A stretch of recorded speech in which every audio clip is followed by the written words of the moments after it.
Good morning. Hello, everyone. How's everyone doing today? Hello, Dorky. Hi, Lucy. Hello, Isa. Hello, Kumako and Thermo. Hello, Fish. Hello. And Dandy, too. Good morning.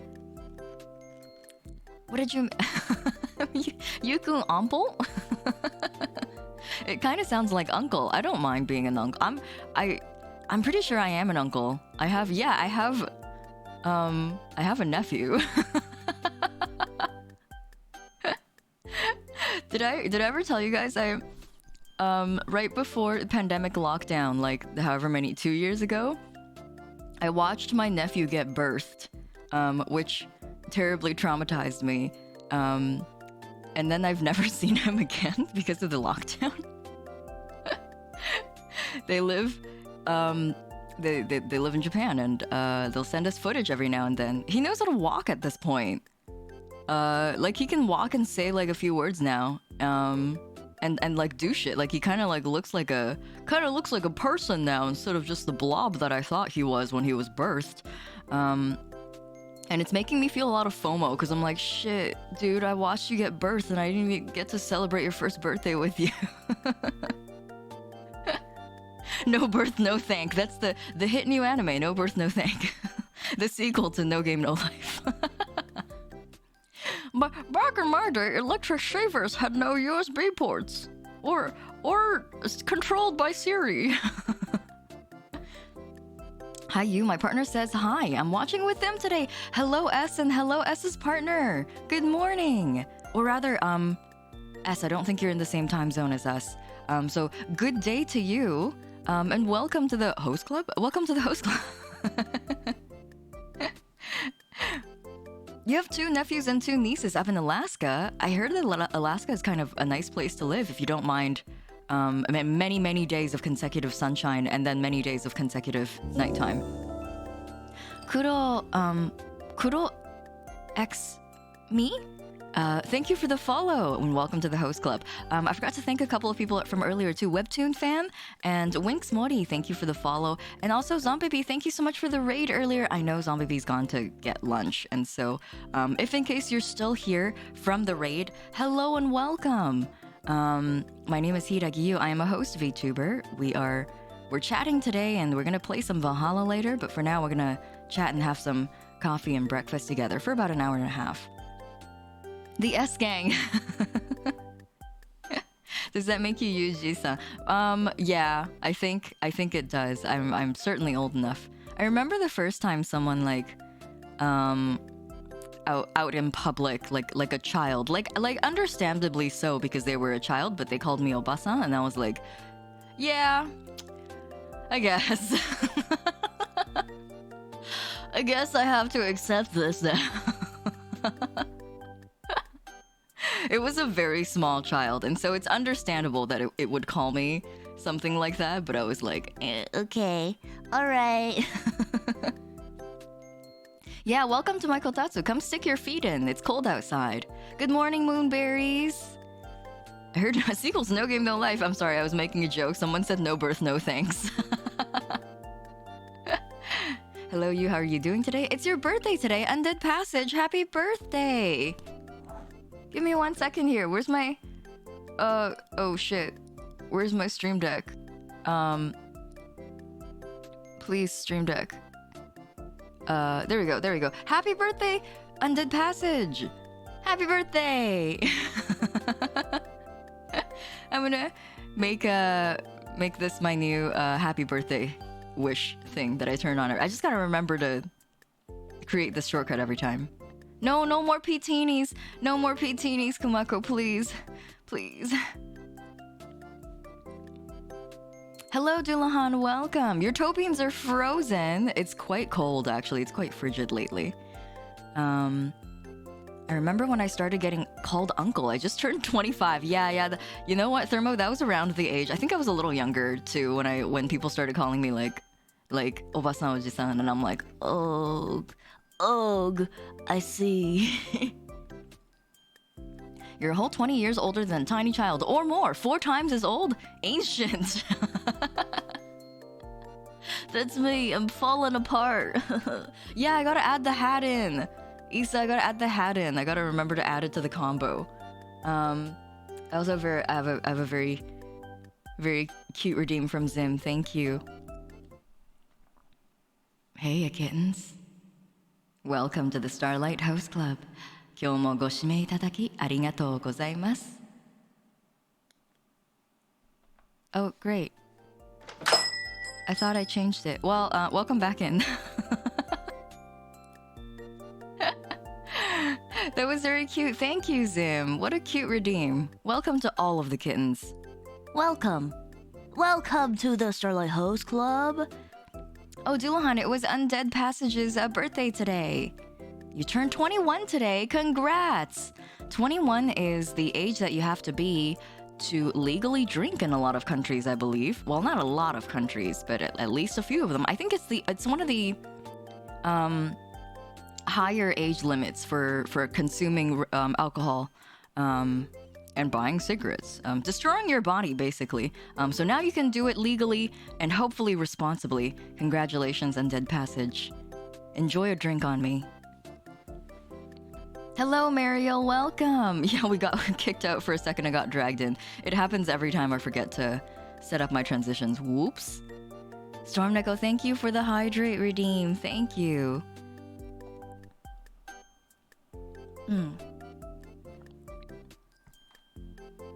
I had to boil water this morning because my hot water,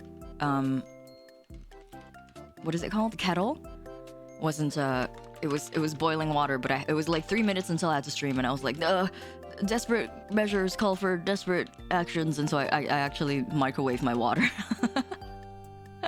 Oops. But thank you for the hydrate redeem, and also if you're here and around and you have a beverage with you, please take a sip of your water as well. Storm Neko has very special hydrate redeems. They work on everyone. Everyone is legally obligated to drink water. Are you a smoker? Real life? No, I'm not, TMA. Thankfully. That would really ruin my voice, I think. I tried smoking for a little bit when I was young because it was like cool. And I grew up actually in the family of a lot of people who smoke, and so I don't find the smell of tobacco unpleasant. Well, I find the smoke that is like in clothes and like on, you know how like tobacco smoke kind of like gets into clothes and hair and body. That's nasty. That's super nasty. But I think the smell of fresh tobacco is actually not unpleasant. I think it smells kind of fragrant. And there's a lot of comfort in it because I have so many family members who smoke, and they'll have that around the house. And so fresh tobacco is actually kind of like a comforting, familiar smell to me. And so when I was young, I was like, let's give it a try. And I think I tried it like no more than a few times in the span of like maybe 3 or 4 months. And it was just like nasty. I just did not like it. And I was like, I guess it's not for me. But it was worth a try, I guess, because I just grew up seeing so many family members smoke. Yeah, the smell is awful when smoke clouds through. You're right. It's super. It's I don't know. It's how the smell like ages and then like gets trapped in fabrics and hair and like just people. Because you know how like people who are heavy smokers who have been smoking for a long time have this like very like they'll leave that tobacco smell like on everything, and it's not a pleasant smell, unfortunately, and it's not the same. Very, very different from fresh tobacco as well. I was Pavloved into thinking if I even touch a cigarette, I will die. Cryptid. Yeah, Vez, me too. I've been a secondhand smoker since the day I was born. I still am. My parents still smoke. I feel nostalgia whenever I smell Marlboro. Yeah, same. Hey, quiet. Same. Marlboro was that's my parents' favorite brand. Specifically the light as well. Marlboro Lights, the packaging is really, really nostalgic for me. We used to recycle the packaging to like make crafts because, like, you know, I was a kid, I was a child, I liked making crafts, and so they would use the cardboard packaging of these cigarette boxes and cut them open and let me make crafts at home. And so I have actually a lot of leftover things in my like collection of childhood memories that, like, if you flip it over, it's a Marlboro Lights packaging because we just like to recycle stuff. I've never smoked, but due to working at a place that sold smokes, I used to know more about the brands and variants. Oh, I bet, you know, if you sell them, you would know a lot about them. Especially like their, I don't know, their price and like their brand, and like sometimes people tell you what they, you know, people tell you about that stuff too. When I was when I worked at GameStop, I never played sports games. I never played like the yearly FIFA and NHL and NBA games, but every year I would have something to say about these games because I sold, that was, sports games was like what was bringing in most of the revenue for the store. Is because they're sold every single year at like a AAA games price, which was $67.19 back then. It was $59.99 with tax, so $67.19 for each game, and they come out every year. Sometimes you buy a JRPG, you can play that for a couple years, but sports games have like a renewing kind of buyership. And so every year I would have a new thing to say about it, even though I've never touched any of these games. I would just be like, oh yeah, I heard the new NFL games have a new physics system that makes it really interesting. And then like, oh, you should definitely try it if you didn't like the one from last year. But I've never played a... Hell if I know what a sport ball is. I don't know what a sport ball is.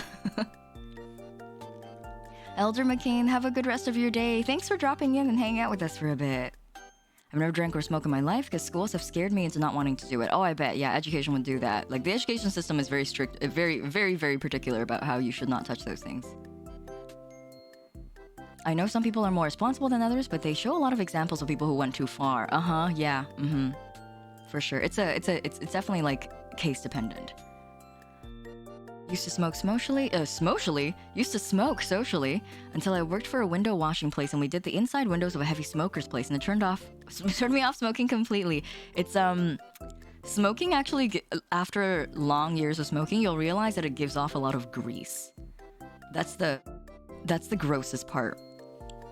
Is that it'll leave like grease stains all over your house or whatever you smoke, I guess. It's because of all that like oil, all the oils in tobacco just like get released into the air and like affix themselves to your walls. It's terrible. Smoshally, yeah, sometimes I'll read two words and I'll combine them. I'm sorry. It's a touchdown in basketball. Yeah, I know sports. I know how to do a touchdown in basketball. Voice Kraken, hello. The stream has been, well, we were talking about smoking for a little bit. Lots of people asked if I smoke because of my Valhalla thumbnail. I'm sorry if I scared you guys. They just released FIFA 2020. This time the grass is 4% greener than any other version. Exactly, Zimzix. That was the kind of stuff I would parrot. The Smeese. No, Takara, no. The Smeese. And also, I have a Doki Doki redeem. Would you, Cooldown Crew, would you still like me to refer to you as Chad, or your username is fine? Let me know what you would prefer, in case you have a certain preference. Yeah, okay, give me 1 second. Let me pull up my pickup. Yeah, let me pick up my pickup lines. Let me go. Go. Look at my pickup lines. Pull them up.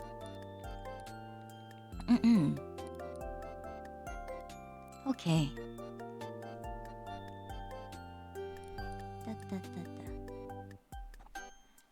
There it is. Okay.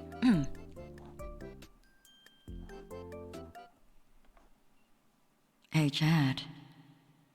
If being sexy was a crime, you'd be guilty as charged.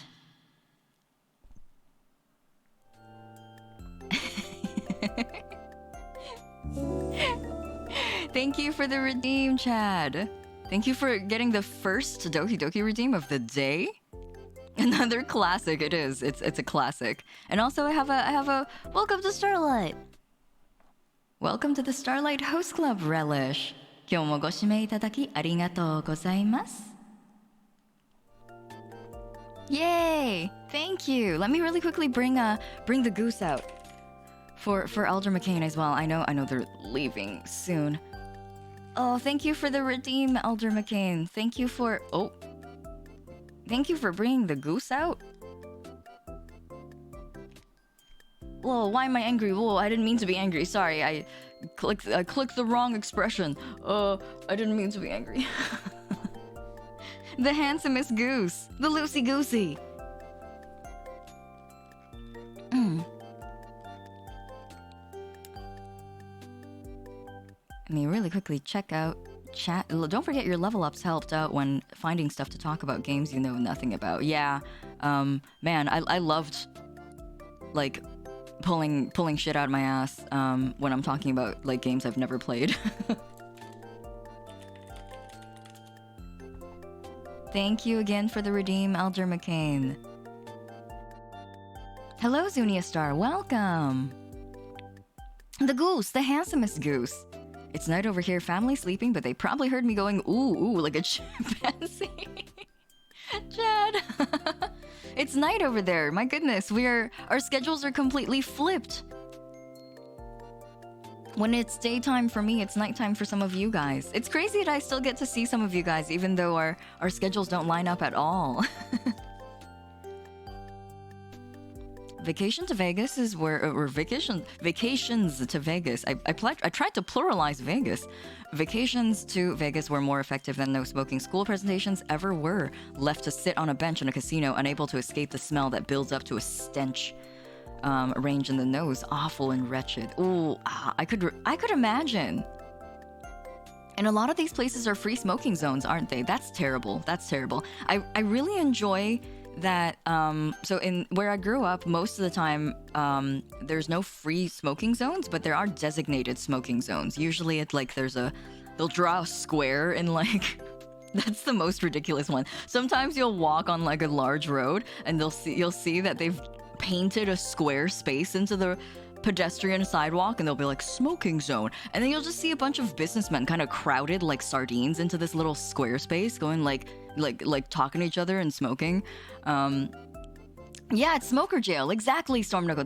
That's the perfect term for it. It's smoker jail. And so like they have designated smoking zones, so you can't be walking around and smoking at the same time, which I appreciate. It is really funny that they just painted a square into the floor for you to smoke in, but that's better than having people just kind of like smoke anywhere.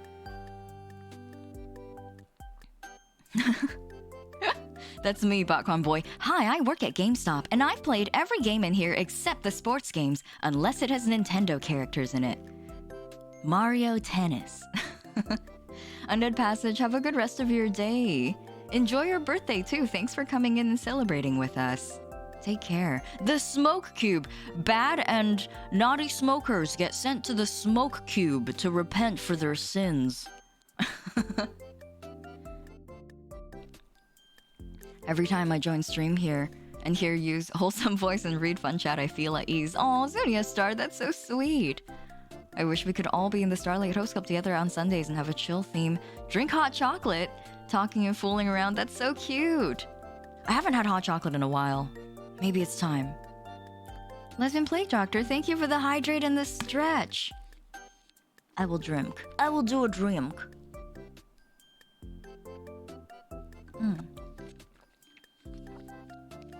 Yum.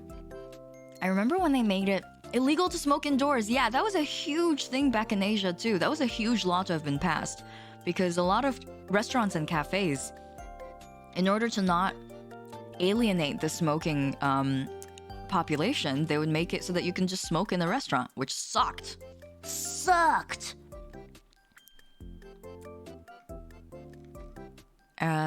I still remember when there was smoking areas in restaurants. Yeah, that's right. They're still a thing in Japan, but they are dying out. But they're still a thing in Japan. Skate 3 is not a sports game. Skate 3 is art. I fucking love Skate 3. Don't touch me in my smoking square. The old ladies at my workplace still smoke in the bathroom. Oh no, not in the bathroom. That's where I do the pee-pee piss-piss. I want to be comfortable there. I want to have a comfortable time in the pee-pee piss-piss zone. I forgot to thank a few people from earlier. I'm so sorry. I keep missing follower notifications. I'm shitty streamer. I'm sorry.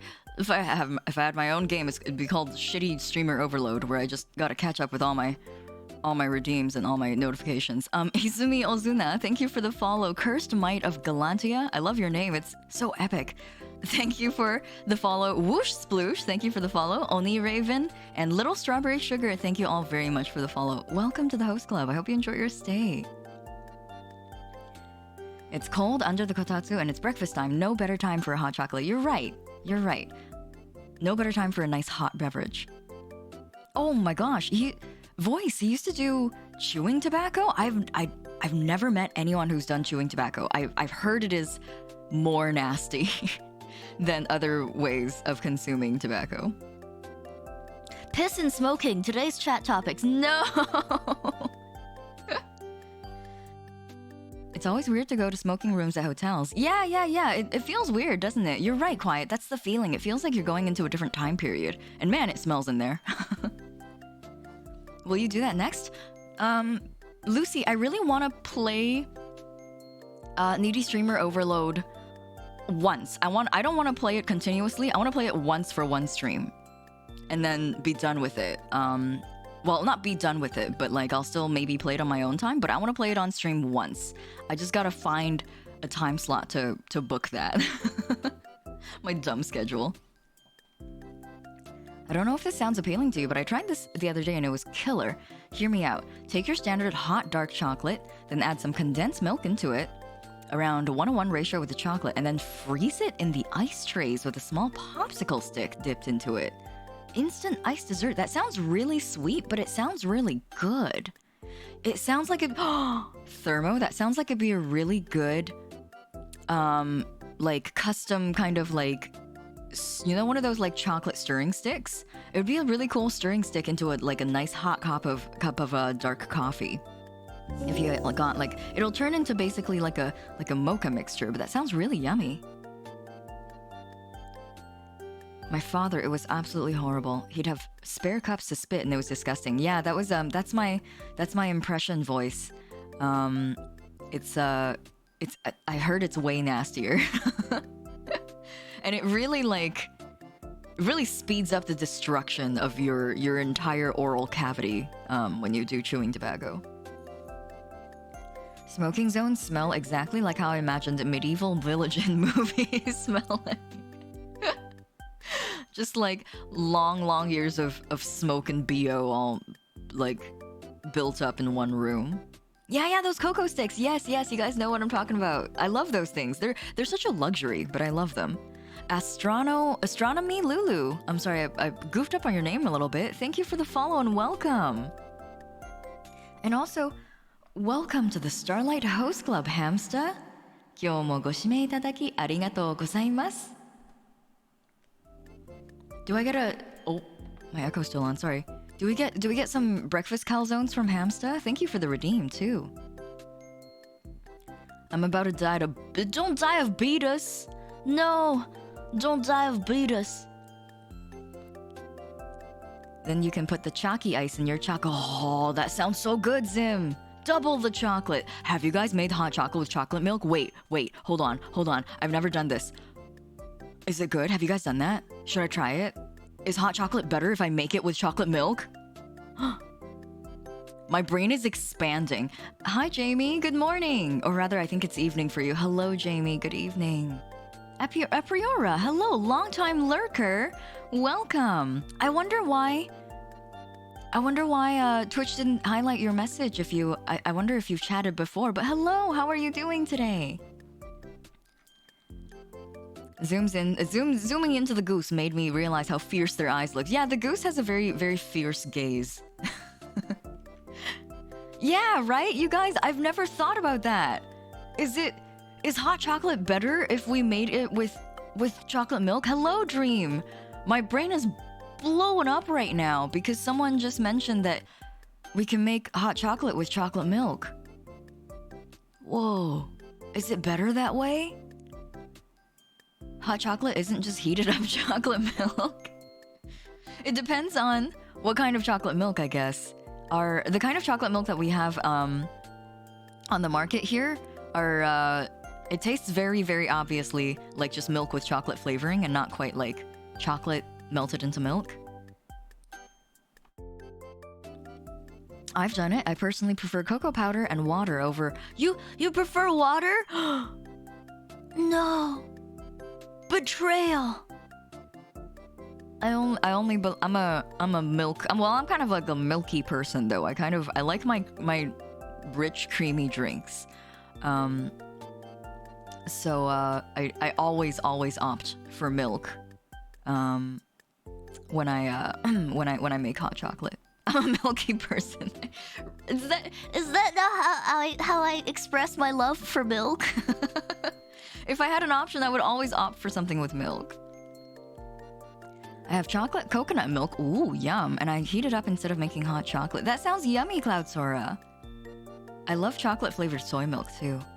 Who cares about chocolate milk and hot chocolate? What about freezing iced tea to make iced tea so you can put it in iced tea? When the iced tea melts, it doesn't dilute the iced tea. People do that with coffee, actually, Lime Square. I think a lot of people freeze coffee and then put it into iced coffee so that when the ice melts, it doesn't dilute their coffee. I like melting Nutella and milk and adding a tinge of bitter cocoa powder for my hot chocolate.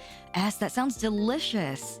I've tried that before, and I remember my main problem was Nutella gets a little bit greasy, but it's still really, really good. Like, it's a really rich hot chocolate, but damn, it's really, really yummy. Okay. Hey, Rummy. Are you a magician? It's the strangest thing, but every time I look at you, everyone else disappears. Thanks for the redeem, Rummy. I hope Rummy was here. I should have checked if Rummy was still here in chat. That was from 5 minutes ago. I hope Rummy was still here. If Rummy, if you're not here, I'll give you another one. That was for free. Oh, Rummy's still here. Okay, great. Okay, I was like, what if Rummy went to the bathroom and I just gave them their redeem while they were away. I'm sorry. I should have checked.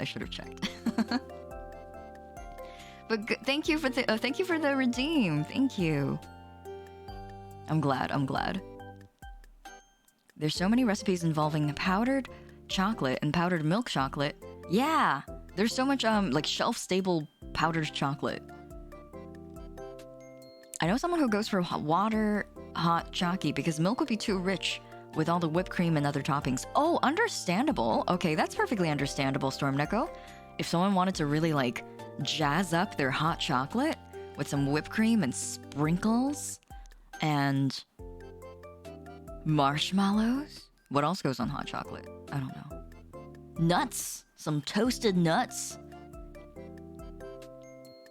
Yeah, Stormneko, me too. I find that it has a little bit of that... The mouthfeel of it just like isn't as thick as like milk hot chocolate. And also it has that like... it brings out the flavor of the sugar. Hello, Cinnabar. Thanks for the follow. And welcome back as well. How are you doing? Akrutia, thank you very much for the follow as well. From the time my mother tested that out recently, it was a very rich hot chocolate that I fell in love with. Yummy! Genuine treat, frozen grapes. Oh, frozen grapes are so good! I love frozen grapes.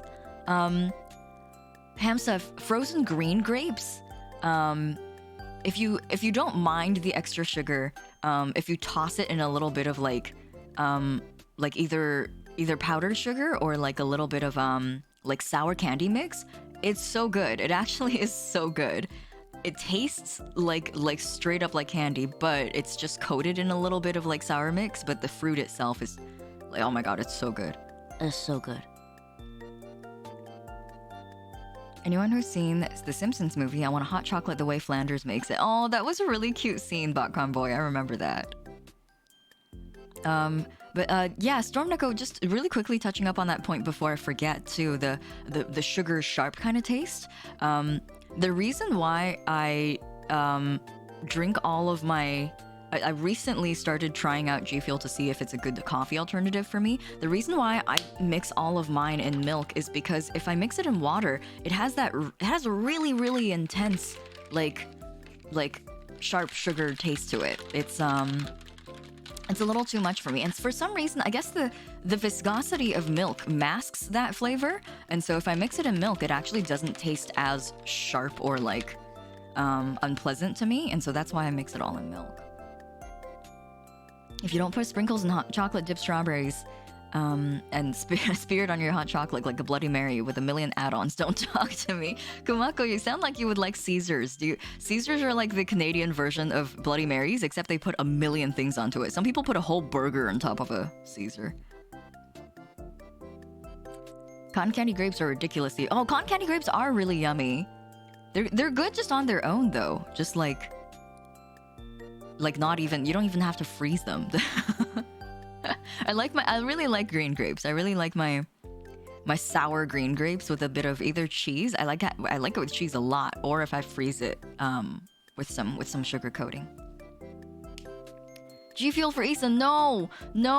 I'm gonna go on Twitter and at G Fuel. Dear G Fuel, do not sell to Twitter user Issa Art EXE or Twitch user Lolbana. Please do not sell them any G Fuel. They're not allowed to have any. It's illegal. Fun fact, grapes don't freeze regardless. A chemical in grapes prevents them from freezing like other fruits. This is why there's no frozen grape dessert. There's only frozen grape flavored desserts. Zim, I didn't know that. I've learned something new. Zim, you reminded me. I wanted to add a new redeem where you guys can tell us all a new fact because I saw that on Avalon stream. I'm not sure if I told you guys this. I went to hang out on Avalon stream a couple times and they have a really, really cute redeem that's like a did you know? And so you can redeem it if you have a cool fun fact to share with everybody, and then like I can like read it out dramatically like this. And then we can all learn something new. I think that'd be really cool. Wouldn't that be so cool? We can all learn something new every day. Well, maybe not every day. I don't know if that's guaranteed. I'm gonna do that to Zim's thing because I think it's really interesting. Fun fact, grapes don't freeze regardless. A chemical in grapes prevents them from freezing like other fruits. This is why there's no frozen grape desserts. There's only frozen grape flavored desserts. Isn't that fun? Isn't that fun? I love learning new things. Fact redeem, yeah.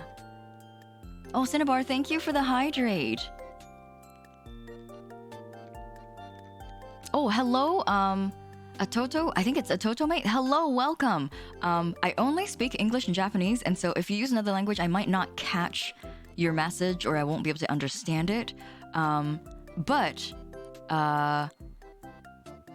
welcome regardless. Hello.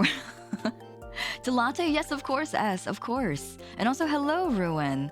Destario, hello, welcome. How's your morning going?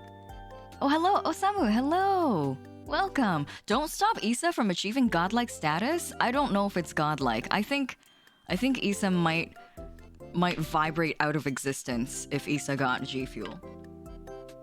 Oh no, I got G Fuel in my eyes. Ow! Owie! How did that happen? I was just trying to take a hydrate redeem.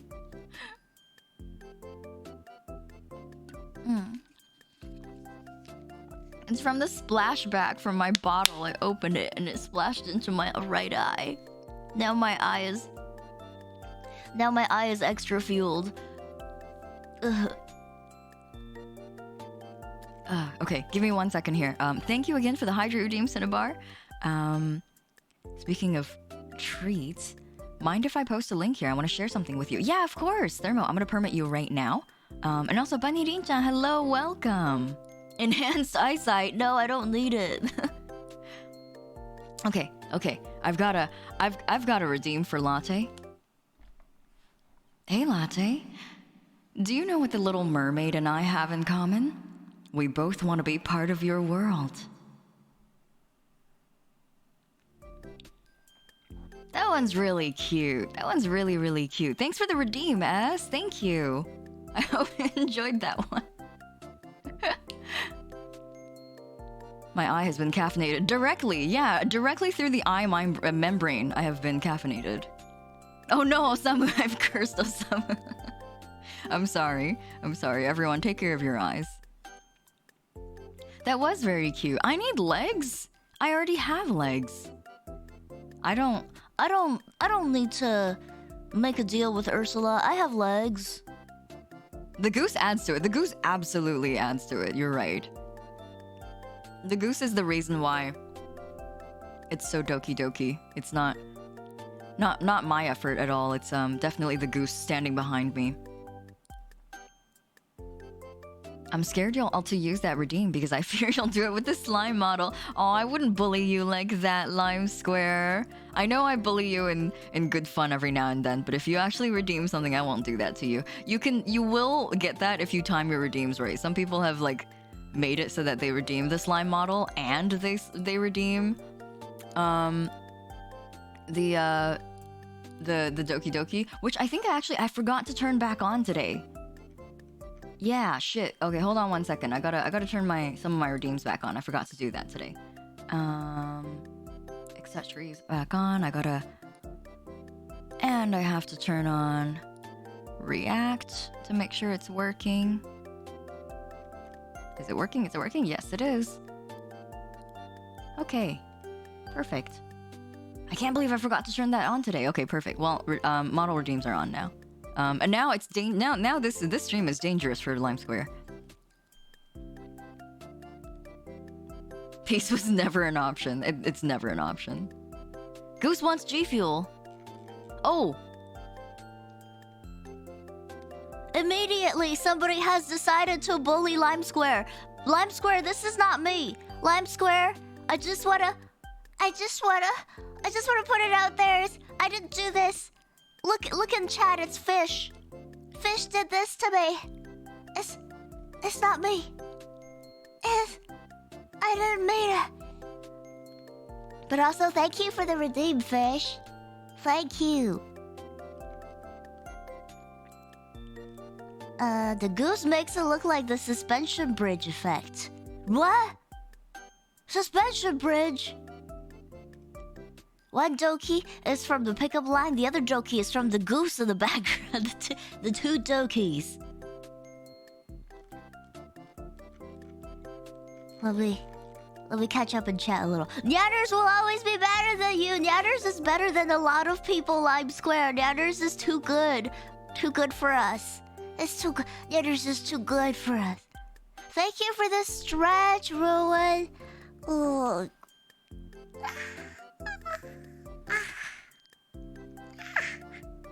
Nice. Oh, stretch. Oh. This tree is what you call a how do I read that? Oh, Polvo Road. This treat is what you call the Polvo Road. When you eat it, it explodes like a powder bomb in your mouth. But when you start chewing and getting those powdered ingredients wet, it's so good. It's a fun snack. What? What? It just looks like a... Thermo, it looks like a little hash brown. What powders are involved in this snack? I am suspicious but curious. You love the little slime spouse? Do you love me? Yeah. Me too. I love you guys too. Wait, I wasn't actually in the wedding ceremony. Does that mean we're still married? Are we married if I wasn't there? We got married in November? Oh yeah, and I was birthed on Halloween. Yeah. I existed. I existed by the time we got married. I got this nice strawberry jello here. I'm gonna consume the whole pack. I imagine Lime Square is sitting like directly in front of me and making eye contact with me while eating jello aggressively, like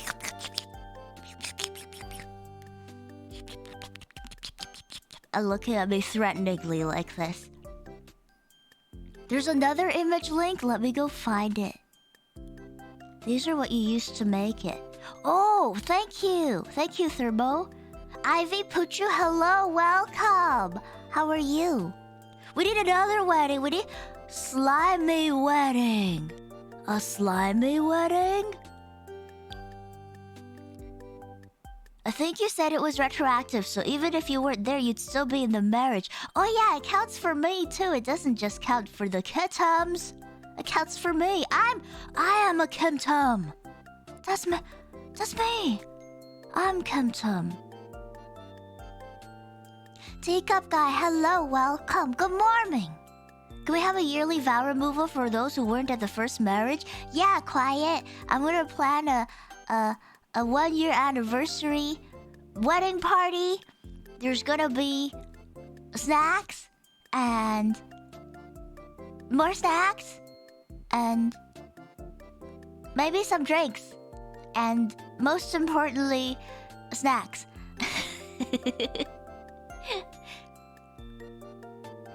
I'm not getting a slimy at a wedding. That's disrespectful. It's disrespectful unless you're marrying me, the slime. In which case it's very respectful. I missed the time when we could feed candies to the cat. Wasn't that fun? I could set that up again. I made that GIF myself. Oh no, I said GIF in public. I'm gonna get cancelled again. Every time I say GIF in public, I get cancelled. I thought it was the honeymoon that needs to be slimy. Slimy. What's going on for Valentine's Day? Kumako, I'm actually not sure if I can do anything special for Valentine's Day. Oh. I'm not actually sure if I can do anything very special for Valentine's Day. I'm starting to run out of time. The most that I might do is get something special in terms of like art. But I don't Oh, Dulahan, thank you for the gift subs. Dulahan, thank you. My goodness, what warranted this? Thank you. If in case you're in chat and you got a gift sub from Dulahan, please thank them for your the gift sub and enjoy your emotes. And enjoy your sub badge too. Thank you. Yeah, the goose just gets summoned back on my shoulder.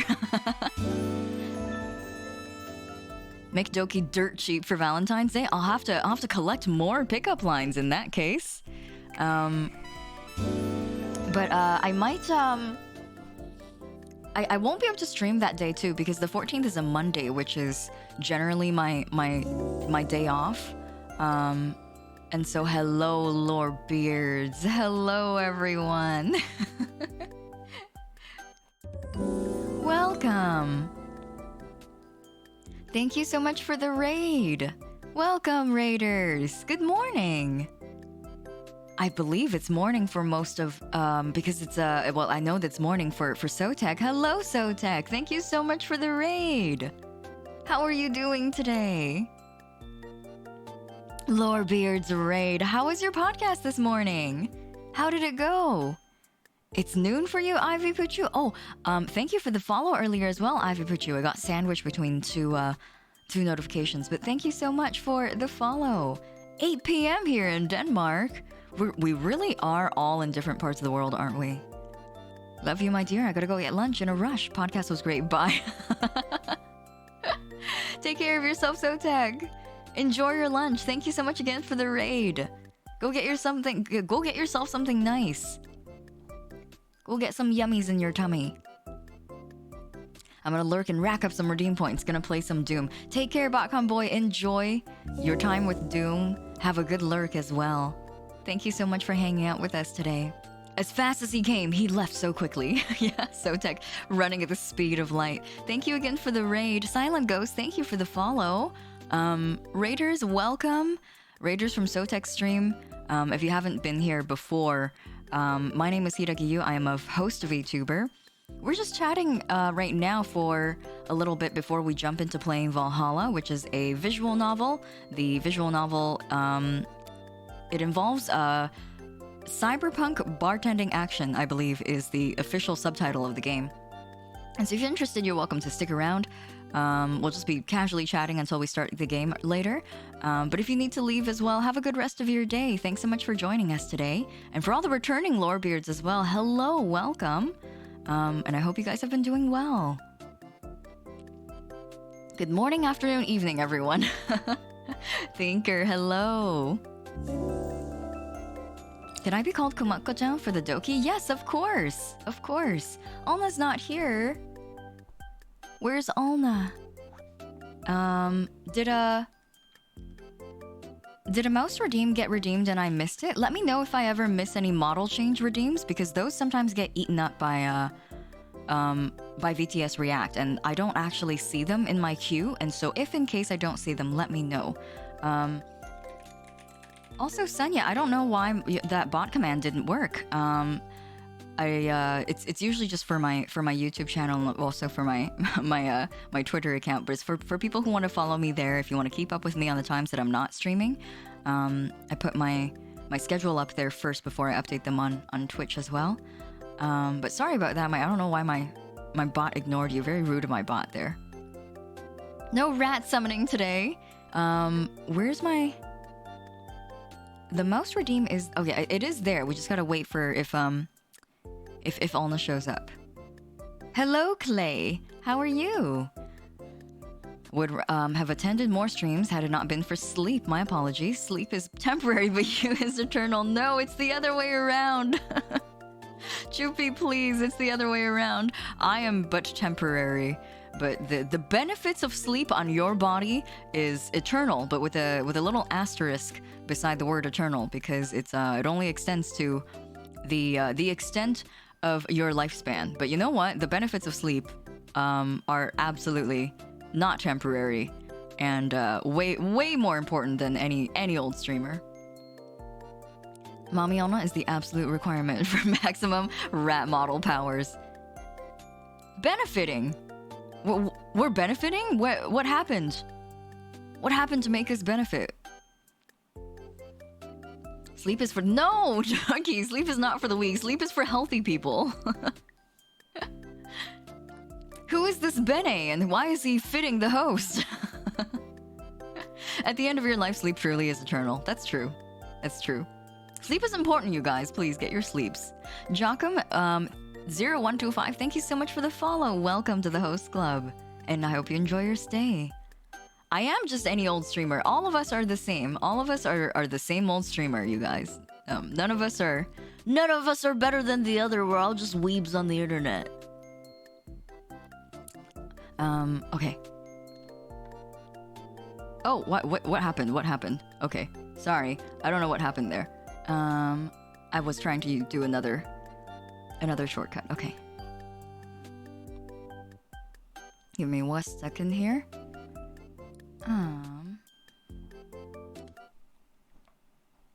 Kumako-chan. I thought this was the Starlight Host Club, but I think I might be in the museum because you look like a piece of art.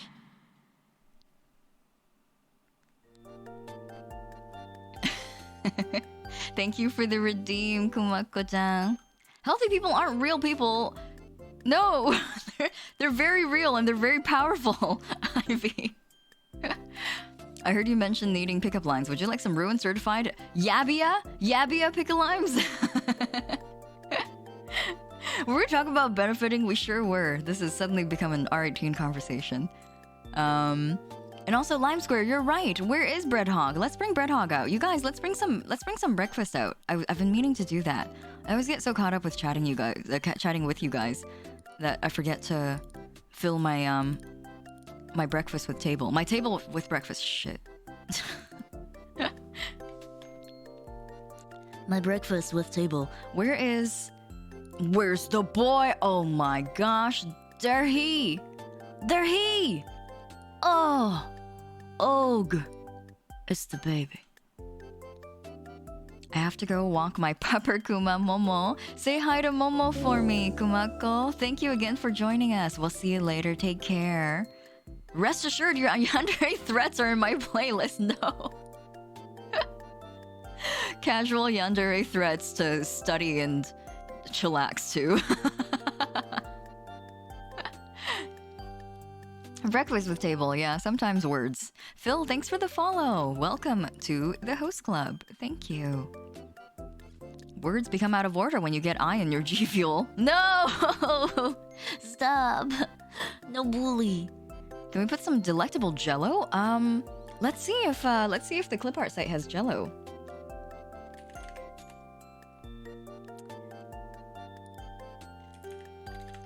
Jello. Oh, I forgot that Jello is a brand name. Oh, that's this one's weird. This is a really weird Jello clip art, but I think that makes it even better. Hold on, let me go and save it, and so I can use it.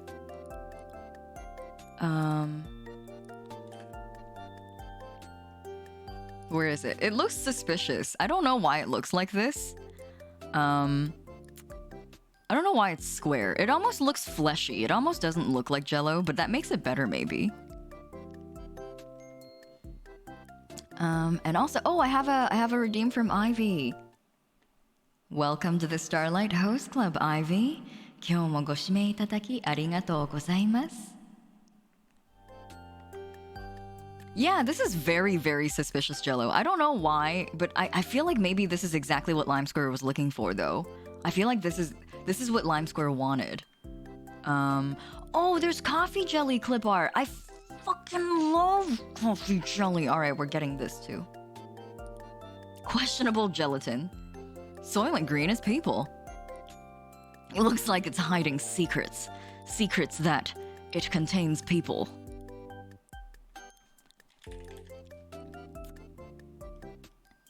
Where's my coffee jelly? Hell yeah, I fucking love coffee jelly. I haven't had them in so long. Maybe I should make them again. Okay, there we go. Fish, thank you so much for hanging out with us today. Have a good lurk, and I'll see you next time. Sassy jelly, no. The meat cube, a delicacy in some parts of the world.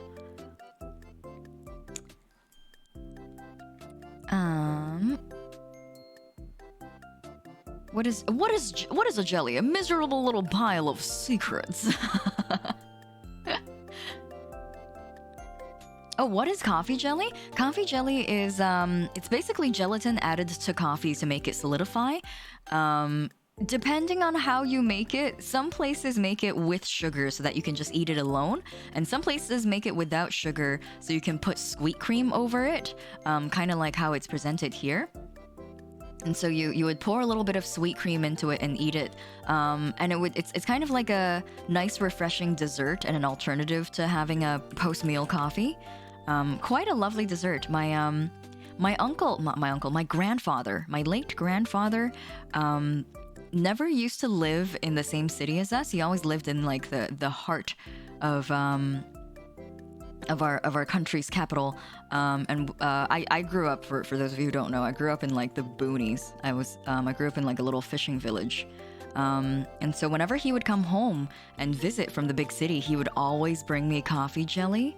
And so coffee jelly is also one of those things that like, whenever I taste it, especially the manufacturer, like really sweet kind that comes in a little packaging, whenever I get to taste those, I think of him. It's really, really lovely.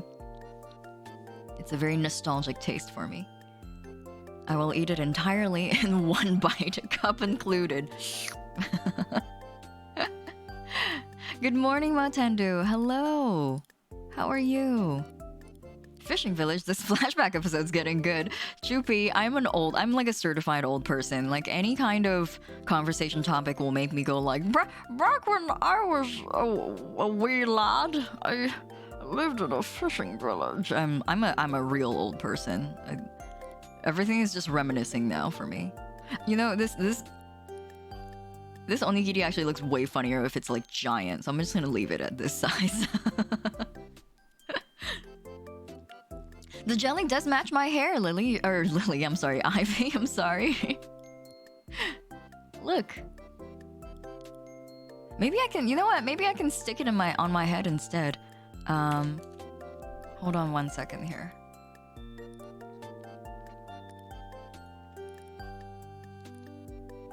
Where are my foods? Where are my foofs? Give me my foofs. There it is. Now it's in VTS. There we go. Perfect.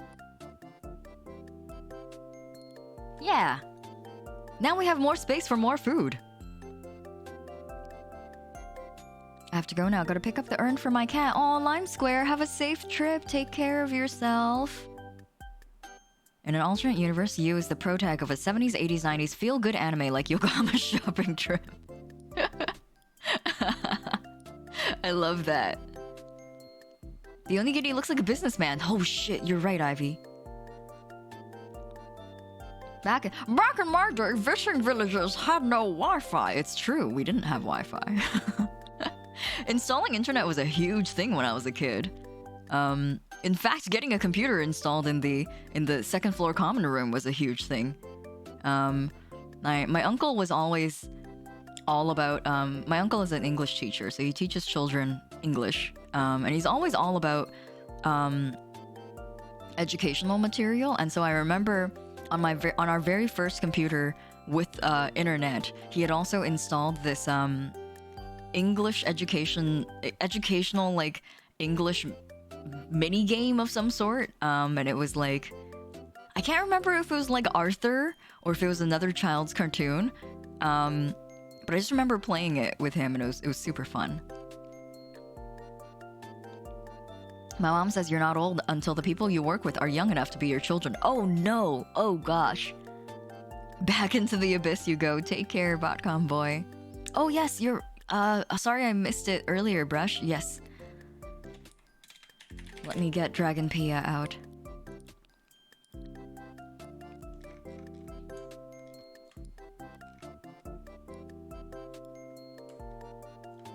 There we go. Is Dragon Pia attached to me? Yes, she is. Okay, perfect. Thanks for the reminder. Sorry, Brushy. I looked at my redeems list and was like, oh, I gotta do that, and then I forgot.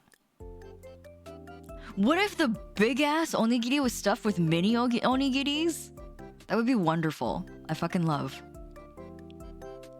A Wi-Fi? Yeah, what is a Wi-Fi? I remember having dial-up internet and yelling at your mom for tying us up. Yeah, exactly. For mucking up the internet by calling your relatives. Good morning, Sunny. Hello, how are you? What time is it right now? 11 o'clock. Wow, look at you waking up before noon. You did it. I'm not old yet. I only have 2 new nephews and nieces. That's not how you measure how old you are. That would depend on when your family members decide to have children. I remember last week we were talking about culture shocks when you moved to Canada. Sweeter foods, I think you said in Canada. Yeah, not just Canada, just like all of North America, really.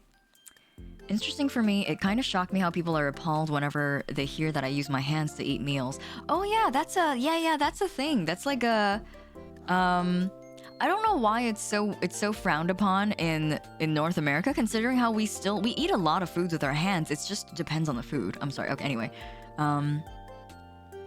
Eating rice and main dish with hands is frowned upon and looked down in a lot of Western countries. Where I'm from, it's normal as choosing between chopsticks and spoon fork combos to eat. Just added another set of utensils for eating. In that regard, I guess I'm the shock from my friends abroad. Yeah. It's not part of my culture, but I think it's really weird that people are appalled by it, because like we eat like burritos with our hands, you know? Like we eat like nachos with our hands. There's like not really a reason to think that it's any different. And so I don't know, I think it's just silly. I think it's silly. My earliest PC memories were playing SpongeBob Diner Dash. That's so cute. I love that. I love that we all have like a different first experience of the computer. Olna, hello, welcome. Thank you for the resub. Welcome back for 6 months. I can't believe it's been 6 months already. Me too, Olna. It has been a hot minute, hasn't it? Eat things with hands? How is it possible? You just use your hands, Thinker. Your hands are way more dexterous than any utensil you could hope to use. I had a really close friend whose culture also practiced eating with hands, and it was like and they cooked a lot of like curry and rice and dal. I think it's called dal. Is it called dal? But it was delicious and it was yummy. And I don't think it was any different from just like eating with utensils, honestly. I do be Olna. Olna has arrived. The sub-icons are making me want to play something like Plantasia, those cute pixels. Aww. Yeah, I love the pixel art for my sub badges. I commissioned Ohi for them. And I made I sent a big reference list of all the different drinks that they need to be. I'm gonna head out. I hope stream goes well. Thank you, Voice Kraken. Take care of yourself. Oh, the mouse still had glasses on. Hello, everyone. The mouse is here. Thermo, thank you so much for the redeem. My mom hates hands-on food. She'll grab chopsticks for nachos. What? Your mama cray. Your mama cray. Stormknuckle. And also here's a shout out for Ulna as well. Thank you so much for the redeem. For those of you guys that are not aware, this redeem is for a fan model made by Ulna, who is in chat, who I just shouted out just now. But this is a fan model that's drawn and rigged completely by Ulna. Super, super cute. Yuchu, oh, that's cute. That's a very cute nickname. I feel like everyone has a different name for this model. And then there's people eating pizza with utensils. Oh, the chopstick pizza eaters. The people who eat pizza with their chopsticks. Lucian, 4545, thank you for the follow. And Old Dumb Canuck, thank you for the follow. Welcome to the host club. Hello, fellow Canadian, I would assume. Yeah, Hiiragi or Yuchu. Sushi with a fork? I've never seen that. I don't think I've ever seen that. Eating chips with chopsticks is valid. Oh yeah, I've done eating like snack chips with chopsticks, like potato chips. Because then you don't get your hands greasy and stuff. Chopsticks for nachos because you don't need that much dexterity for nachos and you don't have to clean your hands after. But you gotta get all the toppings, Stormknuckle, you gotta get all the toppings. I like my nachos messy though, so maybe that's why I'm saying that. I like my nachos like disgusting. You know, I want everything on my fucking nachos. If there's an option to add pulled pork to my nachos, I want it slathered. I just slap that on my nachos. Sour cream is also mandatory. If you don't put sour cream on your nachos, I'm not eating it. Never witnessed someone eating sushi with a fork.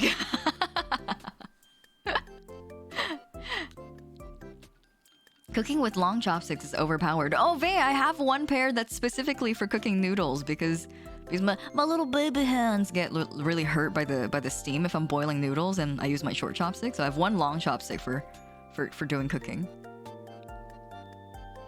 Oh, if I'm lazy, I use the fork on sushi. Oh no, Ivy, they're here.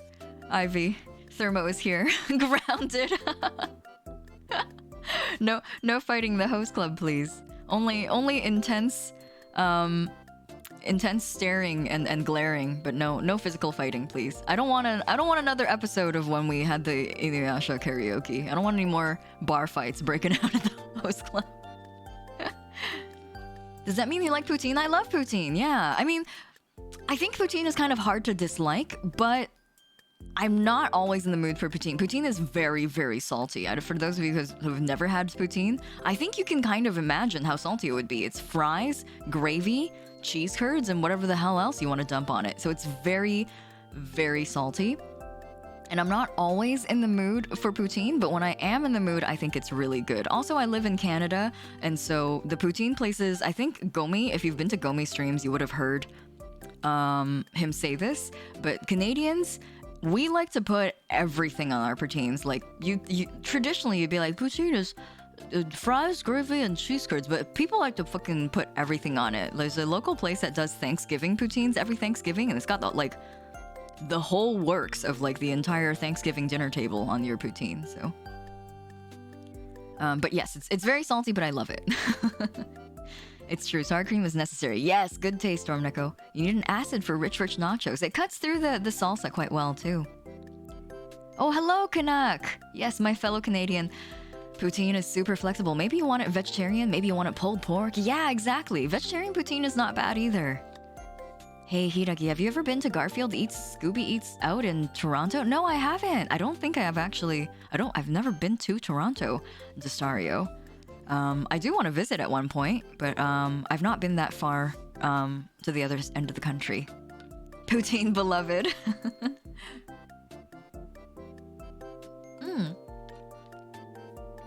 Oh no, I was taking a drink. Sorry. Sorry for shoving my crotch in the camera. Oh, I'm back. Hello. Oh, sorry about that.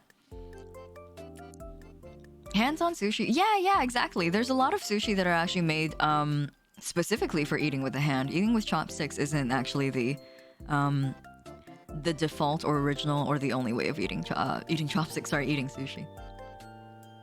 My tummy can't handle the moo moo juice. Oh no! I'm not lactose intolerant or anything, but the moo moo juice used to make me break out in what is it called? Eczema. I used to have eczema, really terrible eczema when I was a kid, actually. I grew out of it, actually, which is kind of strange. I know some people don't ever grow out of it. I grew out of my eczema. It doesn't flare up now unless I'm stressed. Very specific situation. If I'm very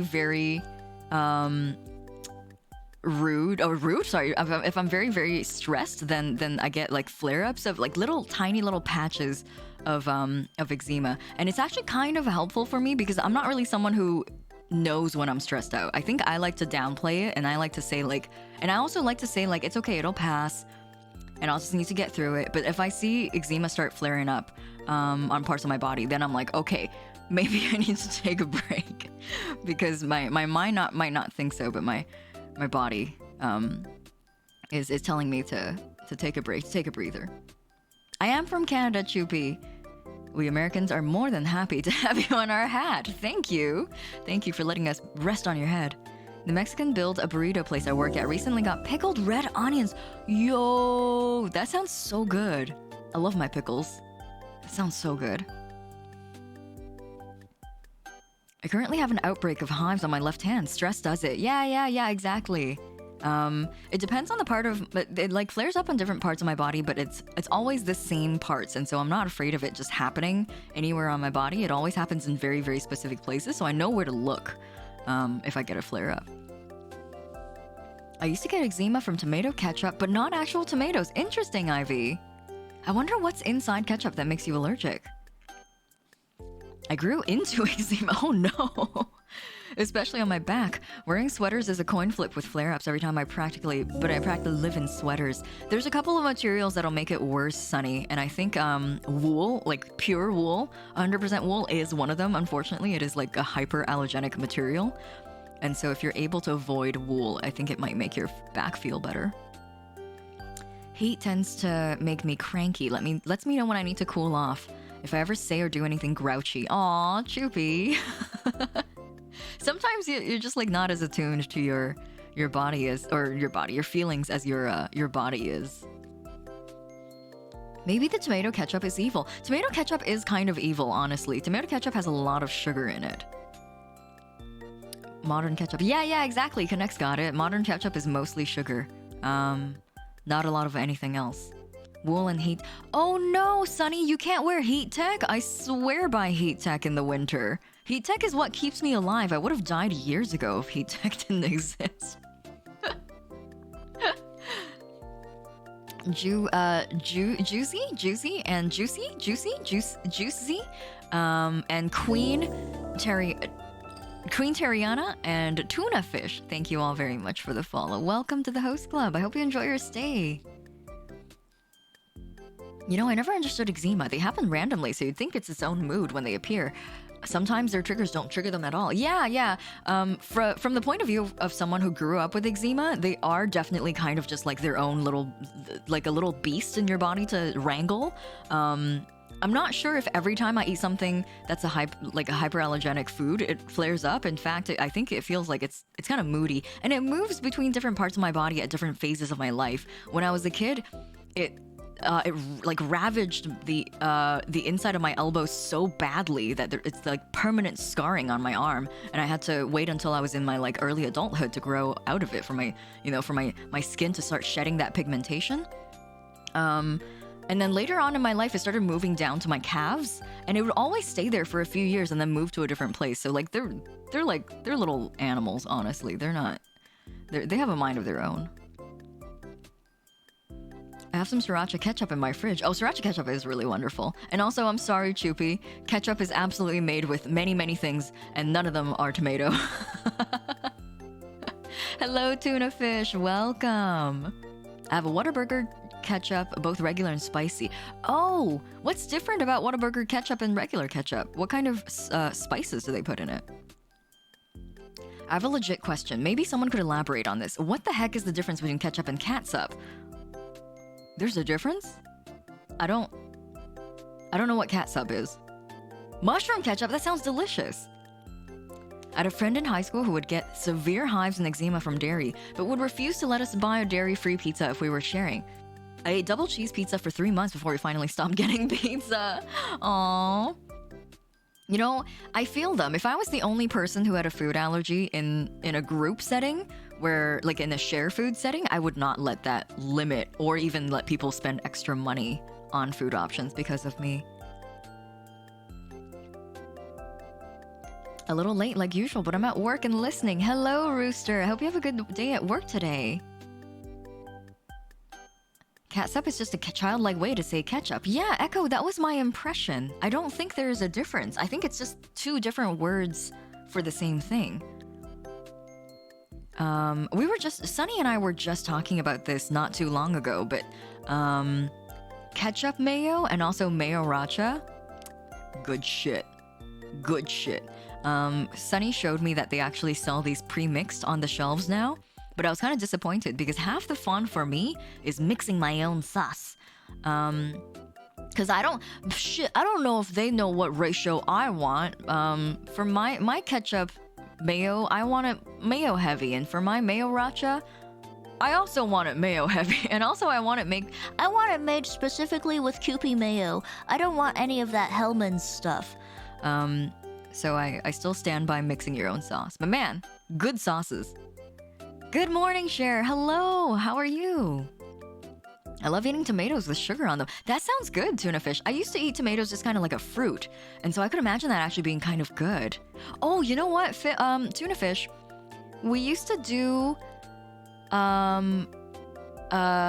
cherry tomatoes, and we used to dip them in this like sweet and sour powder. It's basically plums dried and then crushed into this fine powder, and then you would dip your cherry tomatoes into it, and it tastes divine. It is just, I could eat like a whole thing of cherry tomatoes, and it ruins my body too. My body hates it when I overeat cherry tomatoes, but it's so good. It's so yummy. The best thing is mayo mixed in other sauces. Yeah, mayo is such a good sauce base. I mix mustard, ketchup, and mayonnaise. Oh, that's burger sauce for me. I put that in my burgers. I eat tomatoes with seasoned salt. Spicy tomato is best tomato. Yum! You know what that makes me think of, Ivy? Deep fried green tomatoes. Delicious. Delicious stuff. The ingredients that are typically used are tomato, vinegar, sugar, cinnamon, cloves, salt, and allspice. Additional ingredients may include onions, celery, and other vegetables. There isn't a huge difference between these ingredients and those that are used to create catsup. This condiment is typically made from tomatoes, sugar... Oh, wait, this is a repeat. So it is slightly different then. I didn't know. I never knew that catsup was different from ketchup. It is mostly fat. You are right, alcoholic. The naming of premixed ketchup mayo is also slightly cursed. Mayo chup. Mayo chup sounds like something I would call someone in a derogatory manner. Hey, we're doing their mayo chup. Loser. Tomatoes are so very versatile. I know some people don't like the texture of tomatoes, but I will take your tomatoes. I will eat all of your tomatoes. For those people who don't like tomatoes, love them. My mom ate fried green tomatoes when she was pregnant with me, so I can't eat them. Why can't you eat them if your mom ate them while she was pregnant with you? I'm doing well, slept in a bit. Good, you deserve to share. I slept in yesterday, and man, it felt like amazing. This BGM is such a bop. It takes me back to DS Wii games. Isn't it really cute? Choopy, I have good news for you. Let me, just because we're on the topic. Hold on one second here. Where's my good friend who made this BGM? My good friend Minongame-kun, who is also a VTuber and a musician, opened up background music commissions. If you would like something like this that's really, really cute and lovely and loops, they have opened up slots for commissions, and I've put it in the chat for this is not for just for Choopy. Everyone who's interested, who likes these tunes, Kon is taking commissions right now. And also, this particular track that I'm using right now is up for free distribution, free use for all streamers and content creators. It loops perfectly. It's a lovely, lovely, lovely little tune. He has a bunch of free-to-use music up, actually. If you would be interested, Kon also does late-night piano chill streams as well. Like,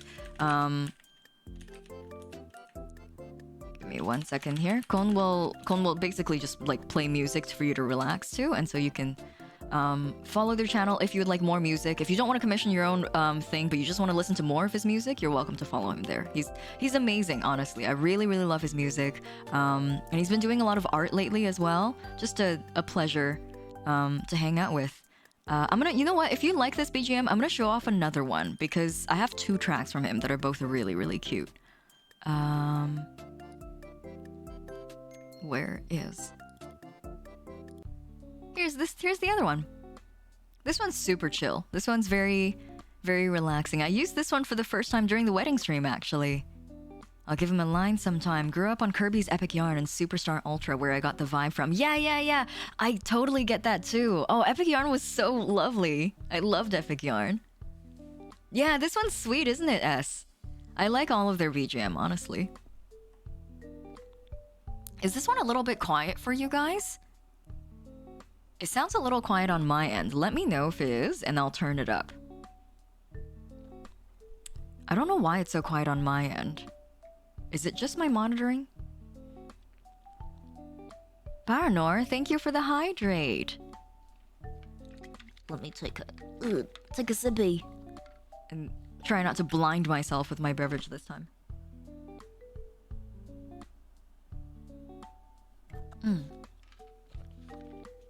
A little bit? Okay, I'm gonna turn it up. I think this one's a little quieter than the other BGM. How is this? Let me know if it's too loud now. I pulled it up quite a bit. Okay, let me know how that sounds. It is impossible to be down while playing Epic Yarn. It really is.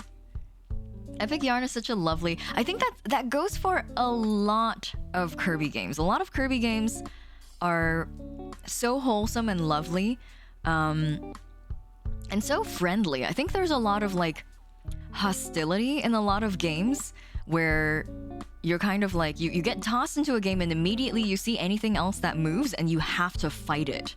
You have to kill it to survive. The really cute thing about Kirby is in a lot of the games, and especially so in Epic Yarn, if you see a Waddle Dee just walking around minding its own business, you can actually like walk up to it and just bump into it and they will not hurt you. You just kind of like both bounce off of each other. And if you bump into it too many times, it'll fall over like a poor child. And it's like, it makes it so hard to be in a bad mood when you're playing a game like that. It's so cute. Fire! Bye! Kirby games are so wholesome and lovely until you meet the final bosses. But they're also like kind of easy to beat. I think the cute thing about Kirby is they're very manageable games generally. Like you can go and look for the bonus material and like find the stars. But like the base game itself is so relaxing to play.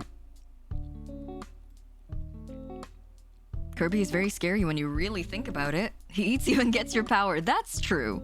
That part is true, but that's why he's in Smash Brothers.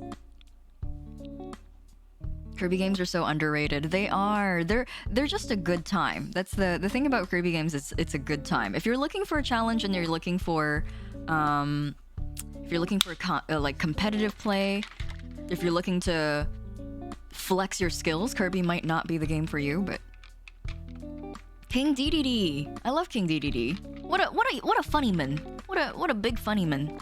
He's just a big penguin with a coat on. Every Kirby game, you have to fight a tree. It is mandatory. Every single Kirby game, you gotta fight an old-ass tree that drops apples on you. Kirby taught me that it's okay to just go on an adventure and eat everything. Wow, that's an empowering message. Just to eat everything.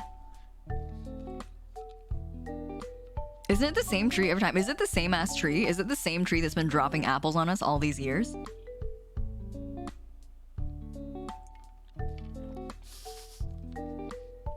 Kirby, eat everything and fight God. I wish that was the tagline to my whole life. God. I wish I could live like Kirby. Eat everything and fight God. Kirby taught me to eat my problems. No. Is it a lineage of trees that have known Kirby's in lives past? So Kirby is continuously killing the patriarch of this tree family. There are different versions of Wispy Woods, but there's one in a lot of games. I think it's always the first boss, isn't it? Lean and Boom, the skeleton, hello, welcome, and thank you. If you like my model, I'm gonna pull up my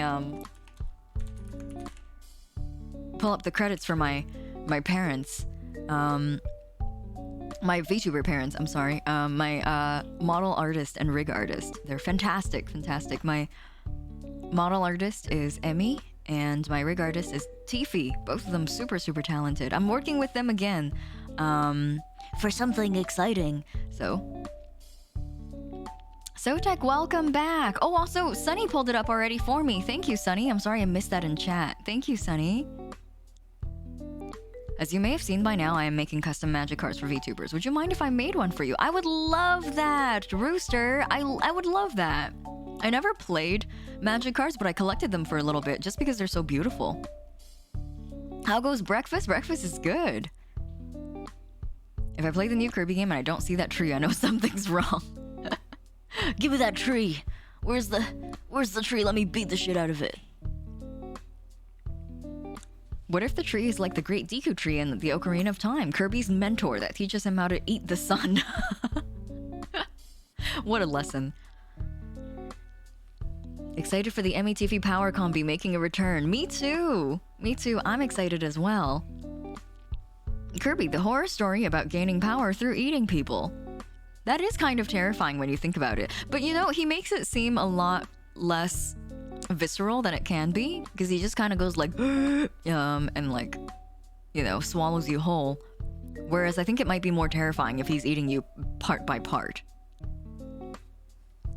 I relate to that. I buy magic cards because I like their artwork. Yeah, it's gorgeous. Goodness, I really want to buy one of those custom repainted magic cards too. Like it's a little bit of like a dream purchase for me, because I know that I'll just frame it and put it up on my wall, and I'm really not great with like frivolous purchases or like purchases that don't have a kind of utility to them, but they look so cool. Rar, hello, welcome. I'm doing well, thank you. Yeah, how can Kirby eat endlessly and stay so cute? When I eat endlessly, I don't look that cute. It's called softcore. It's softcore vor. Kirby doesn't chew you up, unlike Attack on Titan. Oh, do they chew you up in Attack on Titan? I don't know much about Attack on Titan. I learned how to play and now I'm a wreck when I see good art on bad cards. Oh no, Thermo! On Magic set, I wish I could have bought before they became impossible to find or too expensive to buy was the Godzilla set. Is it really hard to find at this point? I've not been in the market of collecting for a long time now. I will look through your Twitter and find a picture, but it needs to be wider than tall because the program I use to make the cards are very picky as far as resizing. Understandable. AOT Titans chew you up and then vomit you out because they don't have complete digestive systems. It's pretty nasty. What? Really? I feel... I'm not a controversial opinion. I'm not really interested or a fan of Attack on Titan. I watched a little bit of it and it was fine, I guess. It was, it sure was a story. There's a lot of things in Attack on Titan that are kind of, done for reasons that are not really creatively, enriching to the story. They're just there to make the entire situation worse. And so that my sole reason for disliking AOT is the fact that lots of deaths happen just to make people feel worse and not really for furthering the story.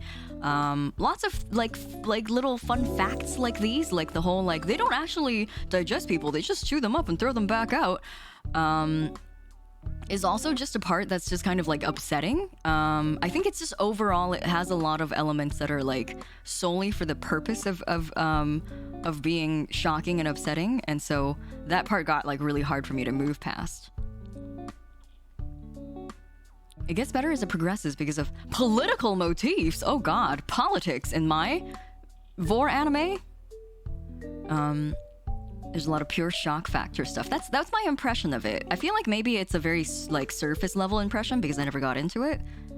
I don't like dark for the... Oh yeah, TMA. I don't like anything visceral or dark that doesn't have a purpose to it. Or rather, like a lot of things. It doesn't just have to be visceral or dark. A lot of plot devices I don't think should be there unless they serve a purpose. And like shock factor and violence are both of those things. And you know what?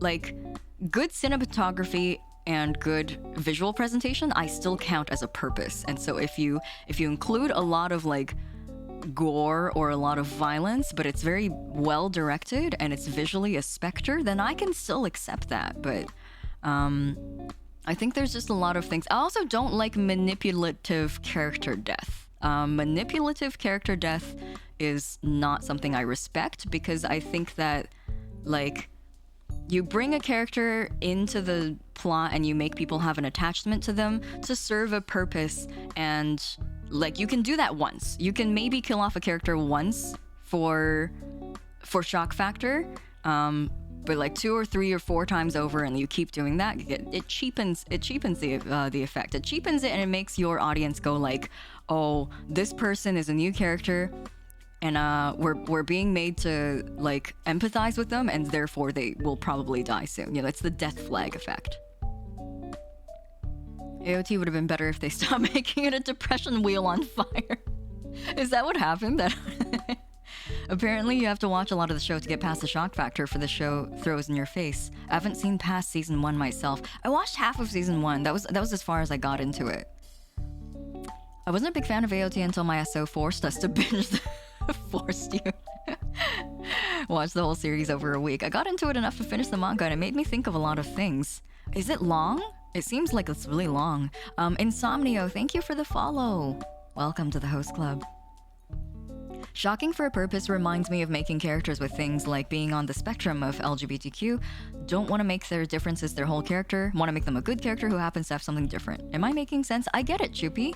I think it's a widely recognized effect in sort of like mainstream writing to throw in a character that's LGBTQ and then either kill them or make their entire character revolve around their identity of being LGBTQ, which is it's a I don't know, some people call it pandering, some people call it like low effort representation, and yeah, I can see that being both. I am personally of the opinion that any representation's better than zero representation, but when you do it wrong and you get like the tragic gay who always dies, that is when it gets a little bit offensive. What's for breakfast? We've got this giant onigiri here, robot. We've got Bread Hog, our old friend. There's Jello on my head if you want to take a bite. And then there's toffee jelly. it's interesting. I actually get annoyed if a show doesn't ever kill off characters. I can't get into a show if everyone's immune to death. Oh, for sure, Sotak. I get it. I totally get that. I actually get really annoyed if something keeps bringing back characters. If no one ever dies, if you make someone sad about someone about to die, and then you bring them back afterwards, I get pissed. I really enjoy character deaths that are meaningful. I just don't like the cheapening of character deaths, because sometimes there are a lot of shows that do this thing that make you attach to a character for one episode and then they kill them off next episode. It's the Marco. It's the Marco effect from Attack on Titan. Marco was one of the first characters to suffer that fate, and then Isayama realized that works, and so like they kept doing it, and then a bunch of characters would just like, you know, get like backstory for an episode or two and then die. I had to think of his name. I was like, his friend's name is Sean, but I don't remember his name. It's the nerdy looking guy with freckles. I remember him. The manga isn't really all that impossibly long, but from what I understand, the whole direction of the story took a turn because of pressure from being so popular. Oh, I could see that happening from a lot of like, from really good reviews, or like if something gets like really, really popular while it's still being published, that really does affect its direction. Characters that keep coming back, supernatural moment. It happened in Bleach a lot. It happened in Bleach back when I was following Bleach still. Also super hyped for the for 1,000-Year Blood War end of this year. Shuiyin, hello, welcome. How are you? I have this one NB character who uses their theater experience and ability to pass for either gender to their advantage. Would that be considered alright? Do they need adjustment? I don't really know if I'm a good judge of that, Chupi. So far it doesn't sound like it would be. But also I think it would really depend on like the kind of things that they go through, decisions they make, etc. Oh, Shuyin, thank you so much for the follow as well. I'm sorry, I missed that earlier. What about shows like Carol and Tuesday, where all the LGBTQ representation is negative and offensive? Shy Pie, I haven't watched Carol and Tuesday yet, and I will have this kind of precursor in my mind now whenever I decide to start it. Shy Pie. I know that it has fantastic music and it looks really cute, and the animation looks really cute as well. This is really not something that I should have. But I am... I don't know if I'm forgiving. Forgiving is not the right word. I think I've more or less kind of given up on a lot of Japanese media in terms of like good LGBTQ representation.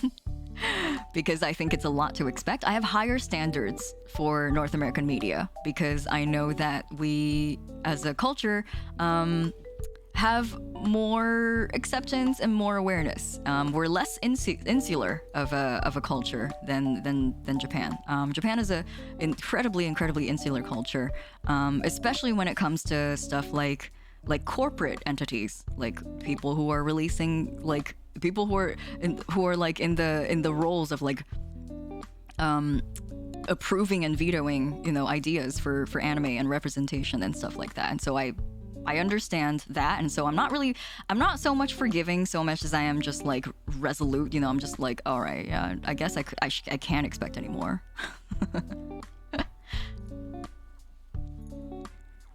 I love Carol and Tuesday otherwise, but some of the characters, I get the feeling that they tried to be diverse and failed terribly. Oh no. I have a lot to look forward to. Death in the show is fine line, but characters dying often robs the story of substance. No one's dying, it robs it of any meaning. There's no, yeah, it feels like there's no stakes. There's nothing truly at stake, especially if you have like a fantasy plot where like there's violence and fighting involved, and people get really close to dying, but they don't. Kind of sounds like me when masking and trying to pass off myself as being neurodivergent. It feels like repeating be normal constantly and hoping it somehow works. Oh, Pants, hello, welcome. I'm sorry, I was a little slow on the greeting. How are you feeling, Pants? The only thing that I really wish anime would stop doing is stop having incest. Yeah, if maybe incest and pedophilia could be less normalized in Japanese media, that would be really super cool. I would love it if they would stop encouraging and normalizing incest and pedophilia. Is that really too much to ask? Is that too much to ask? Truly. Being part of the comic book fandom, it's an unfortunate amount of people who go ballistic whenever a character is revealed to be yeah, Mythwing, I feel you. Comic book fandom and the like movies, people who like movie buffs are kind of like that too. He's bi, or he was revealed to be bi a few months ago. He's now in a very cute gay relationship with a news podcaster that can walk through walls. Aw, that's cute. I think we're in a transition period. We absolutely are. The old people are retiring and losing their jobs. So, LGBTQ characters have either been villains or tragedy stories, so there needs to be more focus on positive representation. In the future, for characters to be real, they need to be just people, good or bad. I think that's a really, really important part that you bring up. TMA. One of the most important things about character representation is, I think that it also kind of gets like, it gets worse when there's so many critical voices when it comes to writing characters like these. That's again why I think like my opinion is kind of on the page of like any representation is good representation, because I think that we just need to get into the practice and the normalize writing these characters, right? I need these characters to start making more regular appearances, and then we can start imagining them in more roles. They can be heroes, they can be villains, they can also just be flawed people. And like we need to kind of like lay back on the criticism a little bit, because otherwise people are afraid of writing LGBTQ characters. They're scared of writing these characters because of the potential backlash that they could receive. For those of you guys who were here with me, who watched me play Boyfriend Dungeon, that game handled everything as perfectly as I could have expected from a group of like very, very talented and passionate people. But even they got a ton of backlash from LGBTQ communities because they were like, this is wrong and this is inaccurate and this is, I'm like, we can't be criticizing writers and content creators like this. We need to just get everyone into the habit, the rhythm of writing a variety of characters. The reason why these characters are so like such a hot topic and such a volatile topic is because every time they're written, no matter how well or how badly they're written, they get criticism. They get dogpiled on. I despise that Japan cannot seem to get their heads out of their butts and forcing every character to be a high schooler or younger. Yeah, so Tech, the thing is, like, I think there is a very large younger audience in Japan for anime, whereas a lot of the, like, it's a much more, like, varied audience on an international level, and they kind of, like, in order to cater to that audience, the profiting audience in Japan, they have to write things that will sell. And unfortunately, it's high schoolers and isekai and romance. There's also the challenge of gatekeeping. Yeah, exactly, Canuck. I think that opinions really, really vary on the spectrum of this. Some people really believe that you shouldn't write characters if you have no way of relating to them. I personally think that as long as you do your research and you've talked to people and that you're respectful about your approach, I respect that. I wanna see what you write, you know? I just want people to like flex their creativity. I want you guys to get your writing, your content, your characters out there. So that variety creates like normalcy, you know, like the variety of characters is going to make it so that we are no longer afraid of writing these characters into your stories. Oh, Recovery of an MMO Junkie was really good. That was a really good show. Yeah, exactly. It's a new skill, Stormnico. You can't expect everyone to do things perfectly. It's often a joke that people play TTRPGs to either have a fantasy or personal agency or explore gender or sexuality, but more often than not, it comes up for people who are closeted or unsure. I can see that. I see a lot of people saying that for VTubing. A lot of people have found a new and lovely and comfortable way of representing themselves through VTubing, and I'm really happy for everyone, myself included. I remember reading a writer's thoughts about stereotypes and how they're harmful in the opposite direction, where people can't write people of certain ethnical or social groups in certain roles because people will criticize it for being caricaturing. Yeah, exactly. I vouch this very much. I want representation no matter who is writing it, as long as they do as much research as possible and take on thoughts and opinions of the target representation during the process of writing. Yeah, exactly. Art cannot be made in a vacuum. Art requires people to like consume it and enjoy it, and people for you to talk to and bounce ideas off of. And so even though you yourself may not be able to put your shoes into, like, that extends to all kinds of fiction though. Like, do you think the writer of Hunger Games actually went and like participated in the Hunger Games? No, but they were still able to write a smash hit that everyone really liked reading. You don't need to have a personal experience to write it, but you just need to be able to respectfully represent it, you know? Be a good person about it. Chronic Maths Debater 69369, thanks for the follow. And welcome to the Host Club. The rep outlet reminds me of why I started drawing. I was in a low place given my family and environment at the time, so I made the kind of folks I want to have as friends and emulate to find friends like that. Thanks, Fire Emblem. Yeah, Thinker, I see that. I see you. Like, is there a reason that I am not straight? Like, not really. If I were a character in a show, I feel like people would be like, man, that's too, like that's not a real NB character. Take them off the cast. That's a badly written NB character. But like, I'm me, man. Like, there's no rhyme or reason to why I do things, or like why I look the way I do, or why I, you know, identify the way I do. We're just a person. We're just people. Yeah, me too, Pants. I'm really glad that people have opinions about this, because I think it's really easy for us, like when you look at things on a public scale, it's really, really easy to see a lot of like very, very critical voices. And as much as criticism is really important to media, really important to creativity, and to art in general, criticism in the form of like dogpiling, and almost like I would call it bullying, is not really that conducive to the evolution of creativity. I want people to learn from their mistakes. Even if you write a character that truly is a terrible, terrible representation, I hope that they learn from the experience instead of being beaten up so badly on the internet that they never touch writing again. You know? The ideal is for people to learn and not give up creativity for life.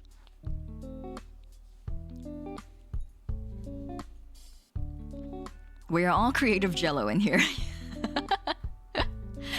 Sorry, I got too heated into my conversation and then I forgot to look at my redeems. I'm so sorry, Pants. I made you wait for Sleepy Pants. Oh, that's a tiny Pants. I'm gonna put Pants on my shoulder, right beside the goose. Thank you for the redeem. Look out, here comes the shiniest pair of pants in town. Psyker Korjak, thank you very much for the follow. Welcome to the Host Club. I'm gonna quickly catch up on chat again, and then I'm gonna do my PSA. I'm transmasc, but due to the fact that I cannot transition because of health, I try to champion my femininity and its charms and try to show off that I'm valid regardless of how I look. So seeing any kind of character portrayed like alike is extremely rare. Starlit Siren, it's so rare to see transmasc characters who aren't represented by like surgery scars, or the like, you know, like transmasc represented characters who still retain a lot of their like traditionally feminine qualities and or just their biological feminine qualities are so rare. And when I see that, I'm so happy, and I want there to be more. I'm really happy when I see characters written like that or represented that way. Backlash for not being part of the forward progression of literature makes the journey worthwhile. The inclusion of LGBTQ characters in the story may be seen as a trailblazing now, but it paves way for future stories where it's normal. I hope so, Meta. I hope that's the case. I hope no one gets like discouraged by the kind of backlash that happens. I'm all for inclusivity, but people in those communities sometimes get passionate about the art form message that sometimes they shame those who are binary. Yeah, it does get, there is a little bit of that reverse Uno happening for sure, Thermo. And I see that happening. I think as long as it's not excessive, I feel like it's just kind of a funny joke at this point for my friends and myself. You know, I'm kind of like, whenever my friend kisses her boyfriend, I'm like, God, you guys are so straight. Can you move that to another room? Not everyone wants to see you guys being straight in public. But like it's like a funny joke that we have at this point with each other. And in turn, because I'm never dating anyone, they always bully me about the fact that I'm a weeaboo. I'll turn on my phone and my phone wallpapers and anime, and they're like, is that anime? Do you watch anime? Hey, does this guys, this loser watches, and they're like shouted in the restaurant. Yeah, robot, I feel you. It's a shame how trans characters who aren't passing are seen as offensive somehow. That's like, I don't want that. People who are not passing, people who are still in the middle of transitioning should have representation. I wish they had more. It's a give and take. Yeah, exactly. I'm married, but they can't see my kittens. I'm not allowed to date anyone because I'm an idol. It's because I'm a host. We do that to each other so often. We do that to each other like way too often. Like they'll hold hands and I'll like, I won't even say anything. I'll just kind of like walk on the other side of the sidewalk and be like, can you guys not out in public? And we'll be like having brunch and I'll be checking my phone and it's like face up on the table. And it's got like an anime wallpaper and like extra loud too in the restaurant. Like, hey, is that anime? Do you watch anime? Do you like anime? Do you watch the henties? Hey guys, we got a loser who watches anime here.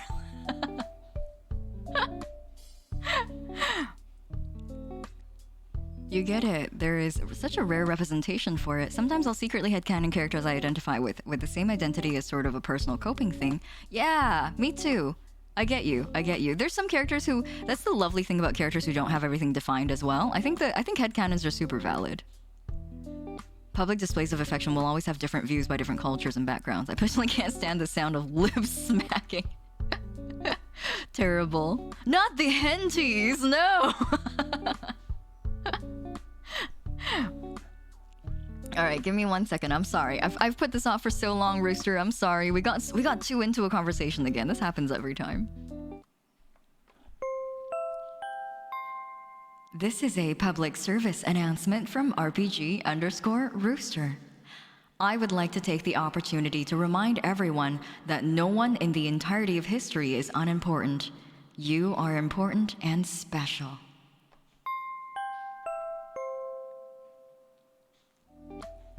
What a lovely message, Rooster. Thank you. Rooster, you're at work too. Thanks for sending us this lovely message while you're busy at work. Thank you. When they immediately accuse you of watching hentai. I love that. I love that for a lot of like people who don't fall within like the consumer sphere of anime, is that they like their first impression of anime is like, you mean like the porn stuff? Yeah. Meta. Hey ma, there's a weeb over here. They're watching one of their mangoes again. I love that. That's so funny. Me seeing any anime boy whose design I like and non-binary the non-binary that's the new bimbofication. That's our us like NB version of bimbofication. It's the non-binarifying. Non-binarification. Non-binarification. Let me practice that word a few times. Non-binarification. Shit, that's long. The non-binarification beam. You give hello, welcome. Thank you for the stretch as well, Sotek. I almost missed this one. Oh.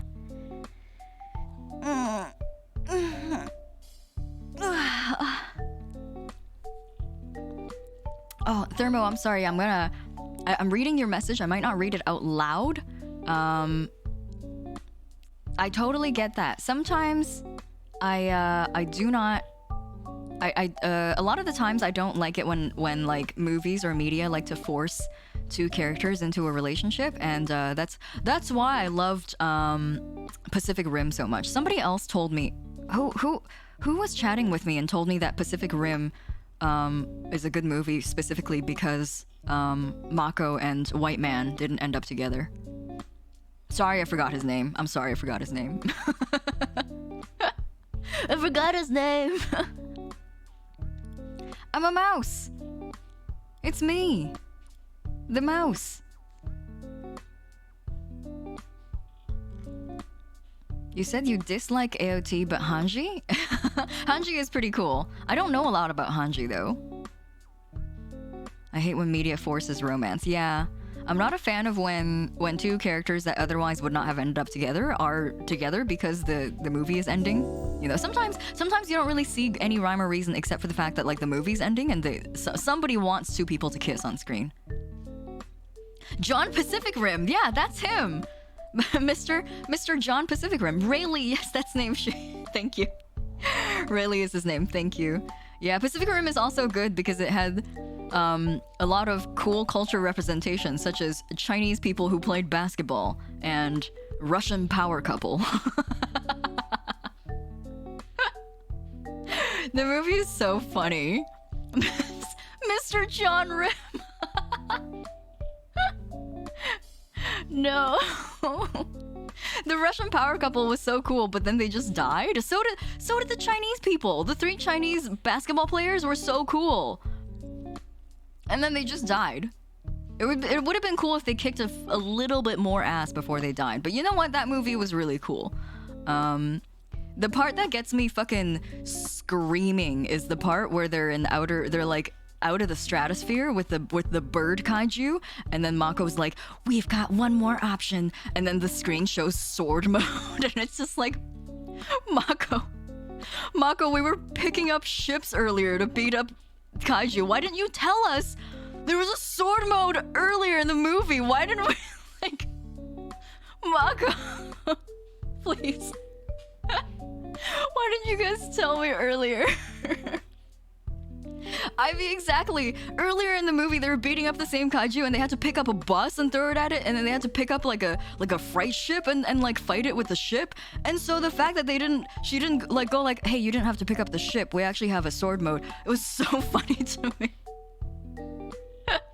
This is the best part of the movie, and it makes me scream too because it's so satisfying. I can't even laugh at how stupid it is because it's such a satisfying scene. I can't feasibly like laugh and make fun of that scene because it's as funny as it is and as little sense as it makes.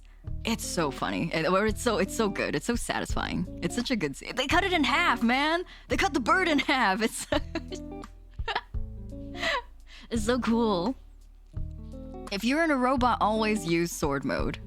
Like and subscribe if you use sword mode. Thank you, Peyton, for the hydrate, and thank you for the follow as well, Peyton. Welcome to the host club. Let me take a sip. Absurdist comedy. It's okay, Alna. It was a kaiju bird. It was a kaiju bird. It was being very mean to humanity. It's okay to have opinions about being okay with a forced couples ending, but to resort to straight shaming me because they inferred that I was referring to the gay ending kind of make it all toxic. Oh, for sure, yeah. Saying things like you don't even know what it's like to love someone from the same camp. That's rude. That's rude. Why I was wondering why I got gaslighted because I had an opinion. Till today I was wondering if I said something wrong. I don't think so. I don't think you said something wrong. I think that's the dangers too. The dangers of like aiming any sort of criticism at media that has minority representation is that you basically put yourself in the position for people to attack you because, well, it's not a very valid attack. It's a very slippery slope kind of argument that like, oh, because you criticize this piece of media that has representation for minorities, you are now racist or homophobic or yada yada, you know? That's the dangers of that. But you also have to realize that these people who use these arguments their arguments don't hold water. Corescence, have a good lurk. And also, hello. I hope you have a good lurk today.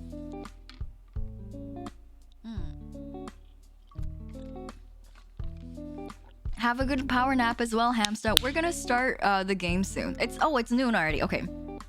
We're gonna go for say goodbye to our rice ball.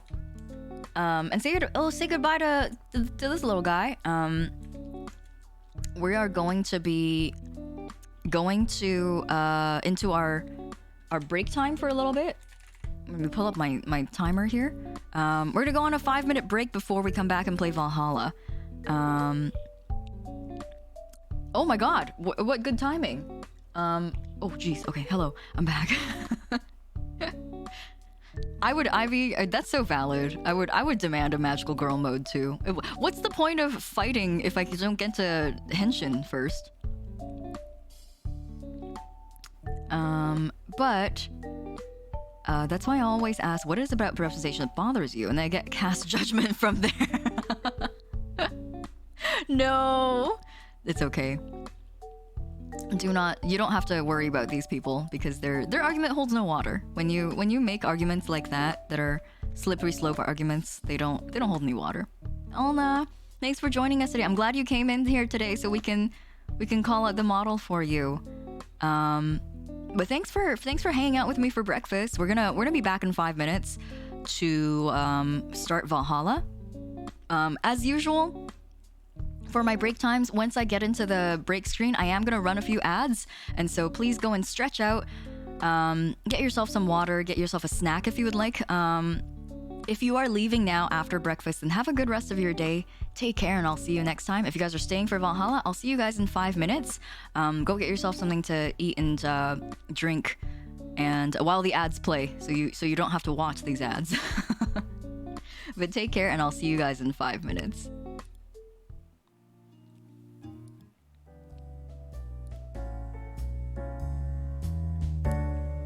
I went into the ending screen for a second by accident. Sorry about that. We're not ending stream. This is just we're just going on a break.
your breaks, everyone.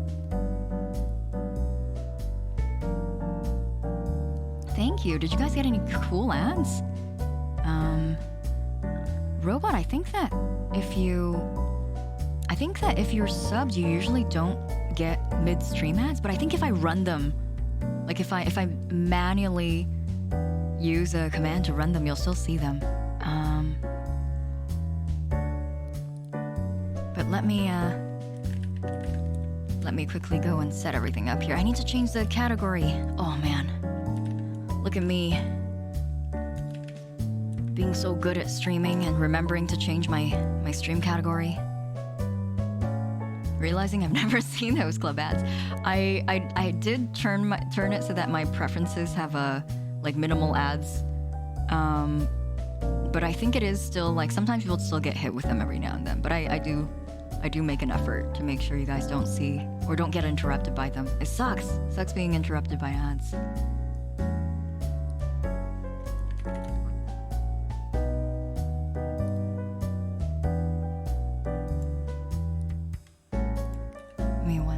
While I'm setting things up here. Okay. Great. The only cool ad was probably a VR workout. What? That sounds cool. Sometimes I get ads on YouTube that are in Korean because I watch too many Korean cafe vlogs. I think I've told you guys this, but sometimes... Not even sometimes. Back when I used Facebook, I've since deleted Facebook for a while now, but back when I used Facebook, all of my targeted Facebook ads were like, donate your sperm and eggs today. And I'm like, and they're not even regional to me. They weren't like Canadian companies. They were Japanese companies that were like, would you like to donate your sperm and eggs today? And I'm like, first of all, I'm not always in that country. A majority of the time, I'm not in that country. And second of all, why am I the target demographic for these ads?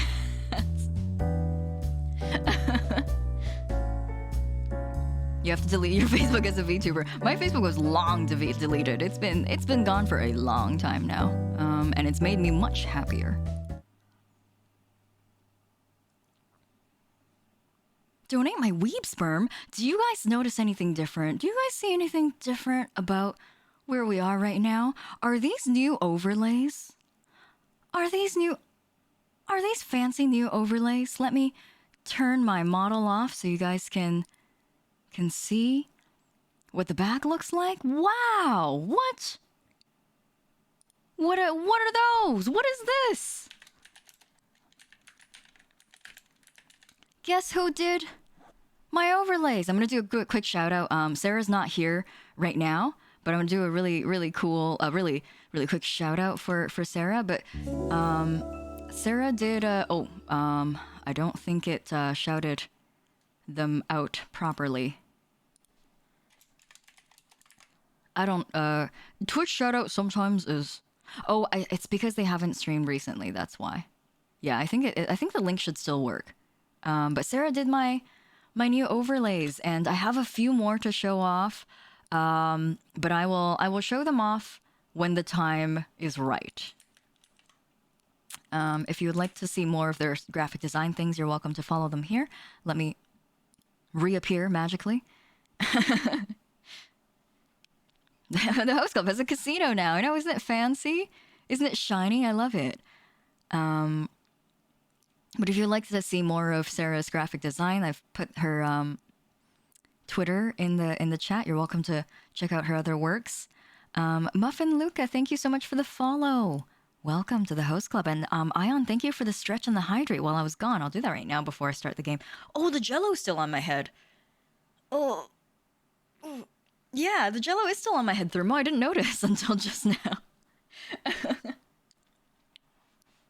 Oh, Siren, thank you. Sarah did a fantastic job, honestly. I sent her all my old overlays, and I was like, I don't really want to change. I don't want to rebrand from my current visual style, but I want them to look cooler because I made my own overlays before, and they were kind of lame. And she was like, I got you, fam. And sure, did she ever get me? Look at how fantastic and look at how shiny and nice these look. The cube is actually what's operating my body. That's the secret. The secret is the cube is the pilot to my flesh vessel. My soul lives there. The jello vanished when you ratted, but you got rid of the food before you went. Or it's because they're in 2 different programs, Robot. The jello is actually in VTS because I want it to be tracked to the top of my head so it follows my head around like this. My brain slug, yeah. Oh, is that too loud? How is... Oh, wait, give me 1 second. You know what? It's, the game audio isn't even being captured by my Go XLR because I updated it recently. Give me 1 second here.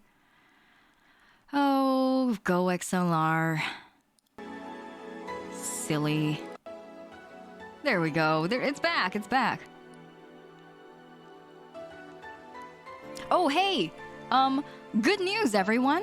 I can now endorse your purchase if you would like to buy the Go XLR because they implemented a recent update that has been something that I've wanted for a long time now.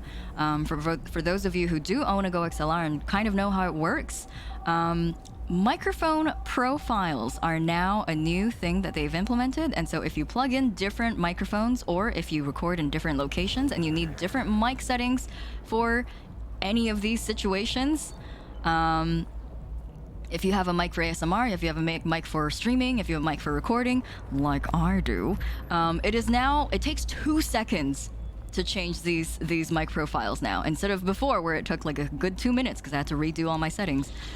So now I endorse the Go XLR. I know I've gone a full 180 from where I was before.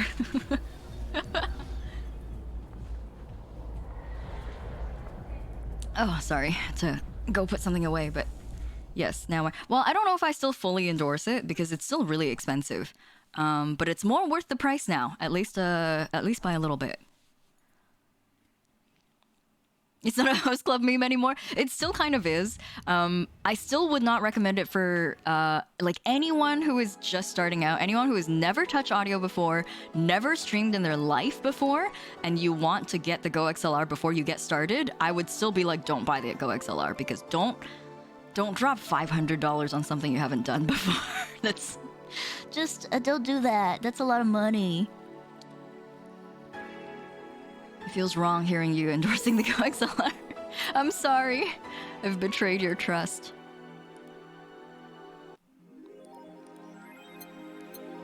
I wonder what Dai's take on that will be. We've talked about it actually. Osamu, Dai was the first person I talked about this to. I was like, Daifuku, did you see the new update? And Daifuku's like, I haven't updated my Go XLR, whoops. But yeah. How can we be sure this is the real Yukun and not an imposter planted by a Go XLR? Oh no! I'm not. Watch me like at the end of stream go like, I am now sponsored by TC Helicon. Yeah, Ivy. The Go XLR has a very lucrative price tag. So it is a very versatile and helpful streaming tool. Even before the mic profiles update, I still think it's helpful. I rely on it for streaming basically. But like don't buy it if you don't how do I put this? Don't buy it if you are not sure about how you feel about streaming. Because if you wanted to do music, you should just buy a proper audio interface. You should just buy a nice preamp. You could spend $500 on a really nice preamp. The preamp in the Go XLR, sorry about the random tangent here before we start the game, but the preamp in the Go XLR is probably just as good as like a maybe $250 to $300 preamp. So if you bought a $500 preamp for music, that's gonna be way better. And so if you wanted to focus on music, don't bother looking at the Go XLR. If you're streaming and you're a beginner, don't look at the Go XLR. If you have experience with streaming and you want to take your streams to the next level and you want to invest $500, buy the Go XLR. It's the other you that was chained in the back. That's right. The non-Go XLR endorsing you is currently tied up and thrown into the back room right now. Remove the jello? Yeah, here, hold on. I'll remove the jello. Let's see if that makes a difference. Please don't buy the Go XL. Don't listen to the other Yukun. Don't listen to them. I have the Scarlet, but I won't lie, I've been tempted by the Go XLR. Osamu, I think once you've streamed a little while and like you feel like you want to have, I feel like if you feel like your streams are going to be really leveled up by like audio triggers, effects. I do a lot of karaoke streams and I really rely on their the like on the go kind of like effects hitbox. It's all gonna be, yeah, like the faders, the fact that you can map different faders to different audio should not be the reason that you get the Go XLR, because if you wanted that, then just get the Wave XLR. It's way better. Go XLR is, yeah, for sure, Thermo. It is completely aimed towards streamers. If you're not like if you're a content creator and you are streaming does not take up more than 50% of your content, then don't bother getting the Go XLR. Get another audio device that caters more to what you need. Next thing you know, I'll be doing a king cover. Left side, right side. You have no new notifications or reminders. Jill bought what she wanted and she's really pleased with herself. She will surely focus at work. I don't remember what I bought, but I remember I always buy the items before I start the day so I don't forget them. Now I can use the nano camo. Oh, I've already used the nano camo. I haven't read any of the articles for today, I don't think. Oh, what's nano camo? Something to liven up things in this room. Yeah, look at how bright our room is now. So cute. Perhaps I should get one of those Duo XLR doohickeys. Sotek, I think that considering how your viewership is like, and also that you have like a very regular audience, and that you have a good amount of traction on your streams, I think it might be a worthy investment for you. If you would like to sort of like add the ability to play audio clips and music, and also sample audio clips and add effects like this reverb I have here. There's also effects like a megaphone.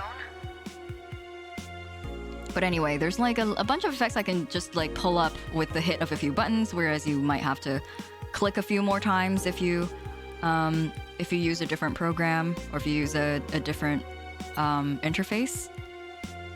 But it's quite convenient.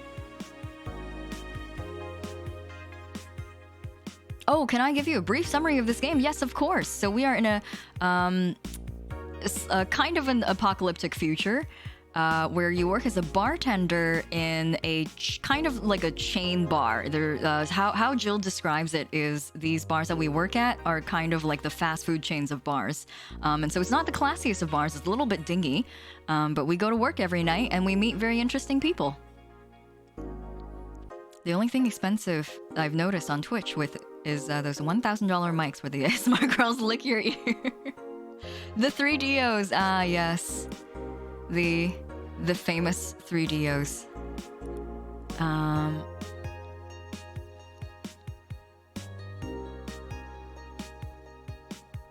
What are your thoughts on the Zoom V3? I don't know. I've never had experience with it. It is a dank place. It's only a little bit dingy. It allegedly smells a little bit like disinfectant and dog urine. But that's only because of the prelude.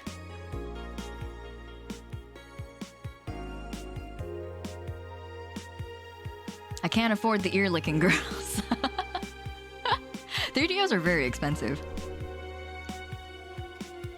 Check it out? Yeah, let me put it on another tab so that I remember to take a look at it later.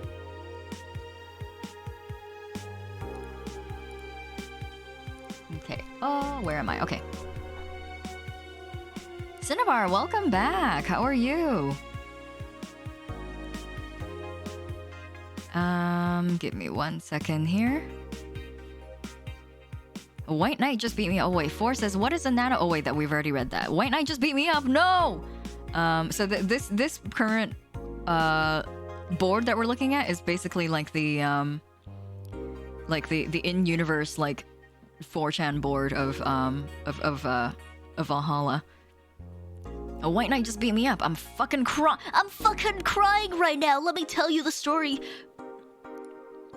I was going home after buying groceries at the store. I was very tired because I had to line up for hours just to buy milk. And when I finally out of there, a group of 3 white knights stopped me and started asking for my ID and also wanted to see my bag to check if I wasn't a scalper. And once they saw everything was in order, they asked me for a military service ID. What the fuck? Why would I have that on me? There's no enforced conscription anymore. It doesn't make sense. And because I didn't have it on me, they asked for money or else they'd plant drugs on me. And I, of course, refused. But they would lose their patience. And one of them hit me right in my temple with a gun. I was bleeding like crazy on the floor, so they just took my groceries and left. They took his groceries? Holy shit, man, I fucking hate this place. I hate it so much. I want to leave this fucking hellhole. I'm so tired of this shit. Every fucking day. And then the thread closes. Did no one reply to this guy? I've been lucky to never have that kind of problem with the White Knights, I guess. I wonder if this is true, or if this is true and the White Knights are kind of like... if this universe is also very ACAB, or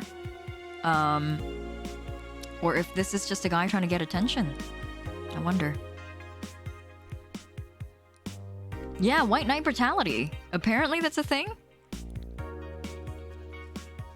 Streaming-chan thread. Did everyone see last night's escapade? She was at the Valhalla bar. Oh, hey! That was us! It was alright. Bartender was a cutie, but man, is she full of herself. Hey! Stop that. Don't care, I'm going next weekend asking her for a date. We're getting a new client?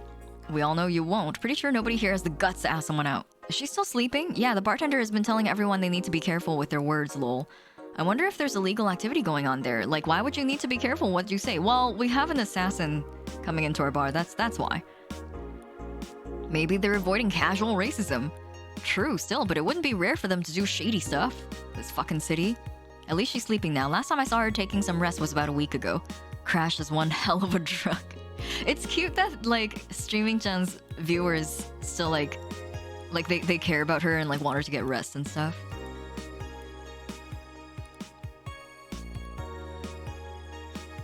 The slut shirt, yeah.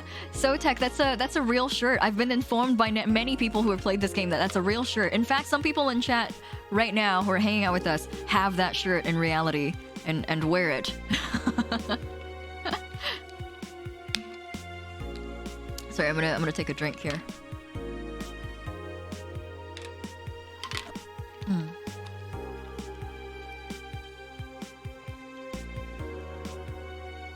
Apollo Bank is being attacked and no one is reporting on it.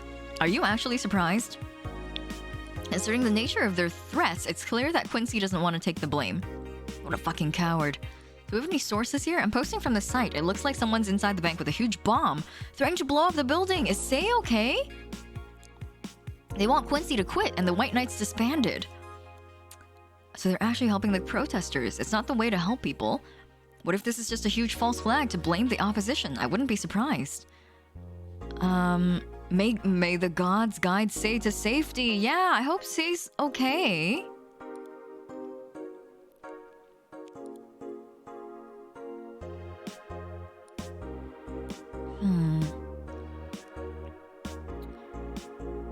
Give me 1 second here. Oh yeah, Ivy, if you ever want to see, I don't think you asked, but not just for Ivy. If anyone hasn't been here before for this, you can type !gear or !gear2 into my chat to look at a list of mainly my audio equipment. I haven't put any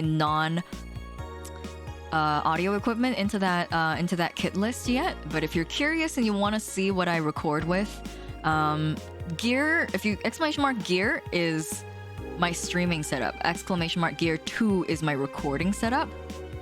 So you can check out what I use. Only if you're interested though. You can take it with kind of like a grain of salt because I tell people this every time, but I've been doing a lot of audio engineering as a hobby for years, so a lot of my things will kind of be like prohibitively expensive or like outside of the utilitarian realms of a streamer, and so take it with a grain of salt. Don't buy everything on that list, but also if you're curious, good for satisfying your curiosity. Alarm rises as the Apollo Trust Bank suffers terrorist attack. Hijacked screens at downtown Casanova announce what seems to be a terrorist threat aimed at the Apollo Trust Bank. The information suggests that a currently unidentified bomber is already inside the building. The White Knights counterterrorism unit responded to the threat immediately. However, the bank was then locked down by an external network attack. We might be dealing with a dual threat here, the CTU's Chloe Bauer told AE. The bank has been sealed shut using its own disaster prevention system. However, none of the terminals at the bank were working at the time. The building is basically sealed at this point. The hostages are trapped. I really hope Sei is okay. I'm gonna be pretty upset if Sei dies or gets hurt. Also, I don't... for those of you who have been here for all the last sessions, this is the only proper news article we have ever seen from the Augmented Eye. They've always been reporting on something stupid like, what is the worst instant ramen flavor of all time? Like, vote now on your phones. But this is like the only proper article we've gotten for years. There's a lot of potentially expensive stuff, but you definitely don't need that. Yeah, for sure. I'm not the greatest advocate because I have a lot of really expensive things. But I like to tell people that you can stream with things that are very, very bare bones, and you could still deliver a great stream as long as you like make good content, as long as you're a fun and like nice person to be around, and you're fun to chat with. And you're entertaining, and you try your best to entertain crowds as well. And so don't worry too much about equipment until you've kind of gotten into the rhythm of streaming. What is the worst instant ramen flavor? SV cheese. According to this game, it was like seafood. I think it was like shrimp flavor, which I was kind of offended by because I like shrimp ramen. Is the Augmented Eye the HuffPost? It's the apocalyptic future HuffPost. 6 consoles? Chewy Rock, what are you talking about? What 6 consoles are we talking about? Thank God I don't pay these fuckers for a sub. Yeah, thank God we don't pay the Augmented Eye. I feel like most people will say it's beef. Yeah, I'm not sure if I like beef flavor that much. Hi everyone, we take your security seriously here at the Augmented Eye, and we have the obligation to disclose that recent articles on Alice Rabbit were vandalized by who we think is Alice Rabbit themselves, or a very good impersonator.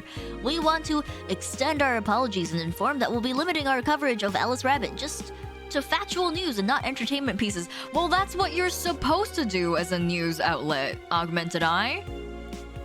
You are supposed to report the facts.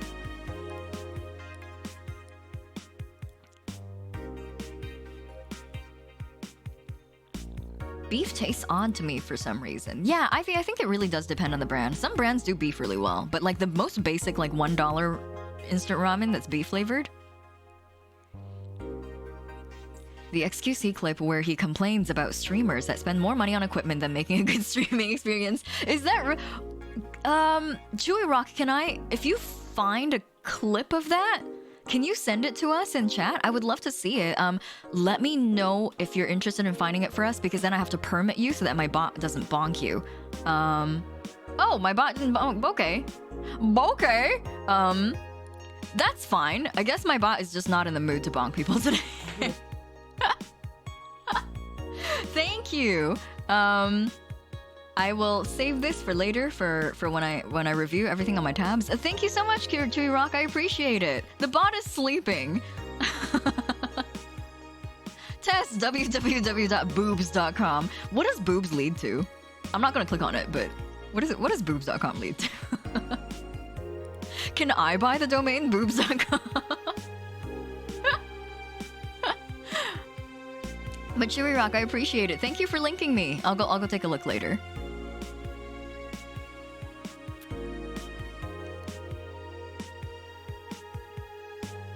A webcam site for what?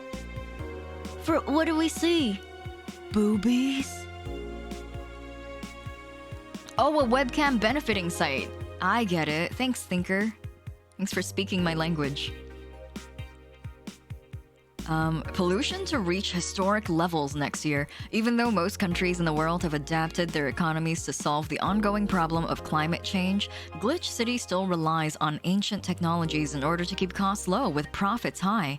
As a result of this backwards policy, it seems as though we'll be experiencing a huge increase in air pollution next year. Our contamination levels will force the whole population to move away from a lot of areas within the city. The soil is dying at an alarming pace, said experts in a report. Having to buy special raincoats and umbrellas does suck, but experts say you better get used to it. Don't worry about it, SVG. That was super funny. As long as nobody clicks on it. Well, I mean, if they wanted to, they can click on it. But as long as no one accidentally clicks on it, I'm sure it's fine. Surprisingly, it leads to boobs. We've read this already. Miki, you should really update your blog more often, Miki. We haven't gotten new articles from you in 2 days. Anyway, we've already bought what we needed, so let's go to work. Let's go to work.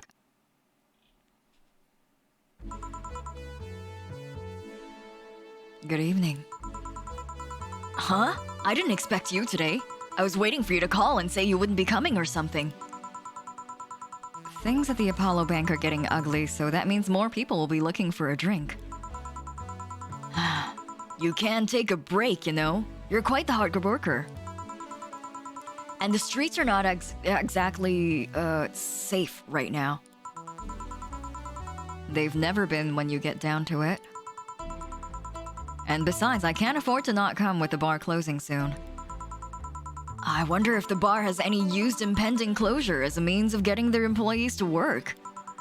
Seems like the total opposite would happen.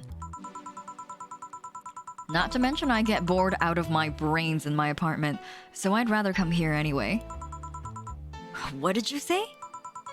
Nothing important. Gil isn't back yet? Nope, I wouldn't worry too much about him though. If you say so. That girl still here? Yo, Streaming-chan's still here? Streaming-chan's still here. Why? She slept for 24 hours? What? If you don't even know how to use the gear and software you have, you don't really know if you need something else. Yeah, slug shaming. I think the dangers of getting a bunch of new things that you don't know how to use is that you suddenly have to learn how to use all of these things in a very short time in order to fully utilize them. Buying an expensive equipment that has a learning curve, such as the Go XLR, means that, and also this learning curve could get steeper depending on how much like audio experience that you have, and also streaming experience that you have. But buying something expensive like that for $500 doesn't mean that suddenly you have $500 worth of like visible or tangible upgrades to your content. That kind of tangibility depends on how well you're able to utilize this tool. And so you've spent $500, but you may have only gotten $50 worth of tangible upgrades in terms of what your viewers see because of how well you're able to use it. So, would you mind doing that for me? Actually, yes, I mind. But you're the boss, and it's kind of my fault that she's here in the first place. Sorry about that. Hey, young lady. Sleep another hour and we'll have to start charging you a motel fee. Oh, her music! She's up! Where am I? Oh, right! The shoddy downtown bar. Let's see. All my gear is in place? And neither my pants nor my... panties, shirt, or bra have been displaced. Oh, it's the flat bartender! Good morning! Good evening. Evening? Oh, well, it's the best day of sleep I've had in quite some time. Sorry for all the trouble I may have caused you today. Or last night. Don't worry. You're so nice, flat bartender. Thanks for taking care of me. Bye. Why is Jill known as the flat bartender? That's so rude, Streaming Chan. Well, I hope we see her again. You're welcome to come back, Streaming Chan, anytime you like. Hello, guys and gals. Streaming Chan's back in action with her batteries reloaded. 24 hours of slumber in a dingy bar. Ah, the moon! It burns! I feel like I've just unleashed something terrible onto the world. Yeah, she did rest for 24 hours. She's gonna stream for like a week straight now. She blends in with the bar counter. Come on, it's not that bad. Say, what's this bottle? A client gave it to me yesterday. A gift of sorts, I'm guessing. Oh, cool. It's some sort of rum. Rum? Nice. Want me to serve you a little bit? Yeah, sure. Let's give boss some rum. Go to the bottled drinks tab and drag it to the shaker before mixing. Let's do it. Grandpa Booze? Excuse me, I love rum. I guess I'm a grandpa then. Grandpa Booze. I love that. Me when I get my G Fuel. No, Issa, no. No one let Issa get any G Fuel, please. I like that it like mixes and it doesn't even go in a cup. It's still the same icon as before. Well, okay. We already knew this. Grandpa. Here. All right. I'm gonna enjoy this in my office. Thanks. Anytime. Okay, then. It's time for... Music's commencing simulation. Okay, where is that? Oh. Oh, it's showtime. Showtime. Okay, okay, got it.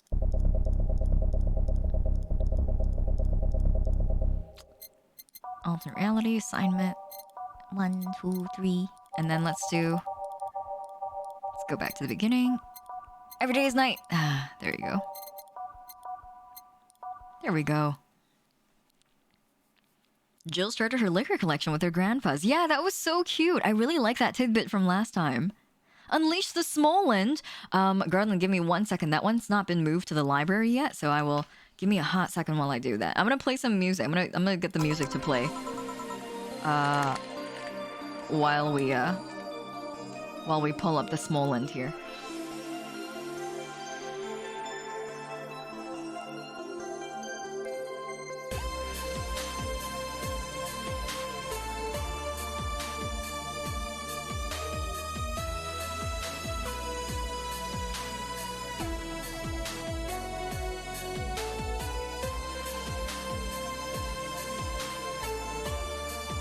The musical notes for this menu are really fun. They really are.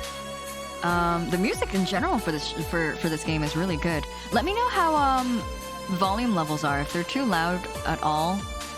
Some tracks are louder than others, so let me know if it needs to be pulled down or up.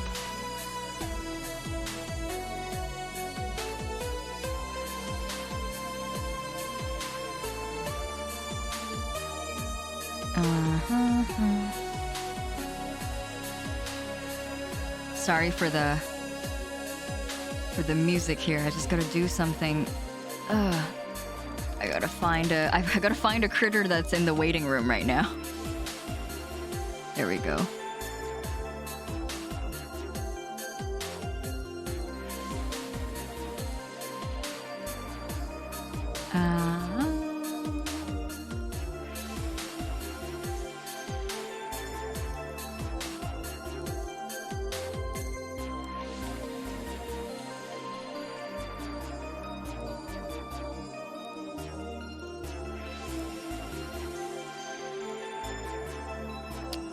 Where is BTS? Oh god, I almost closed the game. Please don't close the game. Okay. Smoland, we got him. Sorry that took so long.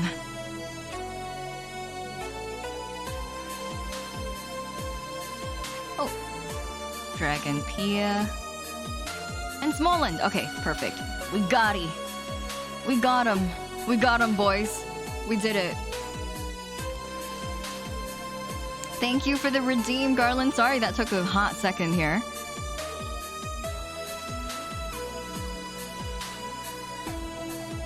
Valhalla music truly slaps. It do. Oh, you want some bunny ears? Yeah, of course. It'll go right into the chat if you guys don't mind. Hi, Callum. Welcome. I remember sending you one of the songs from this before you played it because it would sound great for you to sing. Yeah, that's right, Pans. I love this game so far. It is fantastic. It's so good.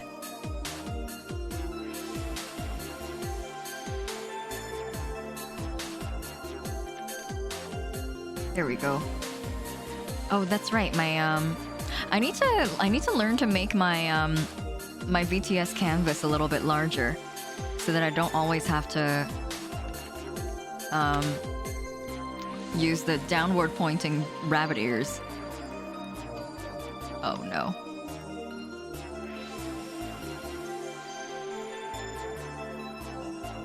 There we go. Thank you for the redeem, Mythwing. All right.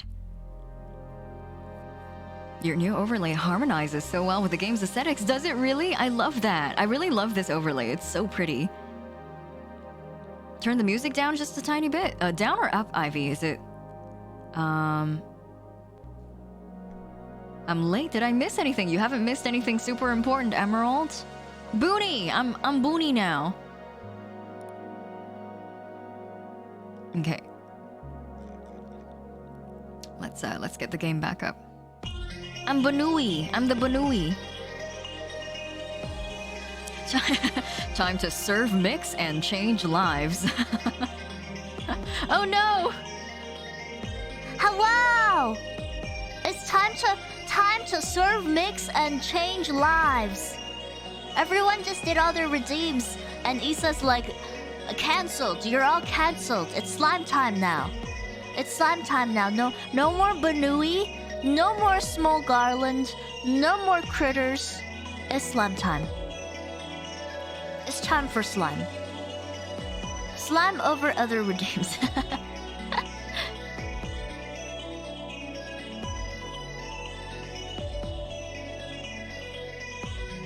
Puffy, that's me, Puffy.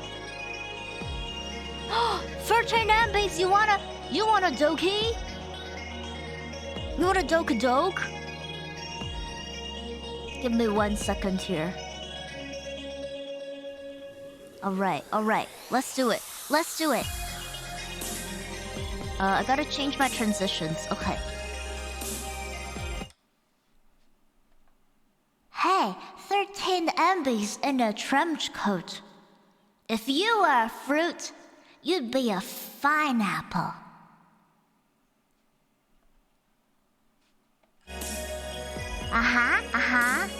Pineapple? Get it? Get it, you guys? Do you guys get it? Do you understand? Oh, thanks for the ham stand. It's time to... I don't have hands, but I can still ham stand. Thank you, Kokone. A badoki doke. A badoke. A slime stand, yeah. Hi, Lacey, welcome. How are you? An ear stand? A slime stand. An ear stand? An acapella? You want an acapella? Volok, thanks for the follow. Welcome to the host club. What acapella do you guys want? What is a song? What is a music? King! You want me to sing King by Canaria?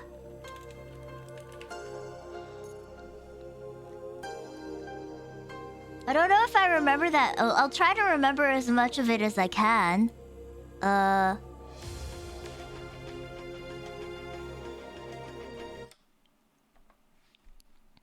Why I'm also singing this upside down. This is great. This is great. This is why people watch clips from my channel and they're like, what the fuck goes on here? Is shit like this happens because you guys stack your redeems so well.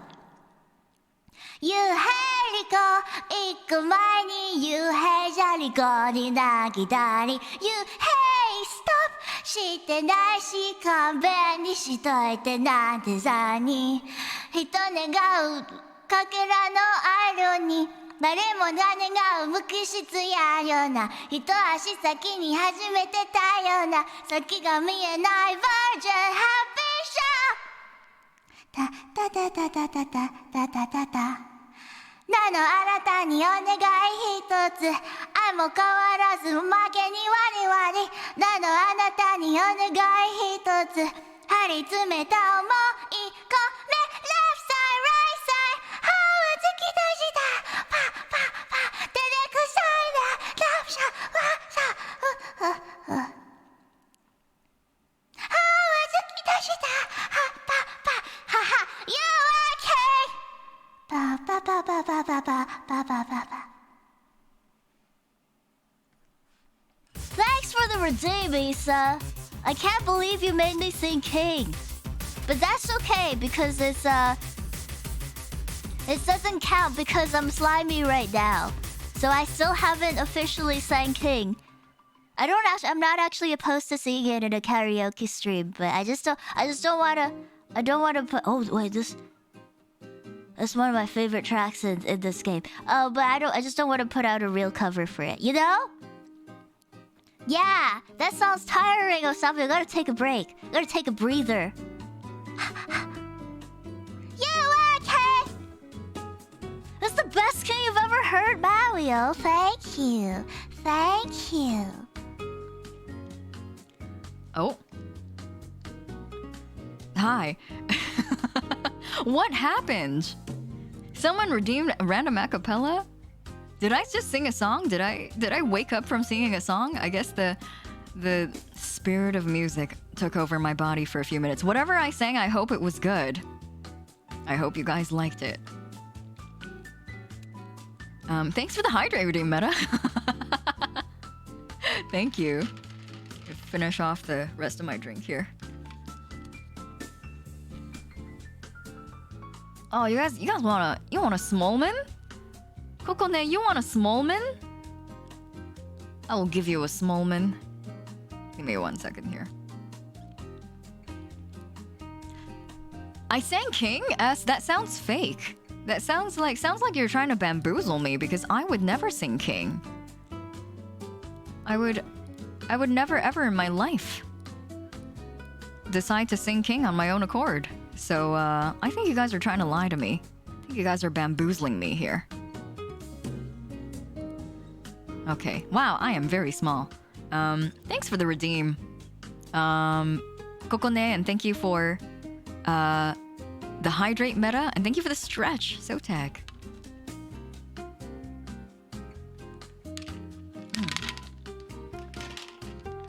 Yum.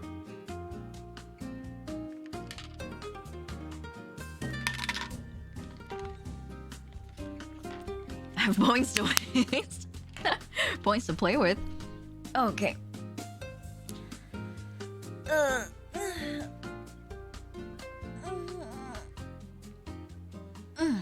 Oh. Thanks for the stretch. Oh. Check my spinal fluids. I think they're still there. Alright, time to serve mix and change lives. Wait, that's not how it goes. No one here to retort. Man, it feels lonely without Gil here. And this track is going really hard. Oh, it's the remix of Base of the Titans, no wonder. Okay. I just hope the restlessness in the streets doesn't lead to dangerous or weird types coming in here. Who? We've never seen this. Who are... They're just... They're just a brain in the jar? Serve lives and change mix. Ivy, thanks so much for hanging out with us today. Have a good night. Take care of yourself. Rest well, and I'll see you next time. Have a good rest of your day. It's the big brain. Oh, look, it's my ex-B. Ivy. Ivy's gonna sleep, but not before dropping another banger on us. Good. What voice should I give them? This person is wonderful, Vox. I'm kind of looking forward to this one. Yeah, this brain wrinkly. This brain wrinkly as hell. Wish my brain looked like this. Welcome back, Kumako.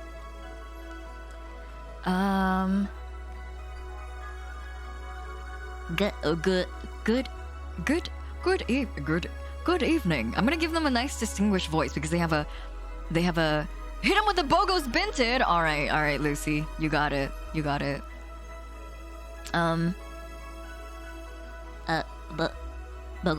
Bogo's Binted. Good evening. Holy shit, that was a record-breaking jinx. Welcome to Valhalla. What can I get you? I'll have a blue fairy. Don't make a joke about becoming real. Don't make a joke about being real. On it. Let's give them this brain a blue fairy. But Bogo's Binted? How does it drink? We'll find out, Kumako. Gabriel, you can look up. We were just talking about this, but you can look up !gear to look at all my streaming hardware. All of my processing is handled by the GoXLR. It's basic. It's very basic. I have EQ, compression, and noise gate. That's it. The noise gate is really not that big of a part of my processing because I don't have a really noisy streaming space. But all of it's handled by my hardware.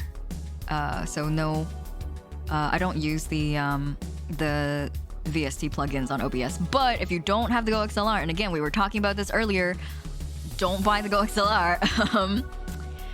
Just go use the VST plugins on OBS to start with if you've never touched audio processing before. Red King Atticus, hello, welcome. How are you? You pour the drink and it's dispersed into the suspension fluid. Yummy. Let's get him a blue fairy here. A B, okay. 4 Adelheid. 1 Flanner sheet. Oh, optional Karmatrine. All right, load this baby up. Give this brain a lot of alcohol. Looks like they need it. And then all aged and mixed. I'm doing okay. I need a nap, but aww. Why can't you get a nap in? Why can't you get some rest? What time of day is it for you? Make the brain all nice and smooth like. Yeah, let's smooth out those wrinkles, brain. Because you have to come say hi. Aww. Well, you've got your high. Go get a siesta in. Go get a nap. 3 in the afternoon is a perfect time for you to take a little nap. If you don't want to leave, you can have us on in the background. Yeah. Go have a nap. Enjoy your nap. Take care of yourself. Rest well. Here you go. Nice. Yeah. This is the thing. So, how are you gonna... Oh, you can grab stuff. Should have figured as much. You can drink stuff? And eat. I have the same system Lilim do. Can I ask you something?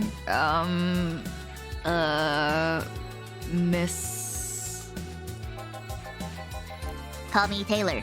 Just Taylor.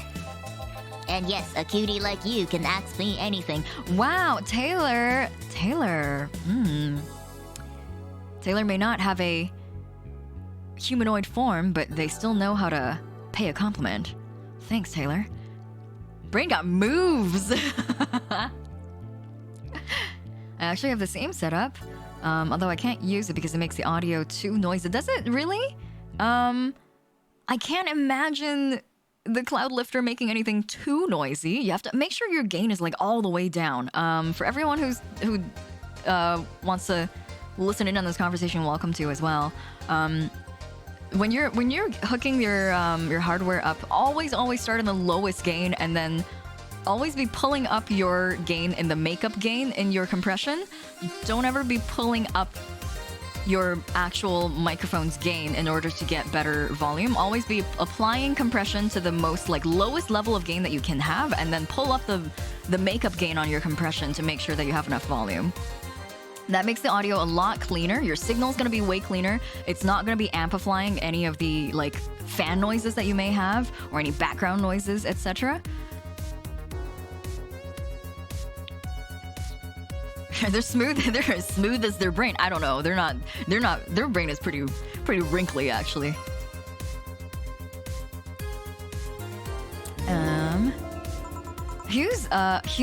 Humzin, thank you so much for the follow. Welcome to the host club. Okay, Taylor. You have to be the first person I've met that didn't go, okay, just Taylor. Nah, too easy. You are a brain in a jar, right? I'm sure not a hologram of that, I'm sure. Yep, I'm a bona fide human brain in a jar. So, how? Why? What, does my handsomeness make you speechless? You're not something a girl sees every day, and that's saying quite a bit in these parts. Fear not, for I have a speech prepared for these situations. A speech?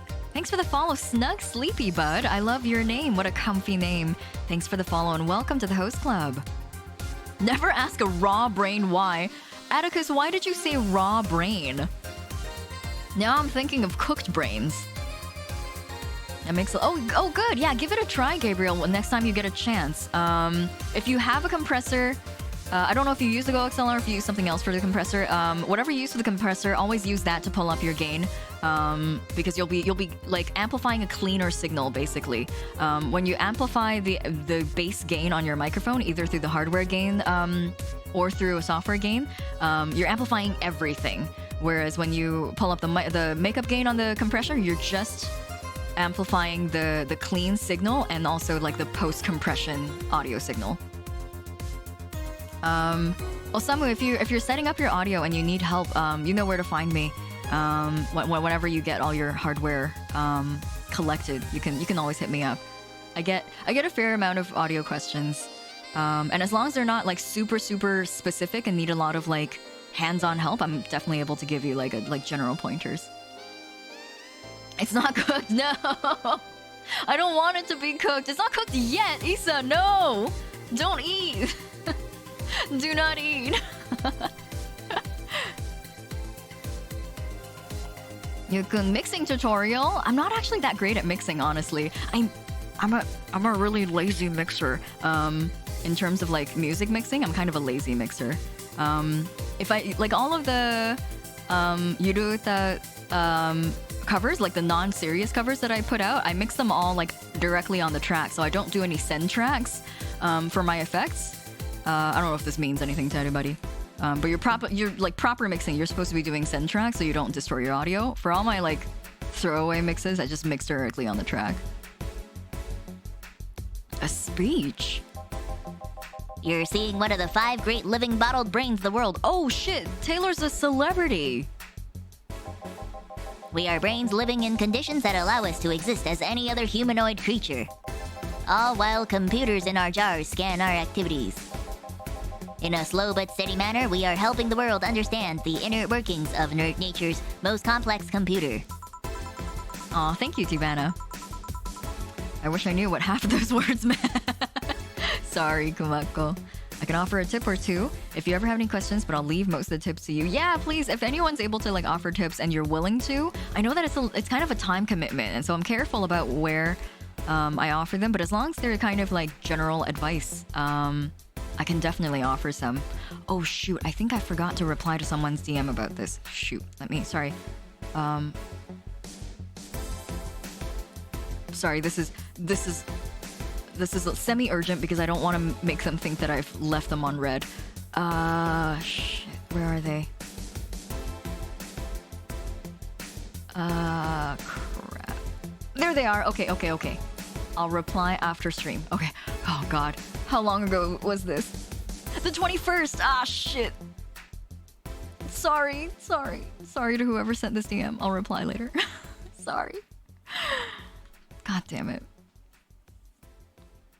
Okay. I ghosted someone by accident. Thermo. I read their DM and I was like, oh, I'll reply. And then I forgot. I'm assuming you prepared that after being asked the same question too many times, huh? Not out of exasperation or anything like that, mind you. I just wanted to have something thoughtful prepared. Look, I even have a couple of pamphlets with me. You want one? Sure. What brings one of our world's 5 brains in jars to this place, though? Oh, I'm from around here, actually. I just wanted to take a walk for the first time in quite a bit of time. Have you come here before? Sadly, no. Otherwise, I'd remember a cute face like yours. Damn, Taylor! Taylor's laying it on very, very aggressively. Speaking of which, can I have your name? It's Jill. Jill? That's a really cute name. Thank you. Say, weren't you scared of going outside today with that commotion around and all? Devin, hi! How are you? How's your day been? It didn't stop you from coming here either, did it? Yeah, you're right. It's gonna take more than cryptic but ominous news to stop me. You're awfully energetic. Did you know that? Sorry, does that bother you? No, not at all. It's just that I figured a brain in a jar wouldn't be so happy. Well, while I was alive, my body got to a point where there wasn't much I could do. This new state of existence allows me to accomplish more than I ever could before. Plus, I'm doing something that'll help people in the long run. Oh, I really like Taylor. Vox Fox, you were so right. I like Taylor a lot.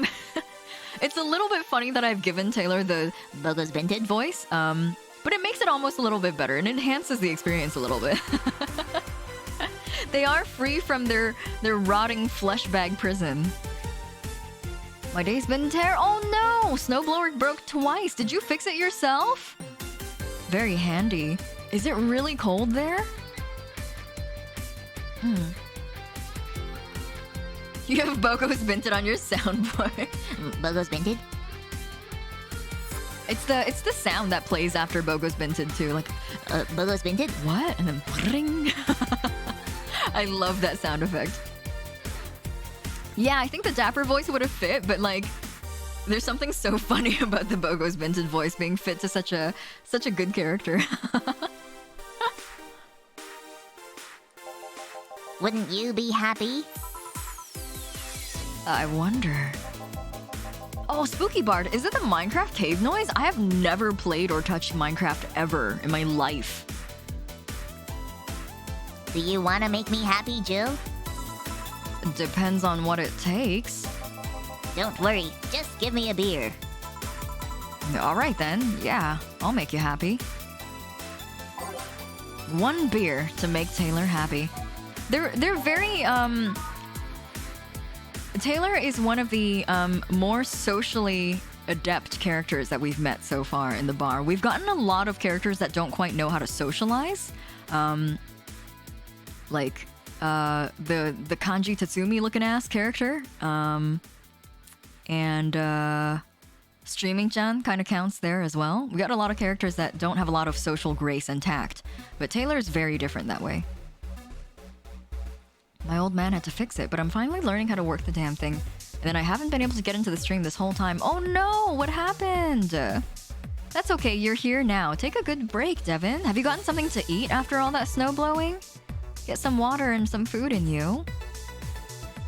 Yeah, you're right. Osamu, you can feel that in their character. There's someone that's that has a new lease on life. Who's responsible? Atticus Rest, it's me. I'm responsible. You're eating Borgir? Congrats!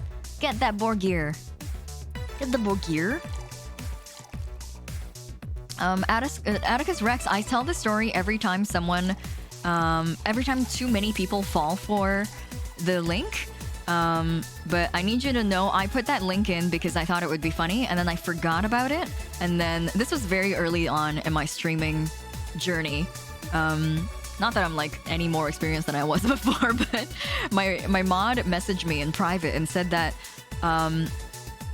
because everyone kept asking me if I have a Discord and I don't have plans on making it, and so I put that link in as a joke, and then my mod messaged me and was like, "Did you know that there's a link in your bot command list that brings up a Discord server link?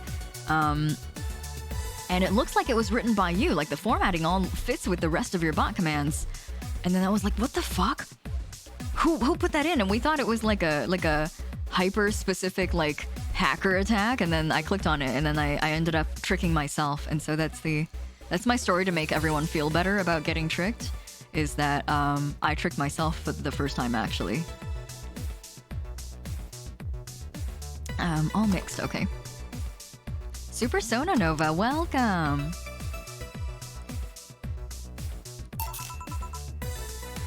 Here, a beer. Ah, yes. No matter what happens, beer's always good.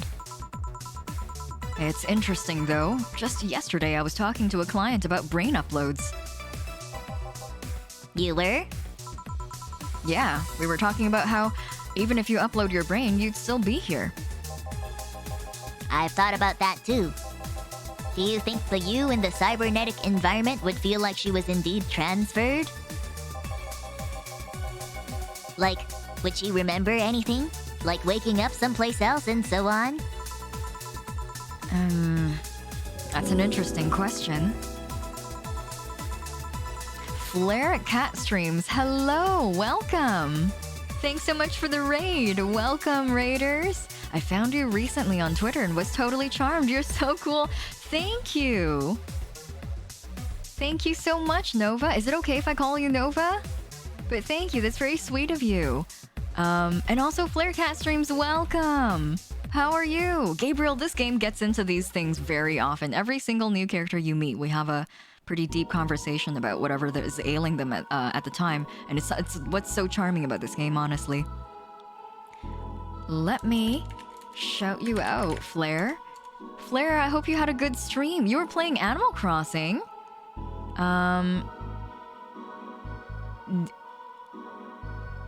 New Horizons is the Switch one, right? I can't remember. Call you Nova? Okay, good. Thank you, Nova, and welcome, Nova. Coffee Talk, yes. Dream suggested Coffee Talk to me, and I bought it because it was on sale the other day, and I'm quite excited about it. Flare Cat Streams, thank you for the raid. Raiders from Flare's stream. If you haven't been here before, my name is Hiiragi. I am a host VTuber. We're playing Valhalla today, which is a visual novel, a cyberpunk visual novel about mixing drinks and changing lives. So if you'd like to chill with us, you're very welcome to. I have a Doki Doki redeem from Yugid. Let me go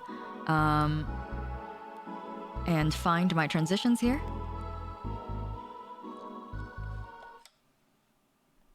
Hey, Yugid.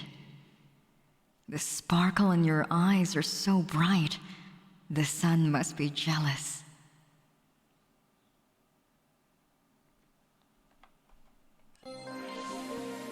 Thanks for the redeem, Yugid. The demo of Coffee Talk episode 2. Oh, there's an episode 2? What? There, of course. Thank you for blessing my audience with your voice. Aw, thank you for the raid. Thank you. Flare, if you need to get some water and food after your stream, please go do that. Please don't feel obligated to stay or anything. Go get some rest for yourself. Holy Callum, you've not missed a single day since release? That's crazy. Do you get an achievement for that, Callum? If you don't get an achievement, you at least get a personal congratulations from me, because that's insane. I actually do really terribly with I've talked about this on stream before, but I do terribly with games that require you to go in daily to do things. Sin of Cause, why do I have ears? It was a redeem. gotta redeem. I believe it was from Mythwing. Correct me if I'm wrong, but someone redeemed rabbit ears. Do you do any voice acting work? I do freelance voice work, and previously, before I started streaming, I kind of fell more into narration work and sort of like business copywriting kind of like narration work and like ebooks and trailers and stuff like that. And then ever since getting into VTubing, people have been telling me I do a few good character voices as well, and I should go into that.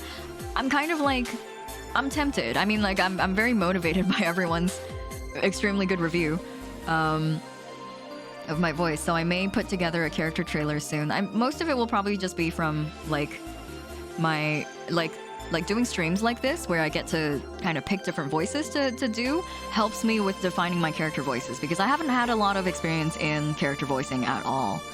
I don't know if I'm much of an actor, and so it's a lot of these streams on Sundays where I get to voice a lot of characters is just like really good practice for me, because I don't have experience in voicing characters. I've done them for fun, but never for not never, but very rarely for a paid gig. I've done a couple of like very small gigs here and there, but nothing crazy. I would totally watch an anime voiced by you. What's good is that you could voice the English dub and the JP voice. That would be very cool. I don't know if I have the chops to do that, but that would be very cool.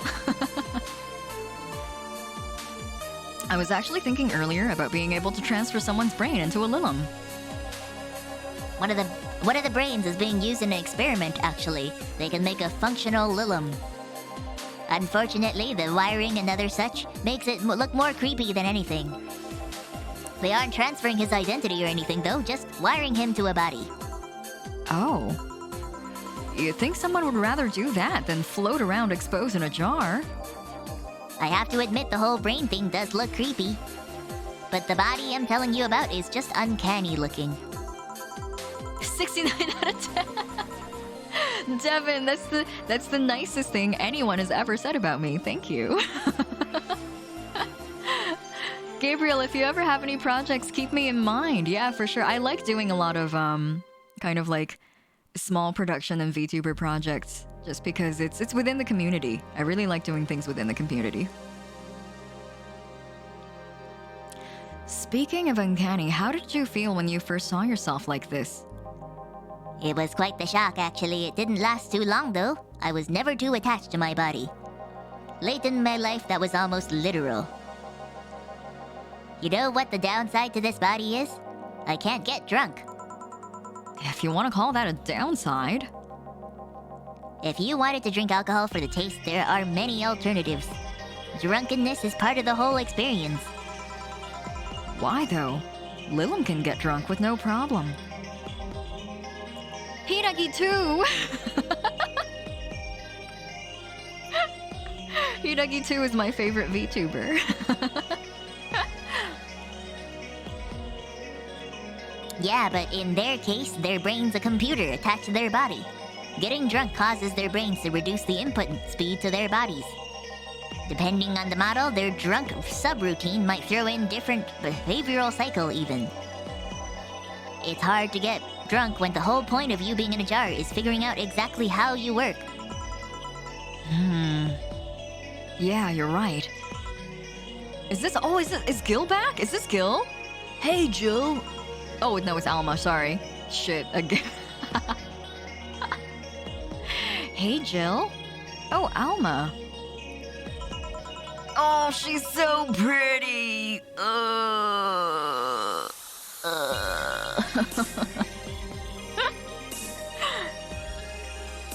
Just oh, Alma? Where's the courtesy one would expect from a plebeian bar staff? Welcome to Valhalla. What can I get you? Happy? Not when you put it that way. Why, hello there, beautiful. Whoa! You hurt my feelings with that, darling. Sorry. You don't see talking disembodied brains every day. I mean, I did work a summer in Lilla maintenance, but even then, those were talking heads. Oh, don't worry about it. At least you're not running or fainting. Your name was Alma, right? I'm Taylor. Nice to meet you, Taylor. Say, Alma, can I buy you a drink? Sorry, I only date people who are at least 50% organic and have at least one face. Alma, don't make assumptions. When people buy you a drink, sometimes it's not actually for a date. Sometimes they're just being good people like Taylor.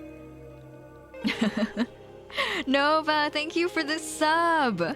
Welcome to the Starlight Host Club. Enjoy your Host Club membership. Enjoy your emotes and enjoy your sub badge. Thank you again.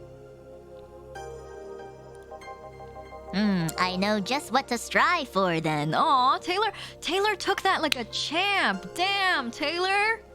I love that. Wow. That was a 10 out of 10 bounce back from that. Whoa. Taylor's such a boss, I know. Taylor's a champ. Oh my god. Yeah, Dullahan, I think Alma's not the most interesting character to me so far, but her design is the one that makes me go like, ugh. Taylor's my new role model. We all aspire to be like Taylor now. Man, what a cool character. Vox Fox, you were so right. Thank you so much for forewarning me that I'm gonna fall in love with Taylor. Thank you for this stretch and hydrate. OPD.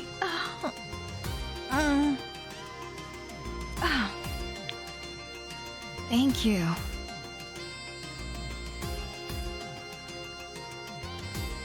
Alma should be buying Taylor a drink. If I were Alma, I would be buying Taylor a drink right now. Just kidding. It would make me happy to make you happy by buying you a drink. Does that bother you? I guess if Jill's the bartender, I don't have a problem with that. Awesome. I'll pay for your next drink then. What will you have? I'll have a cobalt velvet. And you, Taylor? I'm fine, actually. You're gonna have me drink alone? I don't want to drink that much. Okay, then. Let's make a cobalt velvet straight from Taylor to Alma. So cute! One day I will donate every part of my body and I'll be put into a jar and I'll be called Thermoailer. 1, 2, 3, and 5 Carmetrine. Very nice, Alma. A healthy amount of booze, all on the rocks and mixed. Taylor is the best brain. We haven't met the 4 other brains in jars, but we are already convinced that Taylor is the best one. Your drink. Hope you enjoy it. You know, you've been nicer to me these past minutes than at least 3 guys have been in the last year. Judging from the way you two talk, I'm guessing you've been a client here before for a while now, right? Only for about half a year or so, if memory serves right. Really? One would think it's been longer. It feels like it's been longer. Shut up. You love me and you know it. Look at her face here. She's so cute. Oh, man. Why is Alma so cute? I love... If we only need at least one face, I have a chance with Alma. Yeah, we all technically have a chance with Alma. Love this animal, Diva. Hello, Rikori Maid. Smug Alma is smug. She's so cute. I'm gonna go to bed now. Have fun with cute brain and cute lady. Thank you, Chad. Take care of yourself. Have a good rest of your night and rest well.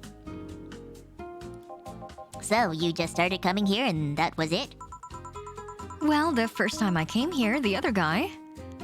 speaking of which, where's Pablo? Gillian. Archimedes. I don't know. Adventuring or something. Anyways, the other guy served me the first time I came here. Nothing unusual there. The next time I showed up, Jill here was the one serving, and I don't know. I feel like she just gets me. There's this chemistry. We click. We click, she says. The fact that I feel more chemistry with her than with many other people is kind of sad, though. It's always good to see a nice friendship. Sadly, it is getting late, and I've gotta go. Oh, it's the track that goes way too hard again. Sorry. Oh no! Bye, Taylor. I'll leave you two lovely ladies alone. See ya. I hope Taylor comes back. Bye, Taylor. Bye. Bye. Bye. Please come again. That Taylor sure was nice. A bit weird at first, though. Apparently one of 5 brains being studied by scientists or something. There's a summary of it in this pamphlet. Let's see. Oh yeah, I've heard of them before. Can't believe I actually met one. Say, Alma, how many people are there in your family? Just curious. Well, aside from my mom and dad, we're 4 sisters and 1 brother. Funnily enough, we all have names that start with the first 5 letters in the alphabet. Oh, so she must be the oldest? Yeah, she must be the oldest, child. So you're the eldest one? Oh! No, I'm actually the middle kid. You're the middle kid, but your name starts with A? Don't think too much about it. I never said the order reflected our ages. My sister Carlotta is the eldest one, and then there's Diana, right before me. Then comes Eva, and at the bottom lies Bella. Sorry, the youngest one is Bernardo. You've never been alone, I'm guessing. Can't complain about that, I guess. It helps that we were never 5 in the same house. By the time Evita and Bernie were born, Diana and Carlotta had already moved. Speaking of our family, today I came because I needed a break from everything that's been going on with them. Do you live with them? No, but Evita and Bernie do. Not to mention I visit them almost every day. Anyway, my second eldest sister, Diana, just separated from her husband. It's not even been a week, but she's already got some other guy in her bed. She left her kid with her husband's parents and pretty much forgot about them. Never mind the fact that they need to go to school and all that. Damn. Diana's life has always been messy, but these days she's really making it big. She wants time for herself, to live her life. She didn't think about that when she married the guy at 20. She didn't think about that when marrying a guy that she had only known for like 3 months. You should take your own advice. Hey, I'd never marry someone who could catch my attention so quickly, okay? Sure, there was that one time when it almost happened, but I blame the damn stadium kiss cam. Kiss cam? I was going out with a guy my little sister introduced to me. Seems he was her friend's brother or something.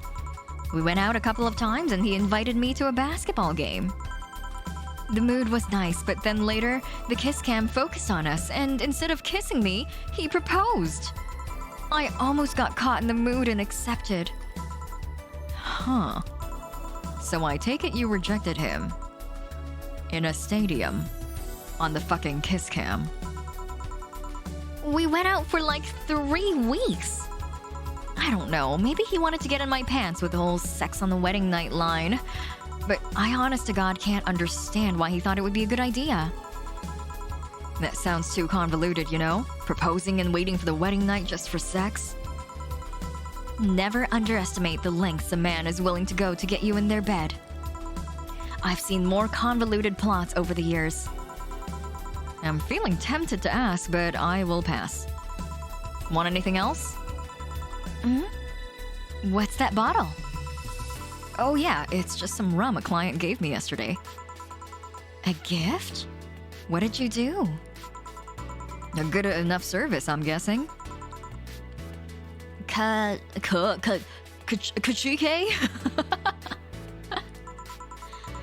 Huh. Interesting name.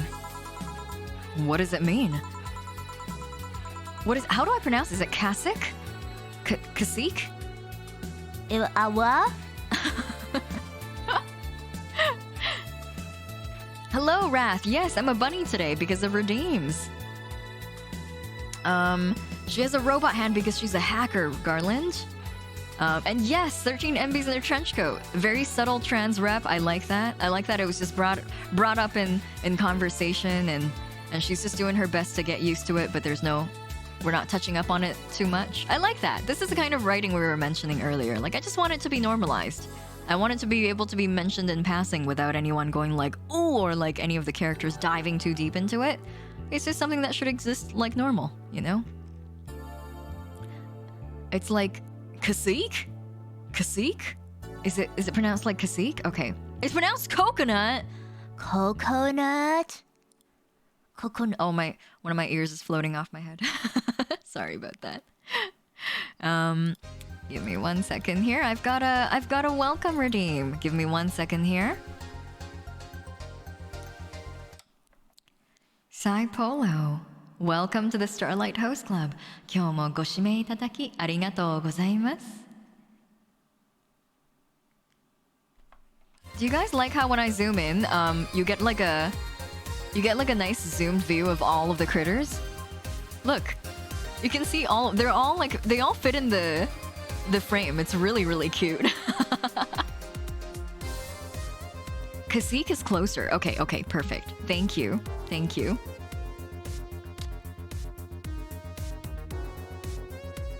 Oh no, Garland's not in there. Garland doesn't fit, really? Oh no, Garland gets... There we go. You got covered by the roses.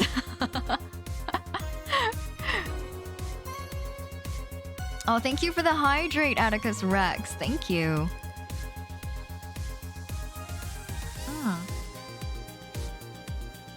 And also, hello, Aloe Zingy. Kanagoko and Cancakes, thank you very much for the follow. Welcome to the host club. We're just playing Valhalla right now. Garland's holding the bouquet. Aw, that's cute. 3 weeks into a relationship, I think is like almost too long by my standards to start having the sex conversation. I feel like it maybe should be addressed within the first 2 dates.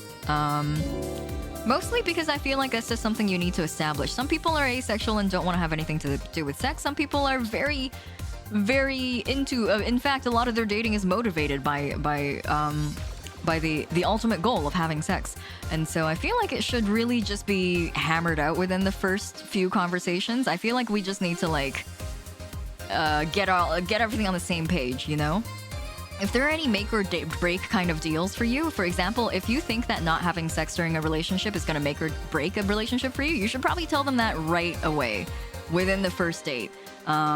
Just be like, hey, I you know, if this becomes something, or like, you know, at the end of the date, you're like, that went really, really well. And, you know, if this is going to become something more engaged, I just wanted to let you know that I expect sex to be part of the relationship. And if you don't think that's going to work out for you, that's perfectly fine. I respect that, but I don't think it's going to work out in the long term. And then just get that out, you know? Like, you need to communicate these things super early. Do not, like, sex is not a dirty topic. Nor should it be something... Nobody should be offended by you bringing up sex early, I don't think. Because that's like...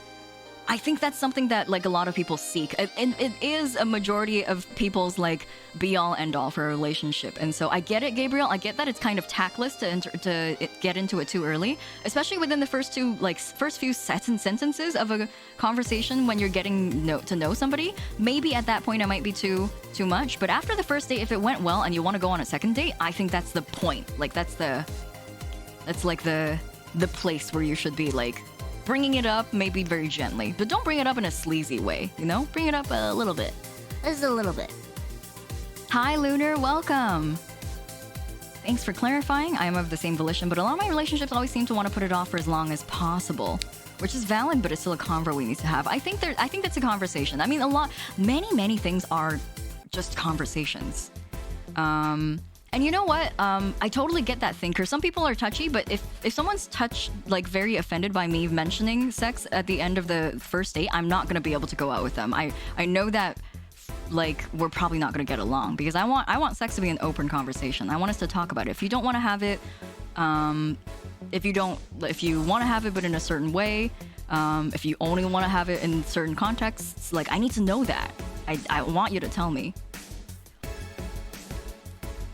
Otherwise, one or both people will feel misled. Yeah, Meta, that's the biggest thing is I don't want anyone to feel misled, especially like if you have a very like relatively normal expectation for a relationship in terms of like sexual relations, then maybe you don't have to put everything out onto the table. But if you have something that's slightly different, like you're like, a lot of people in the past who I have dated made a very wise choice to tell me, hey, I have trauma when it comes to sex, and I want you to know this early because I don't know if I'll be able to approach sex openly without feeling perfectly safe first. And I'm like, that's so understandable. I respect that. And a lot of people have told me that they're asexual and they don't want anything.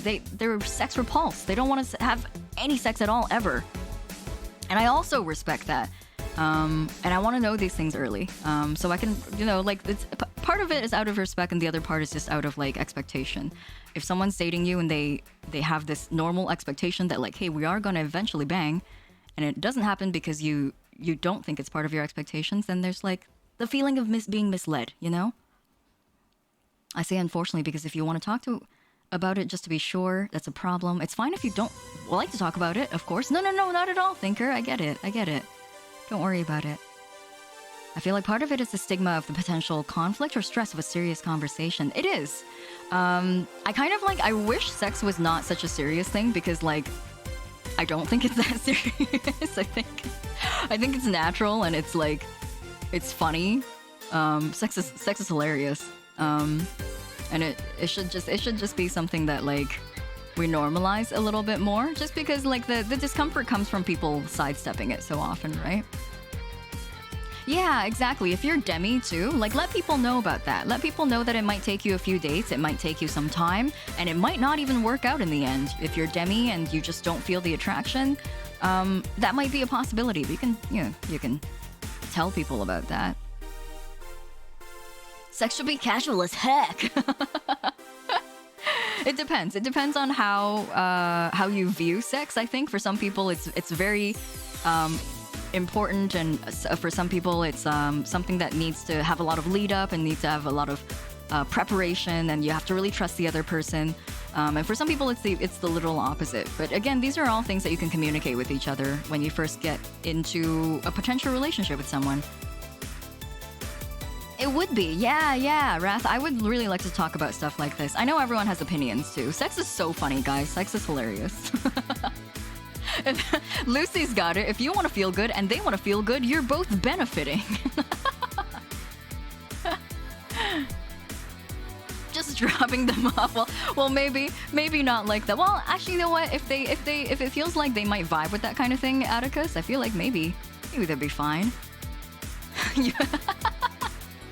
Sex is hilarious. Hiiragi 2022. If you suck at sex, it's even funnier, actually, Lunar. Sex is hilarious.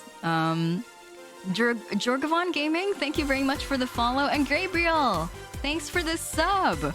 Welcome to the Host Club and enjoy your Host Club membership. Enjoy your emotes and enjoy your sub badge. Thank you. Sex Ed with You, episode 1. Benefiting. Episode 1, benefiting. Casual sex? No, I'm pro all the way. I have a G Fuel code and everything. Ranked competitive sex.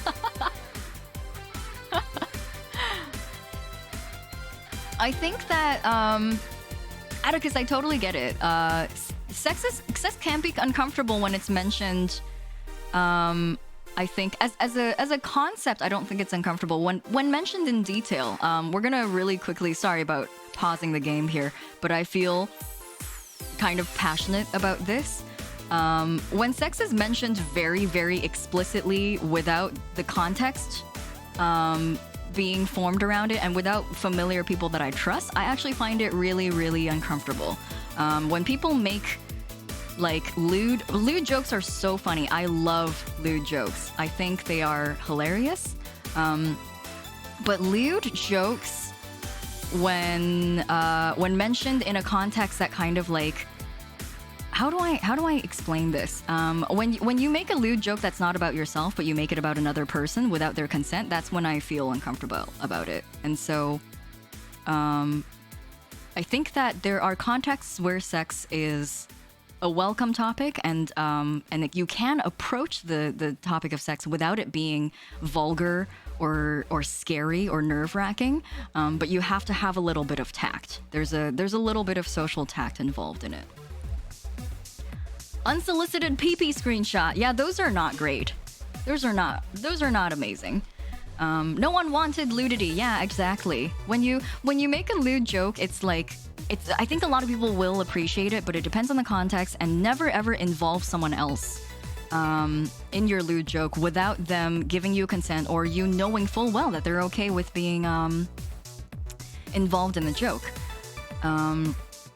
One of the things that actually really offended me about someone that I dated before, I had an ex who and this is, you know what, this might make me sound kind of like a stick in the mud.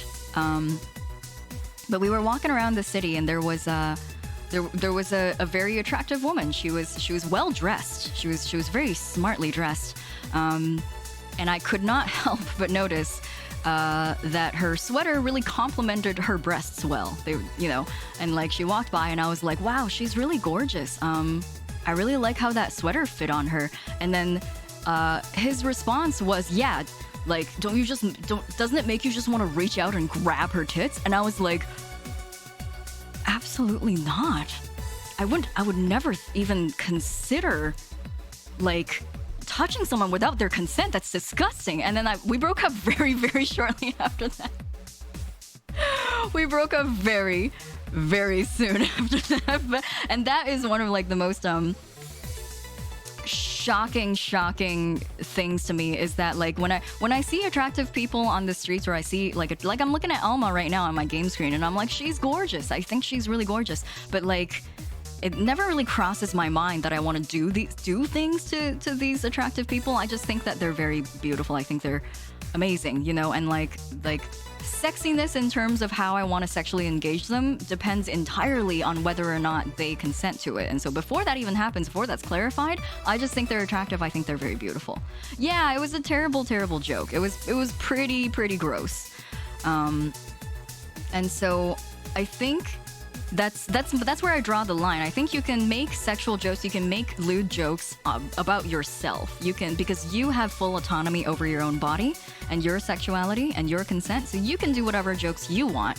I think the recent trend of people barking at sexy pictures is really funny, because that is like kind of a dig at yourself, and it's a lewd reaction. It's a very like it's kind of like head empty, kind of like lustful reaction to something that's really sexy without offending the other person.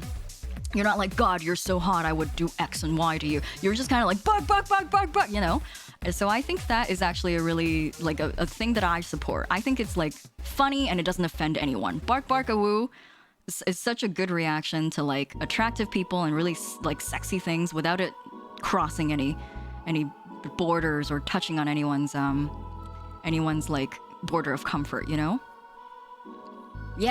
Sotek has put it into words way better than I can. There's a huge difference between appreciating how attractive someone is and actively coveting to possess them or do anything to them physically. It's very, yeah, it can only offend yourself.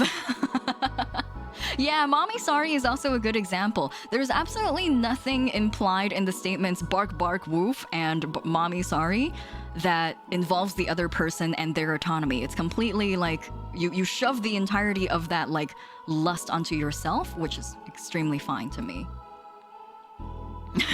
Atticus. What is I'm trying to understand your viewpoint. What is the difference between a bark and a wolf whistle? I'm not sure if I've seen a wolf whistle being used in recent years. I don't think that a wolf whistle on its own is very offensive. I don't think so. Yeah, I think the act of catcalling is a little offensive, but the wolf whistle itself, I don't really find it that offensive. Neuron activation is pretty funny. Yeah. What about something like "Step on Me" that doesn't feel quite right? I'm not too offended by "Step on Me" either. It's again like there is like choice being kind of like given to the other person. Whether or not they decide to step on you is completely up to them. Hello, Yubapo, welcome. I think the wolf whistle has become a parody of itself. It has. The wolf whistle is so old at this point, I think, that it's quite entirely never used for its original purpose at this point. Not that it ever had an official classification of any sort.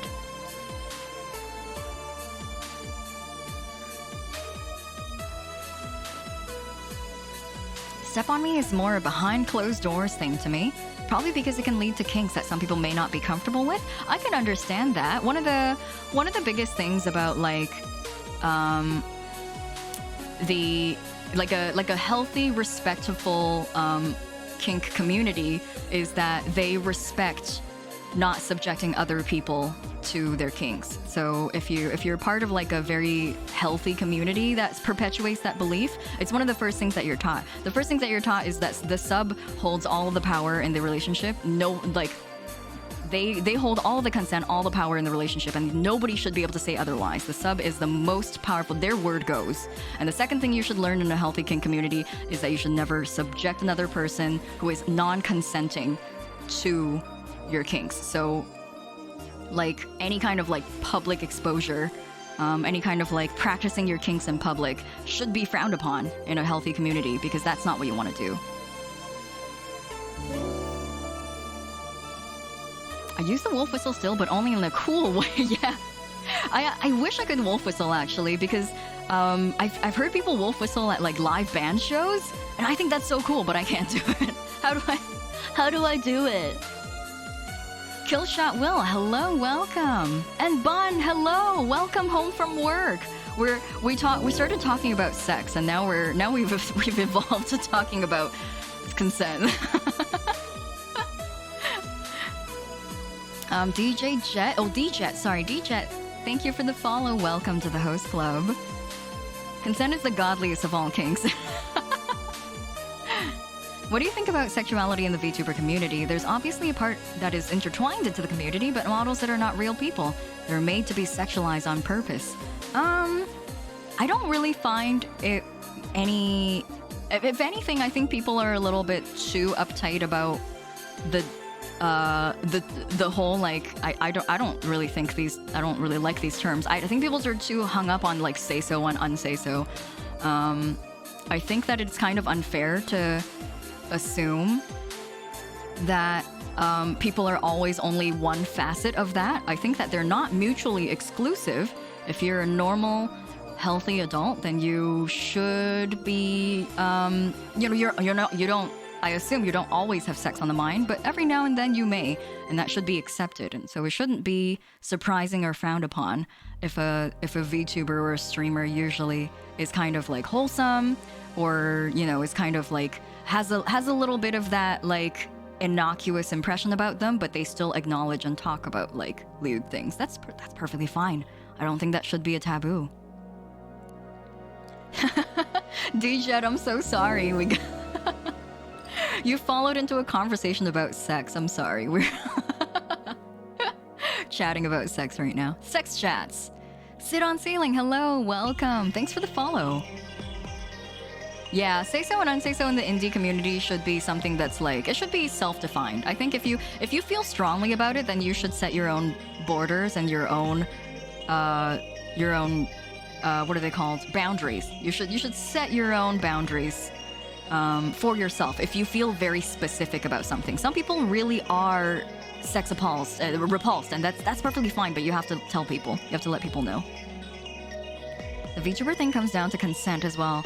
Cooperations being except from this because their full purpose is to be a character. However, indies are something else. Yeah. We're in very different playing fields. There was the Nyanners milking stream. That was something else entirely. Very, very progressive and very revolutionary. Hey Daifuku, welcome. You know what? We've chatted about sex for a long time now. Let's maybe this was all just an excuse for me to keep Alma on the screen for as long as possible. But it's because I tried. You know what? I paused the stream to talk to you guys about sex because I didn't know how to pronounce this. Is it kakik? Is it kasik? Kasik kakik?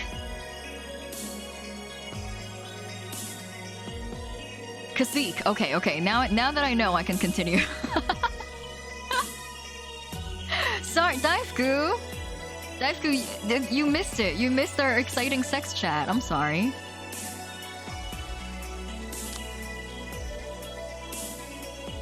I think Alma has, out of all the characters, the biggest ahoge. Just the ahoge champion here. Kasik is what is it? Kasik is the name of the chieftain in some native tribes. I see. Do you want me to serve you some of this? I'll pass. I don't have too many good memories where rum's involved. Get me a fringe weaver instead, will you? All right. Oh, she was just about to order a drink too.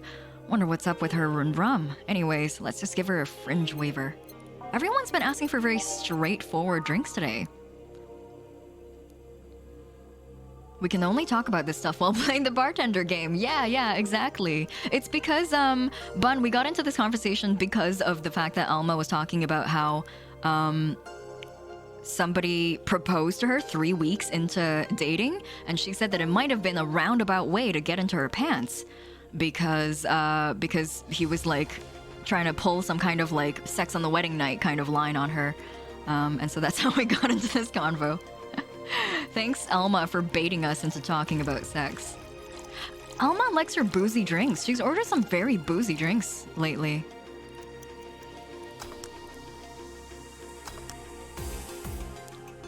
I once misspoke ahoge as ahoyaga.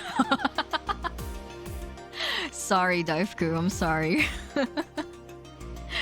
Can I say your voice is very soothing? Oh, Bappo, thank you. That's so sweet. Oh, your comfort. Thank you. That's actually so sweet. Thank you so much. That's so sweet of you to say. I'm really glad you're having a good time. I looked Kasik up and I found a lingerie company. Nice. Alma does seem like a lady that can hold her alcohol. You're a really chill and cozy streamer, both sober and unsober. I haven't really been unsober on stream before. Maybe I should try that next time. I haven't drank a lot in a while now. One fringe weaver. What kind of memories do you have with rum?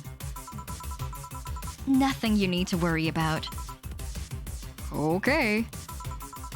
All right, now's my turn to ask questions. About what? What kind of family is your family? Well, I'm an only child. My mom and my dad split amicably.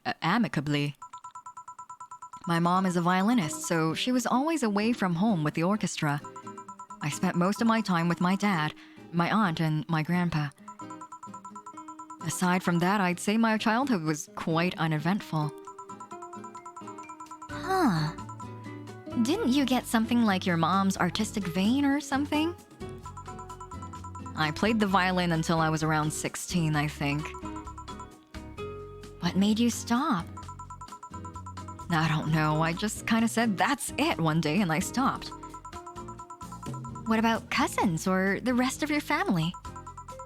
I see very little of them, actually. Mainly because my dad moved away from most of them. Most of my mom's family still live in France to boot. So your mom's French? Yep. Can you speak French? Mon arroz glacé est plein d'anglais. I don't know how to... Ooh, what is... Oh, omelette du fromage is what I should have said. Omelette du fromage. Omelette du fromage. Baguette.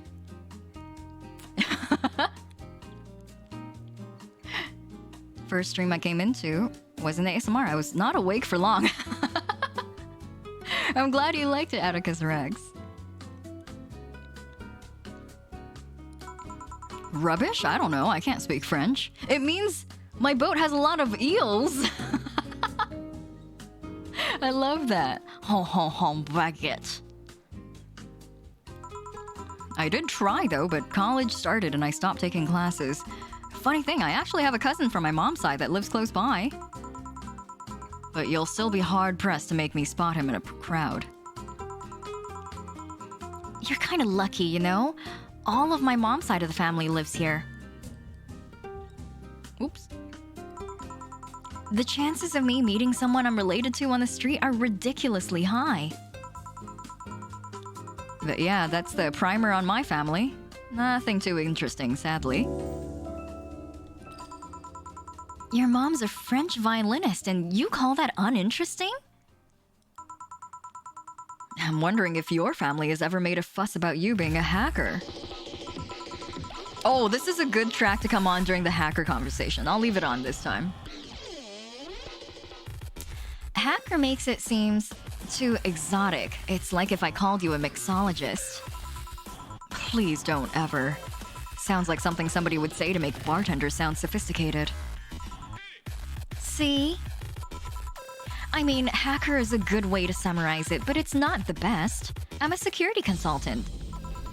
People who want to find flaws in the security of their system, and I do my best to pinpoint where it breaks. Imagine seeing relatives outside of holidays. Ugh.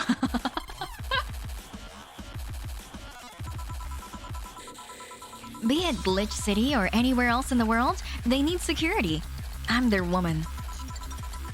You've told quite a few stories about cracking into databases to retrieve info, like some sort of mercenary, though. That doesn't change the fact that hacker is not the best term to use. Makes the whole thing sound illegal when it's actually an honest job. Didn't you tell me you once secured some incriminating pics from a guy's cell phone? A mostly honest job. Sheesh. What made you become a hacker, by the way? I've always been a sucker for puzzles. Even as a kid, I've always had a Sudoku or crossword with me. But at some point, they started feeling kinda samey.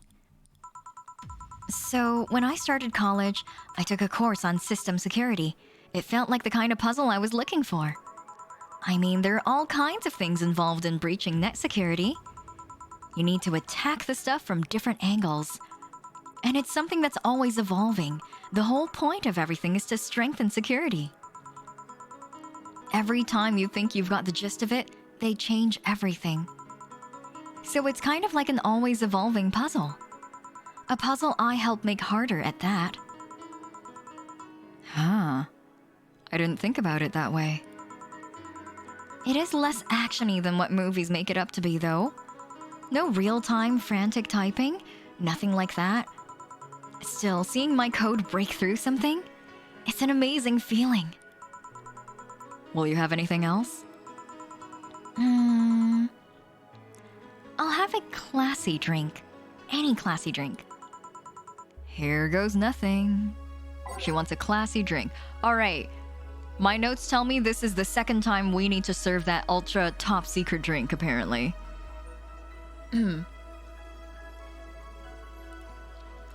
Would you like a new BG music? I could work on something for you, but only if you want. It can be any genre.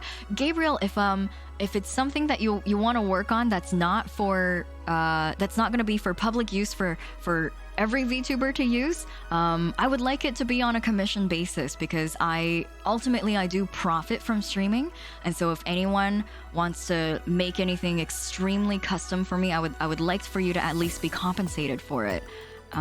Because most of the things that I do here are commercial use, especially for stuff like music. Hacker mommy? Sorry. Hacker mommy?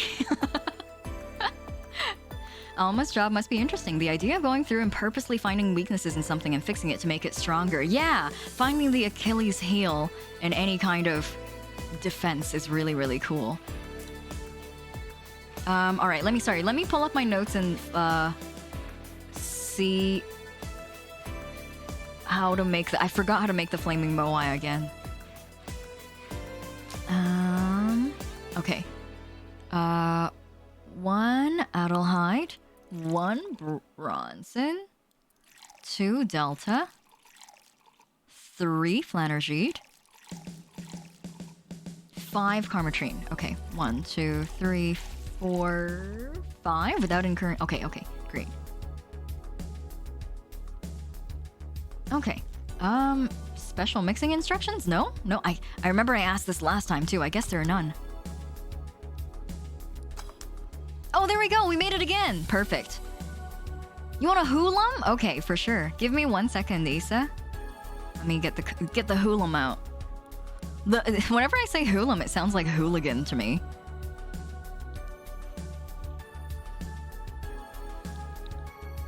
You only have to serve it once, but this is one of the times you can do it without losing perfect service. Is that really? Is that really? My English.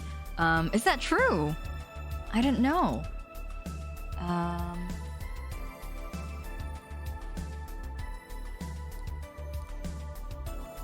Sorry, give me 1 second. We're just pulling up the right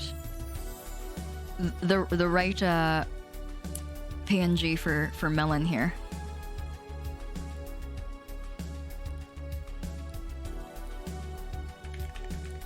Okay.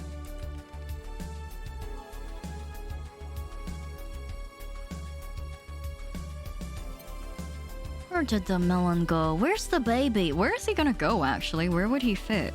I'm gonna put him on, Oh, no. Do not shrink the mans. Okay. He can be right here, under my chin. Not really a place that makes sense, but... I'm kind of flooded with creatures. Oh, actually, you know what? He can go on my head! He can go on my head! Yeah, that's perfect. Who is that kitty? Who is he? Who's the baby? My BFF is a system analyst for the local government, so his job is a lot like Alma's. Cool! That is really neat. I've been thinking about making some free tracks for the community, so I might do that. Yeah, Gabriel, if you do that, DM me, let me know. I would love to use it, and I would love to, just like how I use Kon's music too, I'd like to give it shout-outs to make sure people know where to find you too. Crash, thank you very much for the follow. Sorry I missed it for a few minutes, but I hope you enjoy your stay. And thank you for the redeem as well, Issa. I'll do a shout out for you because I think I haven't implemented the melum yet, but my melum PNG is drawn by Issa. Top hat with the top hat. Yeah, top cat with the top hat. It's the boy. Here comes the boy. Hello, boy. Welcome. Here you are. Yep, just what I needed. Thanks. Say, Jill, what's the worst that could happen if you don't get your drinks right? Well, people have the right to not give me money. If they don't pay for it, I don't get my bonus. No bonus means less money and no tips, which doesn't help because I have to pay bills. Bills like my porn subscription. Oh, I see. Do you have to make an effort to pay your bills? Nope. You have no idea how much I hate you right now. Well, my job pays pretty well, and I'm not the kind to spend too much on things other than food and bills.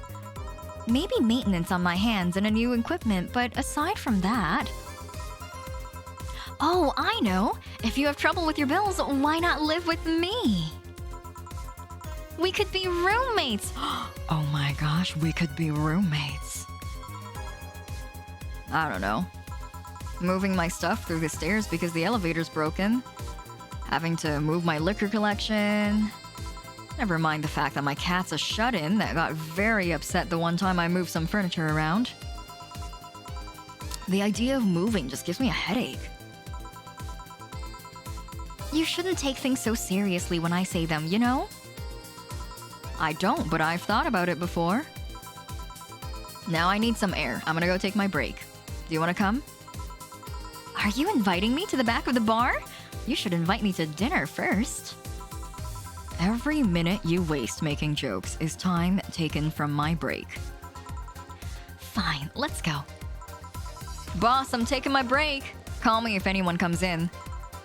Sure, sure.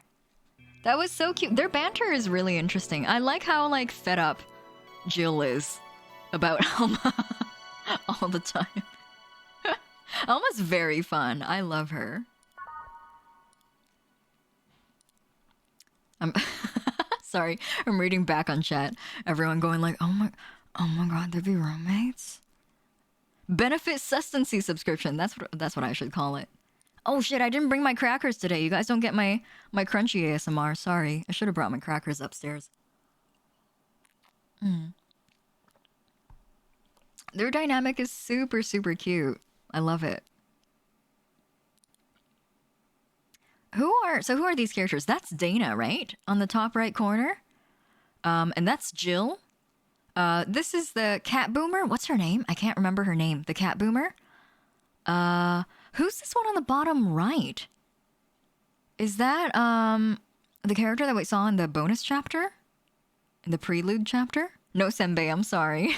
Emerald, thank you for the hydrate. No crackers in you, Riot. I'm sorry. Bad content today. Bad stream. Sorry.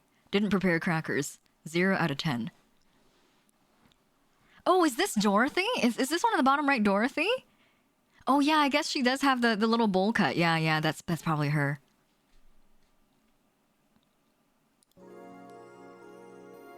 Oh, Stella. Is that the cat boomer's name? Stella? She's so cute. I am not gonna say. I feel like it's very, very tough for you to mention any of the like regular, more female presenting characters in this game without hearing me say, "Oh yeah, she's so cute." I think the only character that's like, you know, that like we have like Mr. Triple D and also the Kanji Tatsumi guy. And also the private eye guy that was kind of unpleasant. But one of the only like less like more designed and less like throwaway kind of characters that are a little bit uncomfortable or like unpleasant to deal with has been Streaming-chan. Streaming-chan I think is the most disruptive to the bar. Everyone else has been kind of like nice and, you know, not rude. Writing a review on Yelp. This streamer did not have crackers. Do not go watch this stream. Unsubscribe. Unfollow. Unsubscribe. Block and ban. No crackers. Women and girls. That girl with the monotonous speech? Which one was the one with the monotonous speech? I can't seem to remember. Cancelled, no! Oh, cold. Time to warm myself up by refreshing my playlist.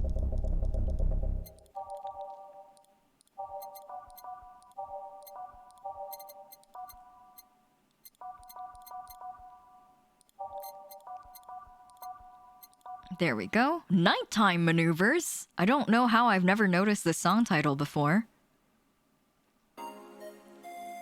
Oh, it's such a chill song. I thought it'd be sexier because when you say nighttime maneuvers, I'm not really thinking about like a walk in the street at night. I'm kind of thinking like, hey girl, do you want to be invited to my nighttime maneuvers? Kind of like nighttime maneuvers. But I guess they're talking about kind of like a walk at night, you know? Like a nice refreshing walk. In the empty empty streets after midnight. Maneuvers done at night, yeah. You were thinking Eurobeat, like driving at night? That works too, that works too. Horizontal maneuvers, yeah, the horizontal tango. My favorite dance.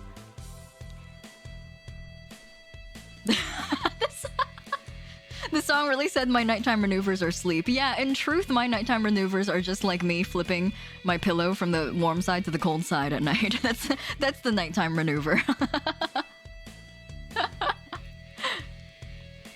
It sure is chilly out there. It's kind of refreshing. The hobo out there seems like a nice guy. Billy Vine? Yeah, he's a cool guy. Very respectful. Apparently, he got into some legal trouble, and that's why he's like that. Oh man, that sucks. Really? Thermo, take care of yourself. Thanks for hanging out with us again, even though it's so late at night for you. Go get some rest. Good night, Thermo. Take care. He could also just be a very nice crackhead, though. I have a cousin that lives like that, like a hobo, actually. Really? It's a bit complicated, though. Problem is, his family is trying to get him to live with them, but his pride won't let him accept their help. He'd rather live on the streets for some reason. You can't tell with some people, sadly. Why did he become a hobo in the first place? Bad investments and debts. Bank evicted him from his house. Oh. It's a serious problem because he has epileptic attacks but refuses to take his medication. I just don't get what's up with him. Honey, some service here. I'm here, don't scream. Oh, were you two hanging at the back of the bar? What kind of stuff are you doing? Just talking. Is that what they call it these days? What do you want? Something soft, something sweet. No alcohol, please. Wouldn't it be the same if you just grabbed a soda from a vending machine? Oh, But I like you! Do you dislike my presence so much? Sweet and non-alcoholic, you say? Alright. She's so... I love Dorothy. I loved it. She's always such a ray of sunshine. I'm almost sad that she didn't come in and greet the audience this time. She always greets chat, right? She always comes in and she's like, I'm waiting for the fanfare to die down before I start speaking, but she didn't do that this time. Sorry, chat. Sorry Dorothy didn't greet you guys this time. Let's see. Optional karma train, that's not gonna work. Sparkle Star, nope. Blue Fairy, also optional. Moonblast? Oh. Brandtini? Oof. Are we down to the last drink? Piano Woman? That's 3 karma train. I guess I have to go for one of the optional karma train ones. Oh yeah, that's right, because optional karma train doesn't count in the drink. Oh, right, that's right. Okay. We can make a Sparkle Star or a Blue Fairy. Sweet, girly, and happy. Sweet. Oh, soft. You want it soft. Okay. Dorothy's so cute, I know. She's lovely. A character that you love, that's so new. You don't like any of the characters. She is a busy gal. She's out here hustling. She's here for business. No funny stuff. No funny stuff allowed. Dorothy is a serious girl. She's probably the most popular customer in the game. Is she really? She has a talent of showing up and really changing the atmosphere, you know? She's lovely. We don't have crackers and Dorothy's not greeting us? Unsubscribed. Unfollowed, unsubscribed. Take care, Gabriel. Thanks for hanging out with us. Have a good rest of your day. Take care. She's still crying. The entire time I was mixing my drink, she's just here like, wah! Here, like you asked. See, you don't get this kind of treatment from vending machines.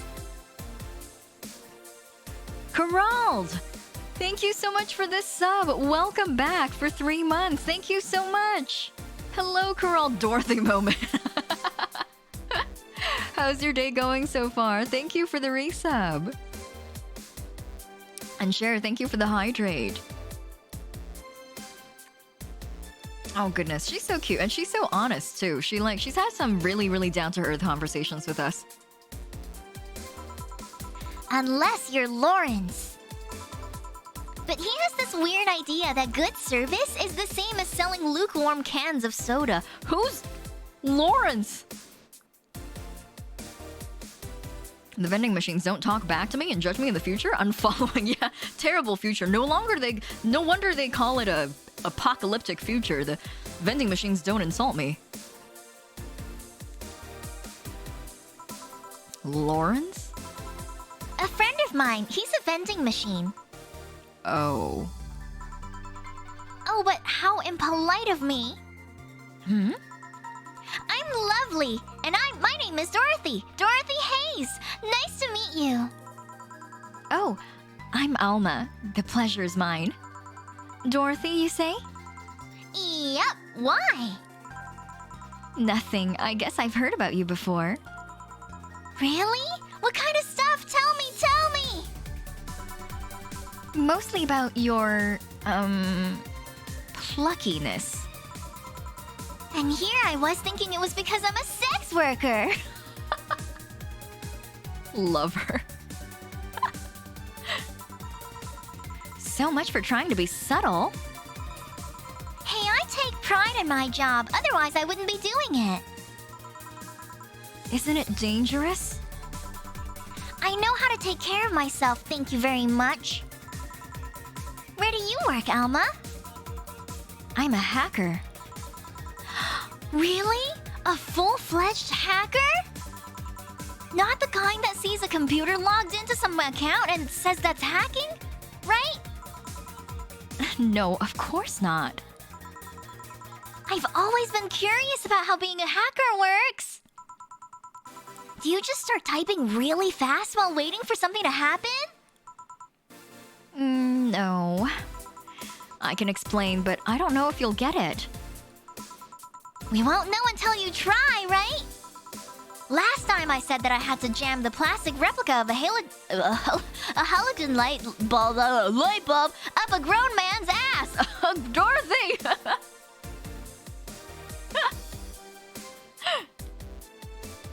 Oh my god. Dorothy's always full of surprises. It was a success! It sure went up his ass. Okay then, let me try to explain in general how it works.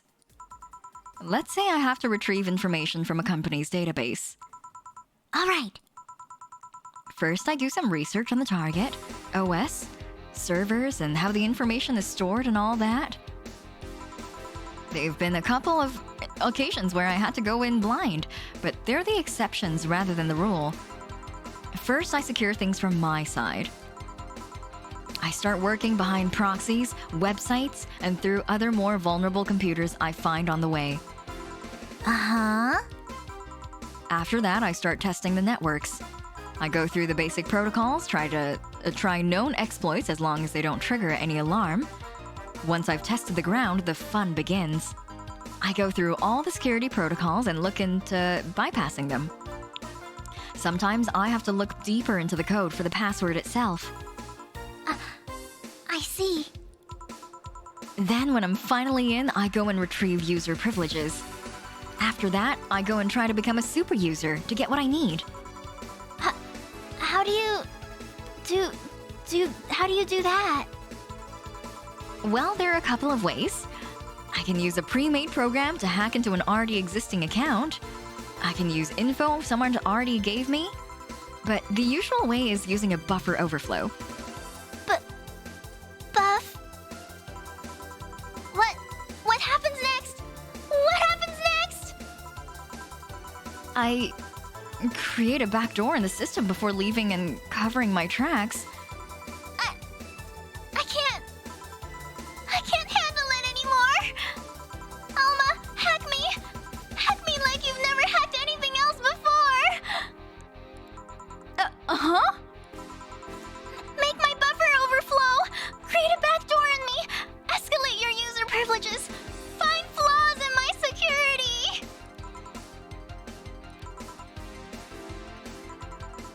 Sorry. I got carried away. No shit, what happened? Have you seen those movies or books where a couple does something like paint a picture or cook? But they make it sound like they're having sex instead? Suggestive scenes, yeah. Well, that whole thing was kind of like that for me. Really? I guess humans don't really get it because their minds don't upload to networks or anything. But trust me, if you recorded yourself giving a really detailed explanation in a really sexy voice, you'd make millions! Horny Lilim are an unexploited market. I see. Oh, looks like my ride is here. Your ride? Yep, my brother-in-law came to look for me. Is it all right to ask that from him? It's okay, I've known him since preschool. It just so happened that he got married to my sister. Hey Dorothy, do you need a ride? Can you drop me by 3rd Street? Sure, it's on the way. Yay! I'll take your offer then. Bye, honey! Later, Jill. Take care. The street seems noisy. Oh, a client. Hello, welcome to Valhalla. What can I get? Oh, hello! We've never met this character before. Yeah, Bun, I definitely interpreted Alma's thing was like, oh, look. What do you know? My ride is here. I gotta go. Sorry, I can't, I gotta go home right away. I can't offer you a ride or anything. Thinker, thank you for the clip. Thank you. Yeah, sure. I don't think Alma was offended, but I think the like that line coming in right then was like really hilarious. It was very like, oh, look at the time. I gotta go. I love it. This guy, who are you? Such a small yet comfortable place. Truly an oasis of spiritual drinks in the midst of a suburban desert. A place where lost and corrupt souls can gather to forget their trouble for a while.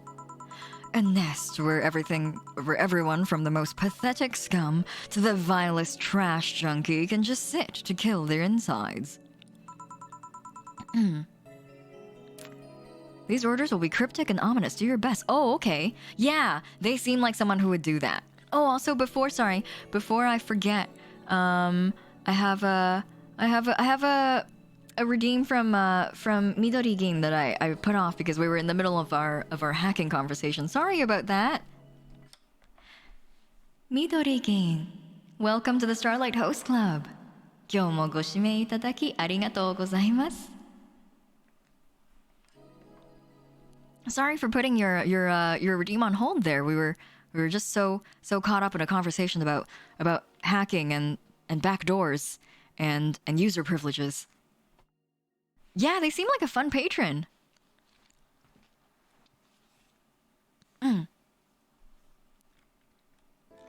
Okay. Truly a real persona non grata. That's Latin for mysterious place, by the way. I'm so smart and philosophical. Well, okay, that's the kind of character they are then. Everyone, don't forget that this character is very smart and philosophical. All right, we've got ourselves a persona non grata here. What will you have then? 17. Excuse me? I said 17. 7 plus teen. What does that mean? What does it mean to you? Just to be sure, 17 is about the drink you want, right? Only if you want it to be. 17? The hell does that mean? Wow, that's more vague than I thought. Do they want the 17th drink in the menu? We do have 24 drinks, so 17 might work.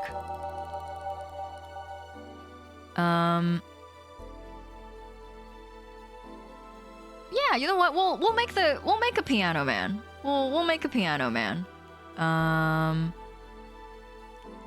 That's what I think. Yeah, Meta. That's my guess. If any of you guys know what they want, tell me after I made it. Just so we. I don't really mind if I goof up here. I think it's better if I go through like a very natural flow of things. You know, I wanna make my mistakes. I wanna commit to my mistakes too. But in case you know exactly what they want, let me know after the fact. I would really like to know. On the rocks and mixed. All right, Piano Man. I don't know if it's right. I can't save. I know I said that I want to commit to my mistakes, but I'm like instinctively going like, oh, I need to save my game. Yeah, it's I've forgotten about this dude, but out of curiosity, are there any drinks on the menu with 17 ingredients? We can look through them right now. I don't know if they're... You know, if anything, it would have to be one of the big drinks, like Piano Man or Piano Woman. 5, 10, 12, 15, 18. Both Piano Man and Piano Woman both have 18 ingredients instead of 17. I don't think there's anything else that's like as nearly as large as these two drinks. You could potentially make a drink with 17 ingredients if I just like make a gut punch and then just add like just as many Karmatrine as I need to make the 17 number. The safe scum is strong with this one. Yeah, I might goof up, but that's okay. Yeah, I think optional Karmatrine is the only...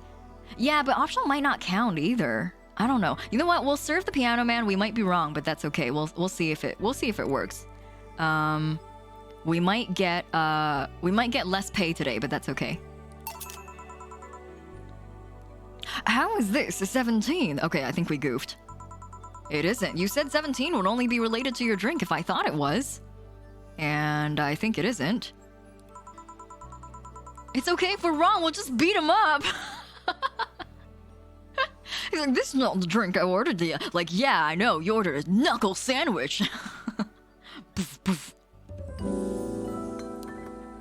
He wants a drink with 17 ingredients. Optional Karmatrine does not count. Really? It doesn't? Then how would... What is the drink that counts then? What drink adds up to 17 without optional Karmatrine? Also, hello Raiders! Hada Suzume, hello, welcome! How are you? Give me 1 second here, let me shout you out here. You were playing Master Duel. How was Master Duel? I've been trying to lay my hands off that game because it eats hours away from my schedule at once. How was it? How was your stream? Thank you so much for the raid. Welcome. What deck are you using right now? Are you building any decks at the moment? Raiders, welcome. My name is Hiiragi. I am a host VTuber. We're playing Valhalla right now. I was only just learning and it was fun. Good. It is quite fun, right? That game, you know what? That game really got the UI and the presentation and the music really, really well. I think that even if you like aren't really interested in Yu-Gi-Oh, you can't really deny the fact that it's a very satisfying game to play because of how well designed the everything is. Oh, yo, you want the Dragon Maid deck? I just started building mine. A Yu-Gi-Oh! A Hiiragi Yu-Gi-Oh!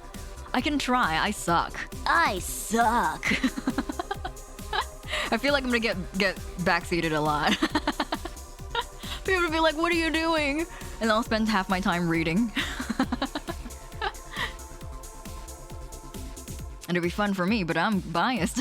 I can give it a try. You guys can. What about we do a stream and I go into a duel and then you guys just play all my cards for me. Leah Lang, thank you very much for the follow. Welcome to the host club. I think Thinker was talking about this before the raid happened, but Thinker, did you say that it was supposed to be a 17 ingredient drink and the optional karma train does count?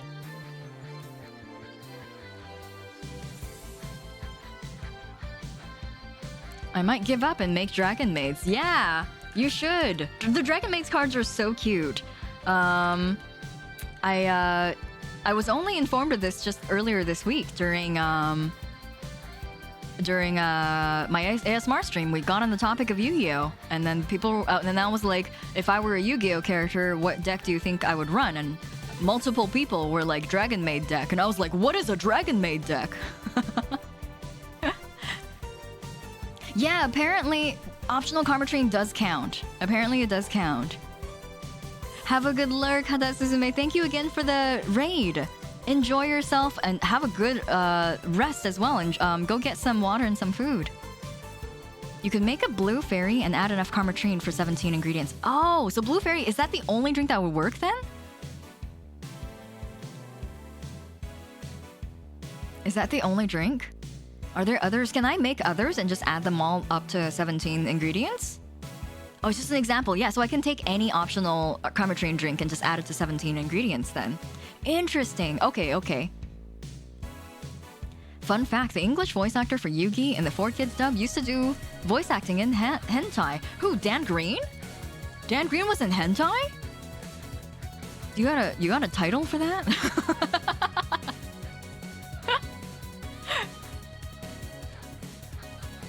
And ironically, this is my favorite dude. He is pretty cool.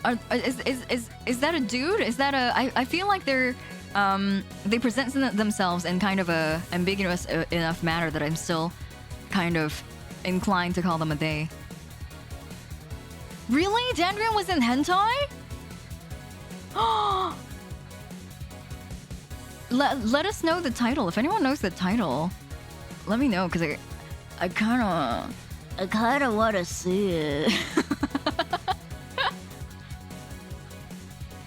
It's an old one. Yeah, I would imagine, because before Dan Green got into Yu-Gi-Oh! That must have been a million years ago. I looked it up, and that voice actor's hentai flick was Twitch TOS violation. Okay, I'll look it up myself. I'll look it up. You know what? I'll type it in right now. Dan Green hentai. All right. TIL, that Dan Green, the voice actor of Yugi and Yami Yugi on Yu-Gi-Oh! Has done hentai. What? And they're not gonna mention the source? Whoever started this Reddit thread needs to learn to thread. Anyway, sorry, I'll look this up afterwards.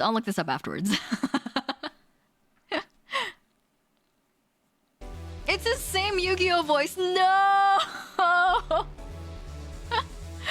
Yugi, Muto Yugi, just like getting it before he was even Yugi. That's so good. That's incredible. I want that. I want that for me. Oh, you subverted my expectations by taking me literally. Sneaky. And what brings you here, Mr. I'm Armandio. Virgilio Armandio. See, I introduce myself using the Asian order because that's a lot more polite. Right. And I came here looking for an otherworldly experience. I was passing by and saw this place is called Valhalla. I want to see the souls of resting warriors, the wounded spirits of noble souls. The golden hall full of never-ending banquets and lively Valkyries looking over them. We have some arcade machines on the corner. No, you're taking me too literally. You see, I'm being poetic. I'm giving a mystical air to mundane affair. I wanted to see drunk people, I wanted to see waitresses and food.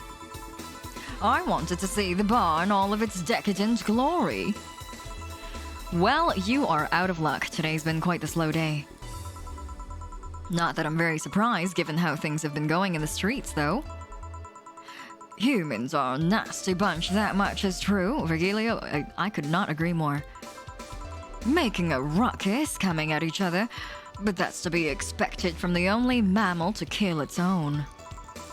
I'm no zoologist, but I'm pretty sure that's not the case. Oh yeah? Then give me an example, not a zoologist, bartender. Like I said, I don't know exact details, I just know that isn't right. If memory serves right, once a lion takes over a pride, every cub born from another lion is killed. Or something. Oh yo! Bun and Jill on the same page? Bun and Jill? And you're in the tapping into the same brain cell? My example is not nearly as cool, but hamsters will eat their own babies sometimes if you accidentally touch one and leave your smell on it. Oh, takes over a pride. You can't take over pride. Pride isn't a tangible thing. You need to stop making things up, not zoologist, bartender. Virgilio, have you ever watched the Discovery Channel? Have you ever watched Animal Planet? But going back on topic, do you know what the number 17 means? The atomic number of chlorine? No, and Chloe is a name, not a number, you know. I love Virgilio. I love Virgilio. The group where halogens are in the same periodic table? Stop making up words like halogens, periodic, and table. Okay then, I give up. 17 is us. Huh? Every human has 17 pairs of chromosomes. That number is a whole foundation of you and me. It's 23. What is? Humans have 23 pairs of chromosomes, not 17. Well, they're both primal numbers, so it's the same idea. Primal. Do you want anything else? I'd like a single plum floating in perfume served in a man's hat. Okay. He wants a plum floating perfume in a son of a bitch. This guy is a Chad. You're right. Conversations with him kind of feels like those like sentences that don't make sense that make you feel like your brain's having a stroke. I'm surprised that nobody has done a PSA redeem for the like have you ever do or want to do more like? Surprised no one's done that yet. This man's a walking seizure. This one, I know for sure is this because I remember exactly what item this is. So I'm pretty sure I don't know if there's anything else that would fit this description to a T the way that this does. So I think we've got this one in the bag.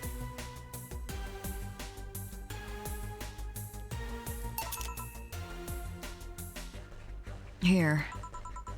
Huh, you didn't. Oh, wait, you did. Enjoy. I will. I'll drink this, perfume. DG, thank you. We got it. We did it, guys. We got our redeem.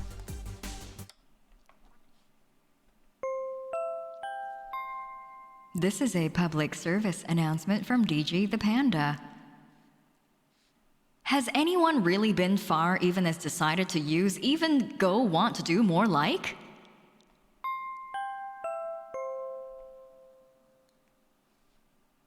I love that copy paste. Have you I love the video that's just like an entire trailer that's like Has anyone really been far even has decided to use even go want to do more like?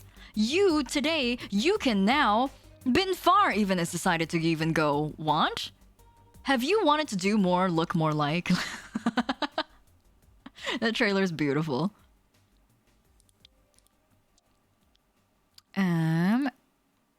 Anyway, we served this guy a hat and we've shut him up officially.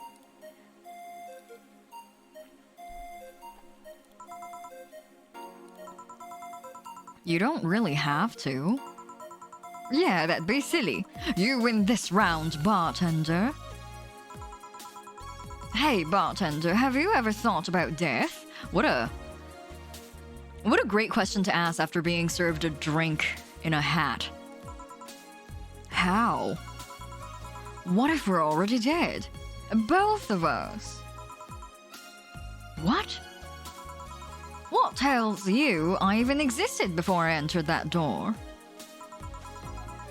How can you assure me that this reality is real, and we were not, in fact, in heaven or hell all along? What if everything up to this point is just some stupid story written by an unemployed 20-something in his room? I could punch you to make you feel reality. Hi, Darrigan. Not at all. Hello, welcome.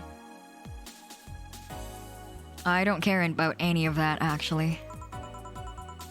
This reality's real for me, and that's all that matters. Such a close-minded way of seeing things. You need to get away from the factual facts. Open your mind to things beyond your reach. You'll never reach enlightenment if you don't start with... The Habanera has started. It means the twilight of the gods in German, by the way. Well, you're on your own, bartender. Enjoy your new world order. What? A couple of nearby cars exploded, it seems. Oh, hell. Let me take a look out the window. Be careful. I see lots of flashes in the distance, most likely gunshots. Jill, come here a sec. What? Oh, yay, I get to use my newscaster voice again. About 5 gigabytes of reports proving that several White Knight squads have been used to cover. Illegal actions were released to the public by an unknown anarchist group. We're receiving reports of several units going rogue and using their weapons to hunt down anyone they find on the streets. Several counter-terrorism forces from neighboring cities have been dispatched in order to subdue the crazed units after a plea from the vice president. We're still waiting for a declaration from Zaibatsukor's CEO on the subject, but until then... Things are ugly in and outside of that bank, it seems. I'd recommend for you to stay here tonight. It's too dangerous to even think about going outside. What if they break in? They won't. Even then, the bar has quite the security system. The security system is Dana. The bar's security system is Dana.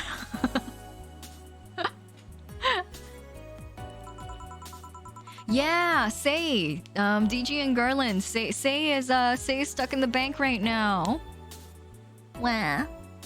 And I'll be here protecting you as an added bonus. Dana, that's the only thing we need, honestly. Security? What's that? If Dana's here, what else do we need?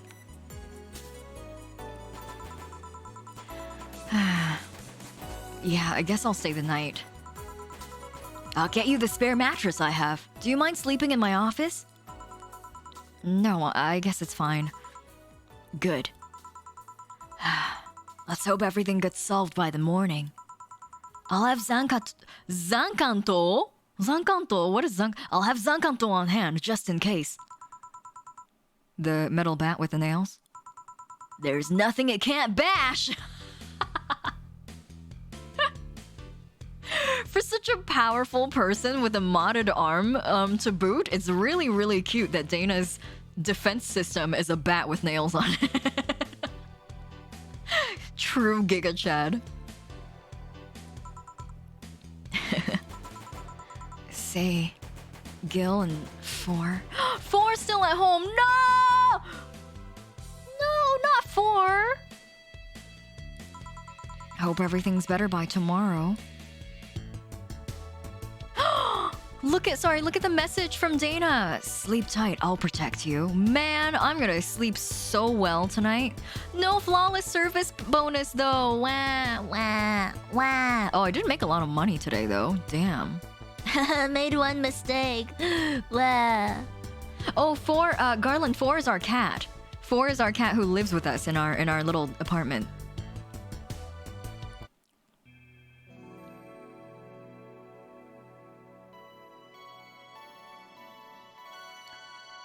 What I might do is, because it's so close to when I'm supposed to usually stop the stream, I might play the next day and then get to the break and stop stream. But I don't really want to end things off here because it's a little bit of a cliffhanger. Yeah, it's kind of fun to take a guess. I like guessing. Dana, employ me. Rise and shine. Oh, good morning. It's 11 a.m. though. That's morning for me on the weekends. And any other day. How's everything outside? Still noisy, but forces have been deployed to take care of most of them at least. How so? Zaibatsu Corps' president is pleading with anyone to stop the rogue White Knights. Neighboring city forces were deployed quickly and have subdued most of the opposition. There have also been reports of White Knights just freezing, like they were petrified somehow.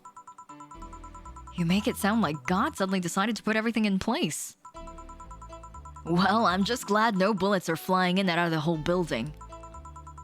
Sure, there's still some bad apples out, and it's still not really safe yet, but it was worse last night. There also seems to be a civilian force lynching any white spot. No! Don't lynch Say! She's a pure bean. She's my pure bean. Garland, it's so hard. This game is so good. I would play this game for 12 hours straight if I could. Welcome back, Duragun. What flavor is your 3 a.m. cereal? Sounds delicious. So not only are White Knights a problem, regular folks are on the edge too. I wonder if Say's okay. Bro! Mythwing, don't say that! I'm gonna cry. I'm gonna cry. I cry. Should we be worried about Gil? That kid knows how to take care of himself. I'm sure that whatever it is that he's doing, he's fine. Dare I say even safer wherever he is than here. I sure hope so. The White Knights are the cops, but also like they're more than just cops. They're the combined entity of first response workers, and law enforcement, and like patrol, security. So they're kind of like a government-backed, sort of armed forces, government-backed armed forces, to keep the peace and also maintain peace and also improve things, because they seem to do a lot of things that are kind of like just general maintenance and like quality assurance of the society. Yo, Frosted Flakes rocks. I love Frosted Flakes. Yum. Enjoy your 3 a.m. cereal. Cereal slaps extra hard after midnight. Yeah, kind of like Jinro, but I think in Jinro it was still kind of there were two factions. There was the military faction and the police faction. Whereas it seems like it's very much homogenous in this universe. Are we gonna work today? Nah, things are too nasty right now. Let's take the Sunday off. Oh, we're closed today. We're just gonna hang out with Dana all day? Are you gonna hang out with Dana all day? I don't mind if you want to hang out with Dana all day at the bar. Bio Panda, thank you for the resub. Welcome back for 6 months. Thank you. Enjoy your emotes and your sub badge. I believe your sub badge changes at 6 months, but thank you so much for the resub. Welcome back. Dana Date, yeah. Oh, I'm glad you watched it recently, Osamu. Jinro, the animated film, is one of my all-time favorite animated films. Oh, all right. Say, do you want me to help you get to your apartment? Actually, yeah, I'd appreciate that. Okay then, let me lock things up and we'll go. We're gonna hang out at our house? Dana. We're gonna hang out with Dana and 4 all day. This is the best Sunday. This is the best Sunday ever. We're gonna grab lunch together too. You guys, this is the best in-game day ever. Ever. We'll go grab something for lunch on the way. Sounds good. Whoa! Whoa! Let me really quickly. Sorry, DG, thank you for the resub. Welcome back for 3 months. Ooga booga. Thank you, I appreciate it. Marvin Gaye ensues. Like on our way to our house. Not even when we get there. We really out here dating the Giga Chad Dana. I feel like Jill is secretly really, really excited about this, but she has to try to hide it. I won the game. I got the Dana ending. You fell back asleep. Sunny, good. You're getting some extra sleep today. I'm happy. The name of this track is Friendly Conversation. Cute. Okay. We've got a redeem from Kumako that I would like to do right now before we start this section. Maybe we'll finish this section while end stream. We'll finish the conversation. Hey, Kumako-chan. One night I looked up at the stars and I thought, wow, how beautiful. But now that I'm looking at you, nothing else can compare.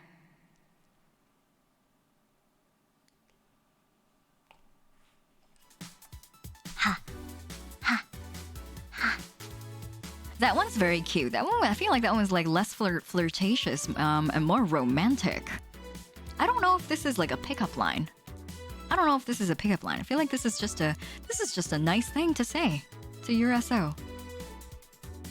Thank you for the hydrate, Emerald.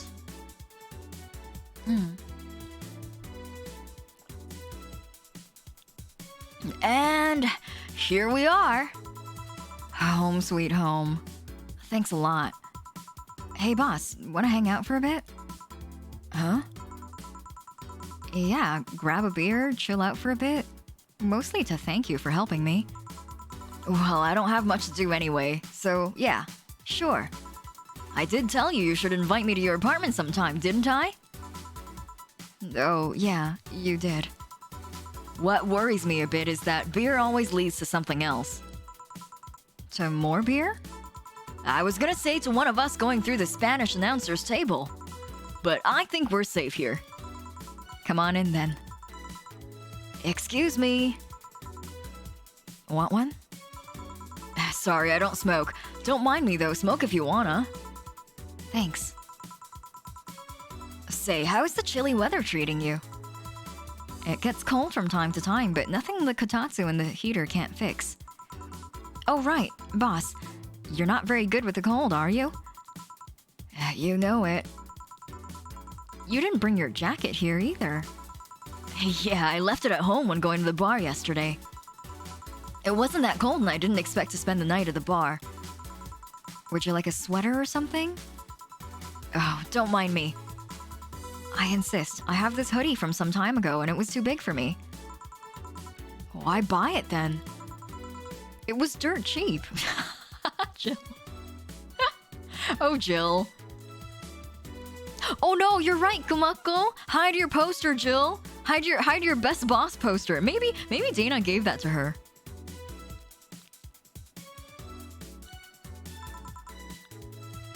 Right. Wait. Where did you get this one? I don't know. Some flea market ages ago. Why? Nothing. It just looks like one that I had many years ago. What happened to it? Too much use and it just ripped. I'm sorry, Dana, did you mean that you were too buff for your sweater? I flexed one day and it just exploded off my body, like that one scene from Castle in the Sky when the men were comparing their muscles.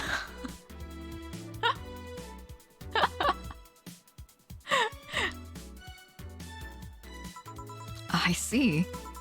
you can keep it if you want. I never use it anyway. We'll see. Come to think of it, how old are you, boss? I'm eternally 17. Just like VTubers. Fair enough. 17 plus how much? 17 plus I'd have to cut your tongue if you knew. Okay.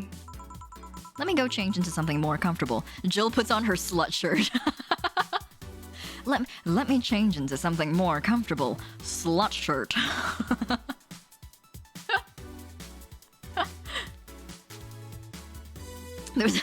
There was this one time that I was fighting 6 bears, and I flexed to show my dominance, and it just ripped. That sounds like something Dana would say. Dana would be a good match with Virgilio. I would love them together. Take your time. Is that a close-up of 4? Look at the baby. Oh, it's the baby. Oh, hello.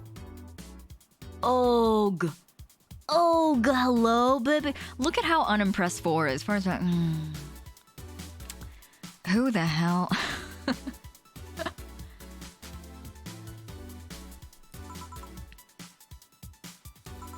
I feel like 4 would have a deep meow. Meow. Say, Jill. There's a blue-eyed mass of black fur glaring in my general direction. Huh? Oh, that's just 4. He's just wary of new visitors. Cats will be cats, I guess. He'll warm up quickly, though. Just give him time. He's unusual looking. Blue eyes on a black cat? They usually have green.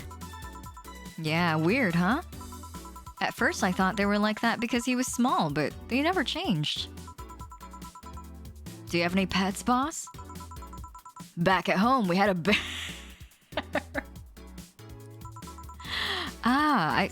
What? Good old Bosco. He kept intruders away better than any dog. Right. It's Kumako.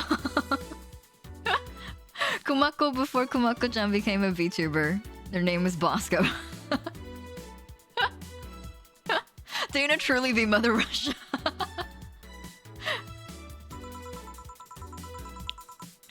Huh? This picture here isn't something you see every day. What a cute picture! Is this from when Jill was baby? What, me taking such a sappy pic? No, a framed picture on printed paper. It's so vintage. Who are these? That's the one on the right is Lenore, my ex-girlfriend. The one on the left is Gabrielle, her sister. Huh. Is this pic recent or... Actually, that one's from 3 to 4 years ago. You look exactly the same. I'm only 27. What did you expect? That's why they say kids are the ones that get old. I thought it was recent because you don't usually see people displaying pictures of their exes so openly. Let alone a printed and framed one. Did you two break up on good terms? Then you even hesitated a bit when calling her your ex. Let's just say that everything ended with both of us saying mean things. And me storming out of her house, breaking a couple of things on the way out. We never broke up formally, and I guess I still have feelings for her. I just went away. I haven't said a word since. Really? It's hard to picture you doing such a thing. And you look so happy in the pic. Why have her pick out like this, then? I just couldn't get my mind off of something that Alma said to me. About missing having the warmth of someone else pressed against your side. Using them as a pillow, mixing your perfume with theirs. Putting your head in their chest and listening to their breathing as they pet your head. Dozing off knowing they're there, watching you, protecting you. I don't know. I felt nostalgic, and then miserable. I'll just put this away. I've been meaning to apologize, but I feel like it's too late now. Whenever I go out, there's this fear in the back of my head that I'll meet her in the street. I just don't know if I could face her again, let alone talk to her. I'd be a mess. It's never too late to apologize, Jill. Maybe. Huh? What's that on the table? Looks like an envelope. It's nothing. Nothing! Now, please give that to me. Is that my porn subscription letter? What is it? Envelope. Alright. I saw nothing. Don't worry. Anyway, let's grab some beers. Guide me. Damn, you have lots of beer. Look, it's Miki's poster. And that's our balcony, I think. Oh, we have aircon in here. Luxury. Beer so far, 10. Cans left, 12. Remaining beer, 100%. Let's drink. Yum. This scene is so cute. Can I just spam drink? Can I just drink so much beer? Oh, I can't spam it. I gotta take a sip every time. Please make Jill drink by making her face red. Oh, okay, yeah, of course. I have no intention of skipping the drinking part. This music is so nice. You guys, I love the music here. It's so chill. It really does give you the feeling of like looking out over a city at night.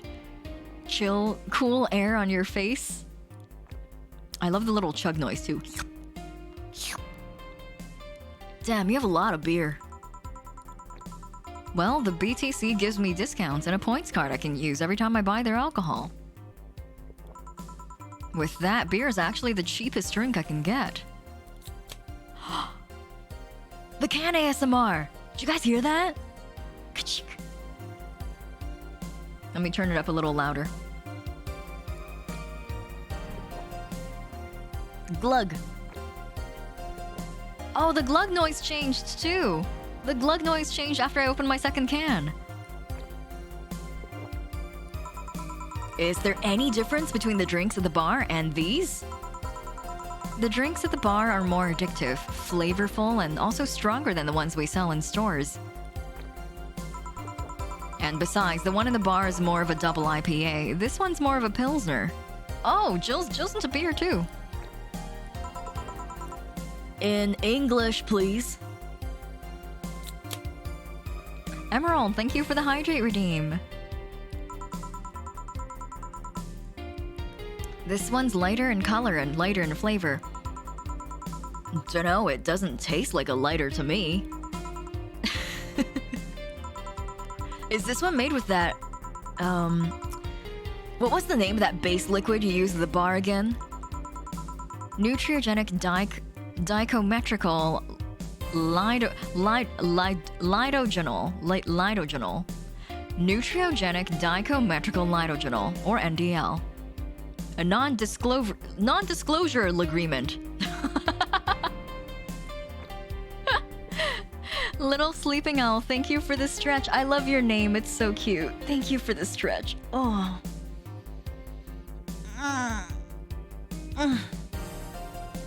Say it 3 times in a row? Non-disclosure agreement?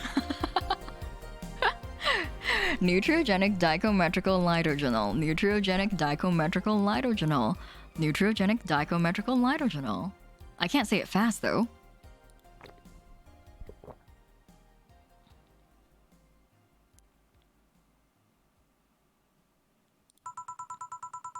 It was a supplement or something, right? It was an experimental fluid they created to replace water when the maiden kiss polluted water supplies. What's the maiden kiss? Are we gonna get more lore? Yeah, Bun. I love that. I love that Dana knows like jack all about alcohol, but owns a fast food bar basically. She's just always in her office, and then she goes and beats up people when they make trouble. Oh, there was a stop before the third one? I didn't even see. I just opened the shit up.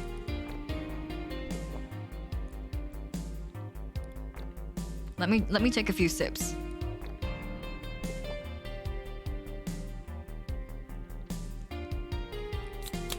Kachik. The effects of pollution turned out to be temporary, so NDL never went into mass production. But the BTC still commissioned it for use in bars. And is this one made with it? Let's see. Yep, here it is, near the end. NDL and cornstarch. Cornstarch? It serves as a stabilizer if I remember correctly. They need it for packaged drinks. I see. And I just realized something. What? You're a nerd, Jill. Dana! Stop!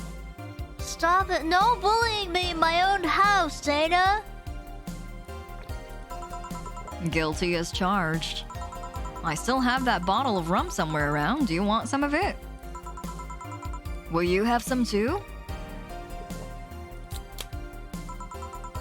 Not really, no. Then leave it like that. I'm not letting you drink beer alone. That's not how drinking with friends works. That's so cute.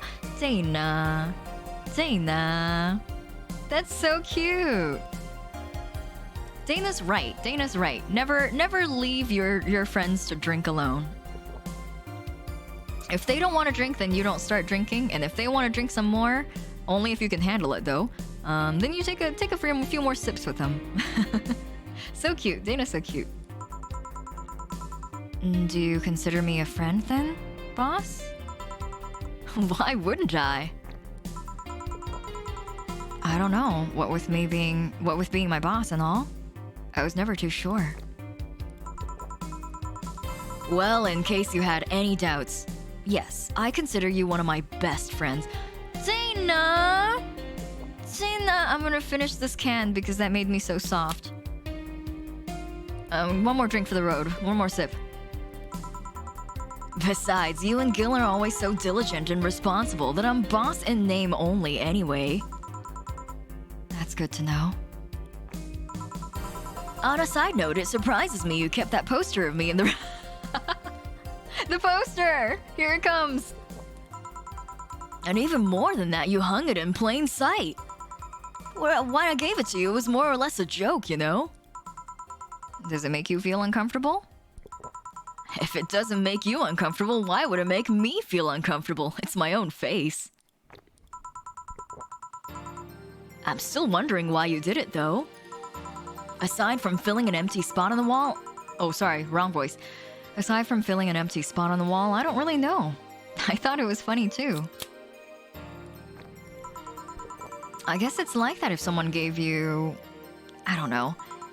a dildo-shaped trophy or something, and you had it there as a conversation starter. Although, no one comes here anyway, so it's kind of pointless. What, no steamy nights of passion? Not since... a year ago, I think. And I'd rather not talk about what happened then. Did someone hurt you? Because if they did, I can dish out the pain. No. Nothing of the sort. A different kind of mess. Uncomfortable mess. A not being able to have sex for reasons mess. Glad to know you have my back, though. That's what friends are for. Yes, we got to the halfway point. She's red now. I'm gonna stop drinking. I know Dana's always down to beat up people who give her friends a bad time. Wait, you talk about the poster and compare it to having a dildo-shaped trophy. Did you just call me dildo face? That's what friends are for. Hey, Jill. Where did you get that black 4 ball? Well, as with any black cat or house cat in general, he's actually a stray. I found him in the alleys near the building. Not long after I moved here, I think. Ah, I see. It was quite the sight, though. He was cornered by all these dogs, but they were keeping their distance. He was holding his ground, hissing and scratching as much as he could. There was a fried chicken bucket nearby that had some rainwater in it, so I threw the water over the dogs. They ran and I figured the cat's mom would be nearby, so I left. Then I noticed people looking in my direction as I walked. Turns out the little shit started following me. So you brought it home. This is such a cute... Oh, the 4 backstory is so cute. Ugh. Wah. I can't take it. Dildo face is the best compliment. I'm gonna go on your stream next time and call you that, Gomi-kun. Hello. I hope you're feeling alright today, Gomi. Dana is like the righteous delinquent. Yeah, I love Dana. Everyone needs a friend like Dana, you're right. At first, I wanted to see if I could find him a new home, but having him welcome me whenever I come back was just too much for my heart. And so he ended up staying. It was destiny, girl. When he came, he was so cute, though. Not like the fat mess that's sleeping on the table. Hey, you're not a spring chicken yourself, you know. Oh. Shit.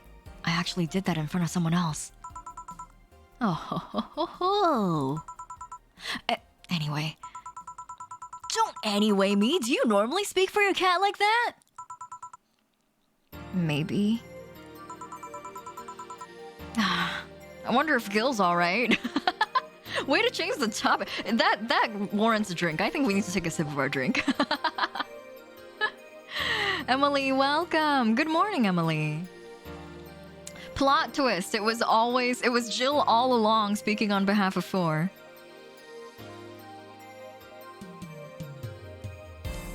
I'm doing better. I'm cooking in the tub like a lobster right now. Sweating it out. Nice! Gomi, keep that water and sell it later. Kuro no Gomi bath water. This is the first time I think I'm genuinely falling for the characters of a game, having seen them through someone else's playthrough. Aw, Daragon, aren't they so charming, Daragon? I love the characters in this game. How many pet owners talk for their pets? I think I definitely do for Melon. I mean, like, I talk on behalf of Melon if I'm talking to Mama Yuu as well. We have this like Melon impression, because he likes to do this. I don't know if it'll show up on my VTuber model, but he does this face that's like.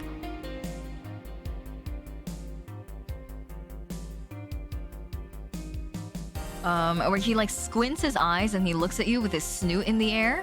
And it looks very, very sad. It looks like he's going like, oh.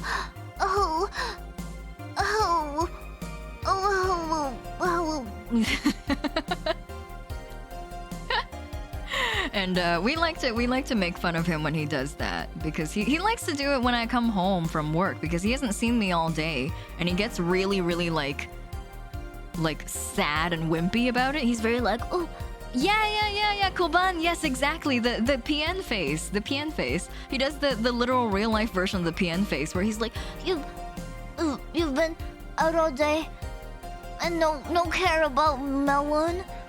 You don't love him. You don't give him the beams. Oh, Melon. Oh, he doesn't like uppies, but he doesn't like uppies when I pick him up, but he likes uppies when he jumps into my lap. Melon is truly just a little boy. He's just a little man. He's just a baby man. Just a little boy, just a little man. Are you worried about him? You make it sound like I'm some emotionless robot. You can be hard to read. I wouldn't worry about Gil so much, though. There's 3 things I know for certain about him. First, he can take care of himself. Second, you can sincerely trust him. And the third? He absolutely hates bell pepper. Stormnickel, I'll try. Next time I come home, fresh from work, I'll just whip out my phone and see if I can take a picture of him. If he's extra desperate during those whiny times, you'll even hear him whimper. Like, you know, most of the time he's looking at you like silently and just like he points his snoot up at you when he wants your attention. So he sits there like. But if he's getting really desperate, if I've been out for a long time, like 12 hours or more, then he starts whimpering. Like, he does the same thing, but he's like,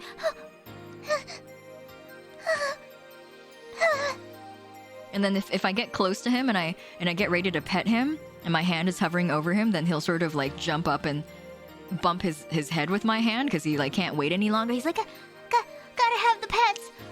Gotta have them. yeah, he does the little mope. He does? I've seen him even reject food that's been in contact with it. Man, what a baby. Unless he's allergic or something. He's not. Man, what a baby.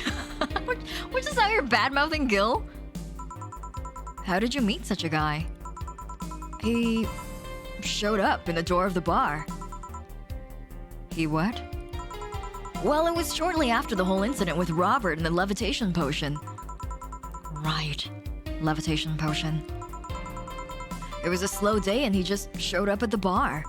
I offered him a drink, but he said he didn't have money on him. I couldn't leave him alone, so I pretty much gave the drinks for free. Dana gave drinks out? Dana, can you make drinks? Do you know what a karmatrine is? Every time I come home from work, my cat curses me out. Aw, dog. After a couple, he broke down crying. Aw, Gil. Huh? I don't know what he did, but he was really, really regretting it. He wanted a second chance or whatever, and I told him if he could wash himself, I'd find him a job. And I'll be damned, he looked totally different the next day. Damn. I tried and failed to find out anything about him. So I decided to take him at face value, so I judge him for what he did as an employee. And aside from the occasional sudden escapade, he's been as loyal gets. I returned the favor in kind, covering his ass from time to time, sometimes literally. What surprises me is that you took him in so easily. I can take care of myself, and I always kept an eye on him. And besides, after the whole Robert thing, I couldn't just ignore someone that desperate so easily. I see. You've made the bar more lively yourself, you know? Is that an implication that, Robert did not indeed have a levitation potion, and in fact, he fell the other way, downwards? Dana not being able to find out anything about Gil, it's actually kind of telling and sussy. Yeah, Gil is much more than he leads on, and I don't know if we're gonna find out more about him, but I like it this way. Yeah. Aw, Dana's so kind. Dana's so kind. Dana really is a kind soul. How so? Well, with the regulars you've earned, of course. Like that blonde titty hack. Dana, I get it. I get it, but also maybe we could put that a little bit more tactfully.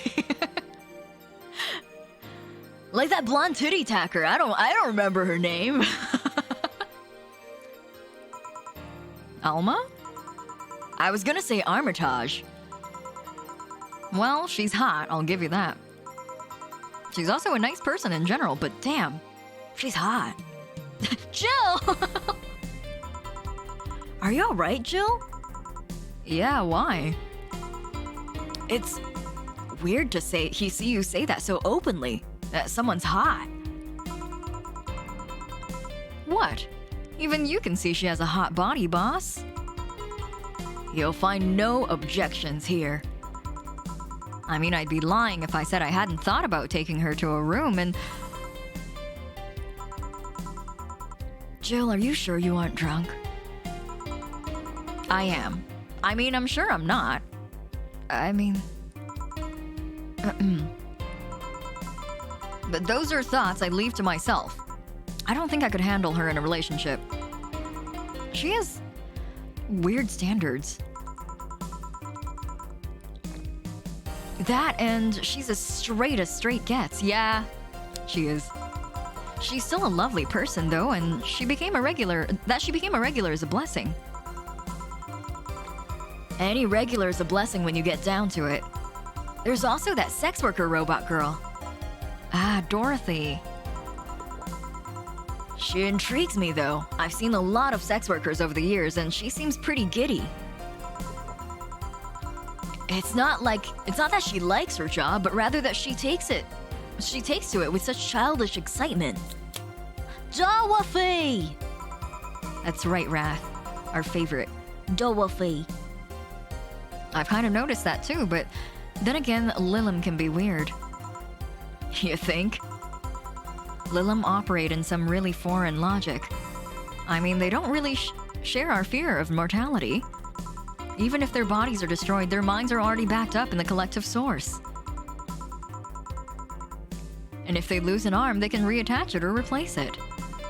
Depending on the circumstances, they might not even feel pain at all. It's not like they haven't attained human-like emotions like fear or love, but they're different. Like a different culture, if you must. Huh. I didn't see it that way. Aside from that, Dorothy is a DFC-72. It's a social interactions model or something. Lilim can get positive reinforcement straight from their bodies if they're fulfilling their main purpose, so I'm guessing that she gets a built-in push whenever she's in a meaningful or challenging social interaction. That's so cool! DG, have a good lurk. Thank you for joining us today. Interesting. The name Lilim is a bit weird, though. It is? You'd expect them to be called bots or dolls, but Lilim doesn't convey the image of automatons. Just a tip, bots and dolls are considered slurs by them. Bot is akin to calling them retarded, and doll is like calling them fake. Thanks for the advice. That aside, do you know why they're called Lilim? As far as I know, because they all come from a bigger AI called Lilith. And Lilim are Lilith's offspring in Jewish folklore. Oh, cool. Hey, speaking of names, why don't you like being called by your full name? I have no idea what you're talking about. Don't act stupid. Back when you first transferred, I called you Julianne, and you almost tore me a new one with your glare. See, like that! It's no big secret, but it's one of those things that really feels silly when you say it out loud. Try me. Well, did you ever watch Model Warrior Julianne? Not all of it, but my little sister's a big fan of the reruns. Back when I was in elementary school, I was a huge fan of the show. I had everything, from the dolls, to the costumes, to the lunch boxes. It didn't help that it was one of those shows that got strapped literally everywhere. I saw a couple of episodes once. They were really nice. It was beyond nice. The show's about a model who can transform into an armor-clad magic knight. She fights demons born from greed and vanity. How the show presented Jules hating her job because it invited enemies, and yet still found solace in trying to be a role model.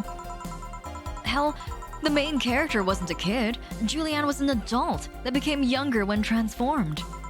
I'd say it was a pretty ambitious kids show.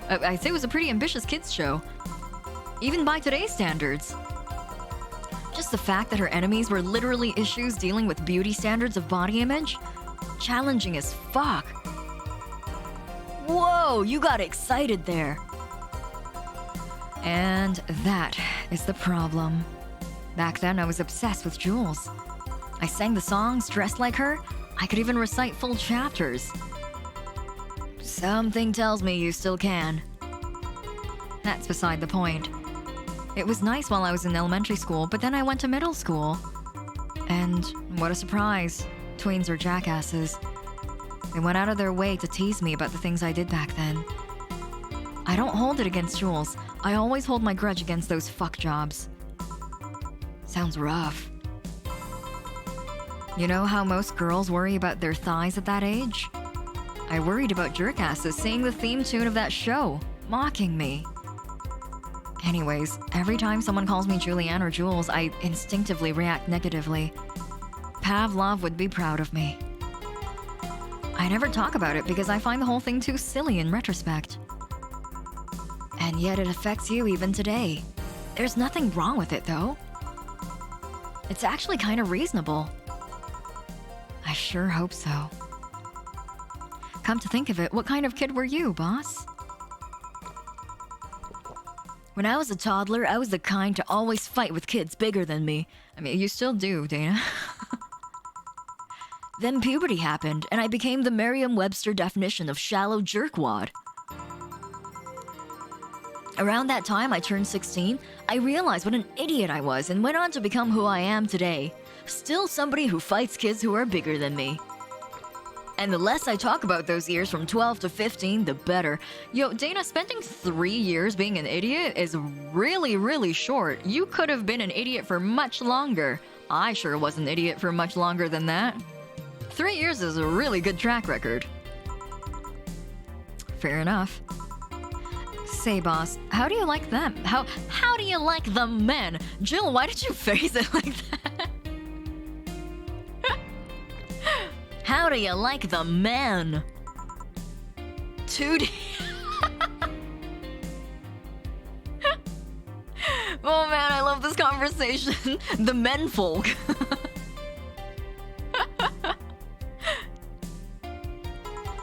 $2D? Yes, I don't mind anything as long as that thing is cute or 2D. How about you? Back in high school, I liked them funny. In college, I liked them successful. After a while, I just wanted them stable, and now... I don't know. I stopped caring about them being funny. My high school boyfriend started conflating cheering me up with mocking me when I'm down. God! Jeez, this hits hard. Oh, Jill. Oh, man. This seems weird to say, but Jill feels like an actual person. Yeah, Darrigan, they all feel like, well, Dana's a little bit ridiculous because we don't know what the truth about her, but Jill really feels like a real character, doesn't she? I also stopped caring about them being successful. I realized half the time they had no qualms about cheating with me or on me. And I stopped caring about them being stable. I realized they were the kind of person I was trying not to become. Not become stable? There was this guy who became so obsessed with holding a stable job that he hated. He started being physically ill. Not only that, the last time I managed to get some, I ended up throwing the guy out. He took an incredible offense with how I smoked on the bed after sex. The bed could catch fire, you know? Not you, too. I kinda envy Elma for that. At least when she dumps a guy, it's for less petty reasons.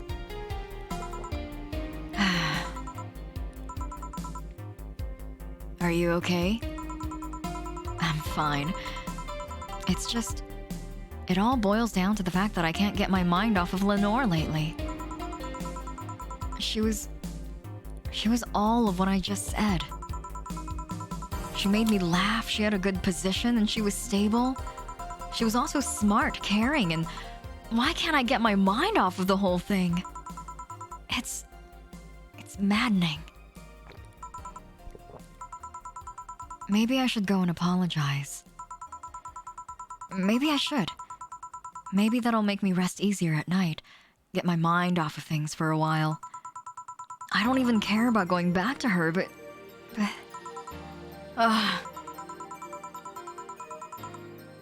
Hey, Jill. Have you tried thinking about clothes for 4? Clothes for... Listen, I know how you must feel. But you can't let all of that cloud your senses. Next time you feel overwhelmed by those thoughts, try distracting yourself. Like with, say, thinking about what kind of clothes you can put on 4. Yeah. You know, boss, I'm a bit curious about your circle of friends. What kind of people do you have in it? Keep in mind you're included in this circle too, so any insults you hurl will apply right back at you. Anyways, I have this friend I've known for a long time. Red-headed, glasses-wearing gun nut called Iris.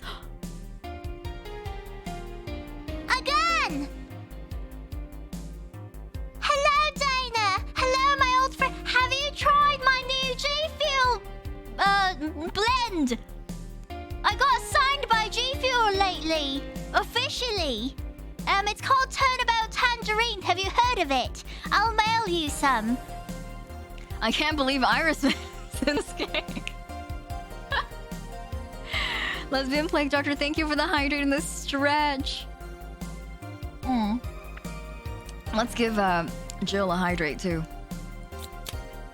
Last beer. G Fuel stock for the bar. 2 gigachats interacting. Truly. The one you called for the helmet thing? Yeah, that one. She's managing a BTC bar in Panama right now, if I remember correctly. She's managing a bar too? I got the idea from her, actually. Oh. It's called Nirvana. What? They mentioned it this early in the game? I don't think I'm that late in the game. And if you thought this city was dangerous, you should see the people she has to deal with there. Piracy ain't nothing to fuck with. And means it's an annex to another's business. What else does she do there? I think the bar was originally her hotel's bar. We're out of beer! Officially! She moved the bar to its own building elsewhere and opened up Nirvanb in the hotel instead. Weird decision. I believe she said she wanted a place away from the noisy rich tourists that go to the hotel. So that bar is her woman cave. Woman cave. That aside, let's see. Friends. I guess there's also my little sister, but that's a given. Oh, there's also my old partner from when I was with the Neo San Francisco Police Force. Good old Lexi. Should give her a call sometime. Wait, you were in the what? I've done lots of things, Jill. I spent a short time collaborating with the police force. I've been a wrestler, an MMA fighter, chimney cleaner, lumberjack, pet shop attendant, corporate mascot. Corporate what? I still see my face on some websites from time to time. Anyways, aside from you, Gil, and my sister, Iris, and Lexi... I guess there's a lot of people that don't want to see me in harm's way. Mostly because they're the ones that want to hurt me. What about you? I guess I have acquaintances here and there. Back at home and in college, I went out a lot. But it felt more like going out was the pleasure rather than the people involved. Aside from you and Gil, my closest friend since moving here is Alma. Oh, and Dorothy. I mean, sure, there's always 4, but that cat's a hermit and he refuses to go out. And you know, he's a cat. Hey, a cat's fine too, you know? Boss. Hey, boss. Huh? How did you lose your V card? V, huh? You know, your V card. Your first time. Your deflower. Jill, never use that word. Please. Jill? Oh, that! Well... I'm legally bound to not disclose that information. Does that mean you lost it? Can't disclose that information. Come on, just give me a hint. Or... Jill, bad things will happen for everyone if that information is revealed in any way. All right. Sheesh. I can only say this. The whole thing is related to my mechanical arm. What? She got her V-card punched and lost her arm? Great, now you're just teasing me. Any reason you want to know? Well, everyone's first time is always a mess, but I've always wanted to know if it was as messy as mine. What happened? Well, I got an all lovey-dovey with my first boyfriend, and we both got naked. Huh? When I saw his... when I saw his dick, I just started... I just started laughing. What? Got nervous? Nervous? No, I just find dicks funny. You... Huh? They're funny. They're... They have a sack attached to them and they grow and they're just... They're just stupid meat rods. So, how did your boyfriend react? He went flaccid from the laughter and it just shrunk and went limp. I had to work it out for a bit so I could control my laughter, but it's so hard. They're just so stupid.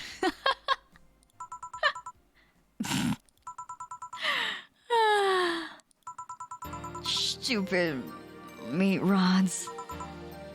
Jill? Huh. Well, let's see how to move her back inside before she catches a cold. She laughed herself to sleep.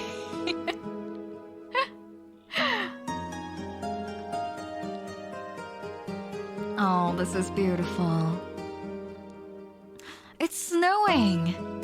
It started to snow.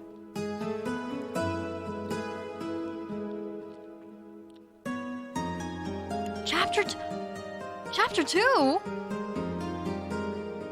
Amarga. Amarga, more like Awooga. My electricity bill will be sent out on the 24th. Please. No one told me I had an electricity bill. I only have 5,000. How am I supposed to pay rent at the end of the month? Shit. Jill is curious about a daruma she saw. Getting one will prevent her from becoming too distracted. Have a nice day. Okay. Let's go buy that daruma before I forget. Daruma. Oh, cracked daruma. Okay. Okay, great. Return. Okay. Bought what I wanted. Okay, perfect. Let's save, and then we'll save the articles for the beginning of next session as usual.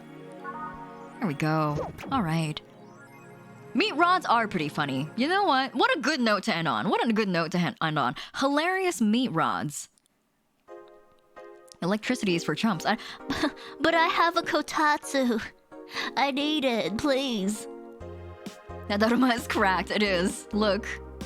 Oh, it also has none of its eyes painted in. Huh. Maybe we'll need to make a wish first. I need money for rent. Also me. I need to buy a daruma.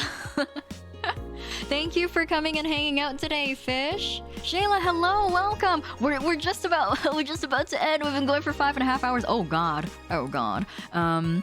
We're gonna go raid someone. But if you would like to, you are very, very welcome to stick around. And for the raid, I'll let you guys know who I am raiding in the chat after we move to the ending screen.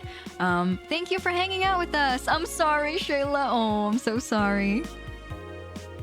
Yeah, you fill one eye first when you make a wish, and then when that comes true, you fill out the other one. Thanks so much for sticking around, guys. Thank you so much for... This game is so fun. This game is so lovely. It's these conversations, you know? And I adore what we just had with Jill and Dana. That was so cute. That was so soft. And we got so much lore, you guys. We got so much lore. Good night, Aggie. And also for anyone else who is getting ready to sleep, good night and rest well. Have a good rest of your Sunday. Have a good remainder of your week. I will see you guys next week. I'll try to stream. I want to do Needy Streamer, but only one session. So I'll try to maybe schedule that for a weeknight or something. Next Friday, I also want to do. I want to do a degenerate tags tier list because I see everyone doing that lately, and I want in. I also will be having... Oh! Next Sunday, everyone. I believe it's next Sunday. Let me really quickly peek at my schedule. It is indeed next Sunday. Next Sunday, Valhalla will not be happening, actually. I may move Valhalla to Saturday if I have the time in my schedule, just so we don't miss a session. But Valhalla may be moved to Saturday or cancelled because I will be on Things VTubers Say on Sunday. And so it will be 5 p.m. EST, which will be 2 p.m. PST for everyone who is in my time zone. You guys are welcome to come join, but it will be on a different platform. It will be a stream on YouTube. And so I will put that out on my socials. I'll put it on my Twitter. And so if you would like to follow me on Twitter just to keep up with my other out of host club streams, if you'd like to join us, yes, with False ID, that's right, on next Sunday. What is a YouTube? But yeah, hello Pia. We were just about to end actually. It's a business trip, that's right. But I just wanted to let you guys know what's going to be happening next week, because we won't be having our regular breakfast in Valhalla. I may move it to Saturday if my schedule accommodates it. Thank you guys for hanging out. Take care everyone. Have a good rest of your day. And I will see you sometime next week. I'll let you guys know what my schedule is for tomorrow, but take care. What are you doing, the tag? Friday most likely. I want to do it on Friday night if I can. Saturday I might be somewhere else. Saturday I might have another business trip actually. That's a lot of business trips I have next week. Whew. Anyway. Thank you for coming. Take care, everyone. Have a good rest of your day.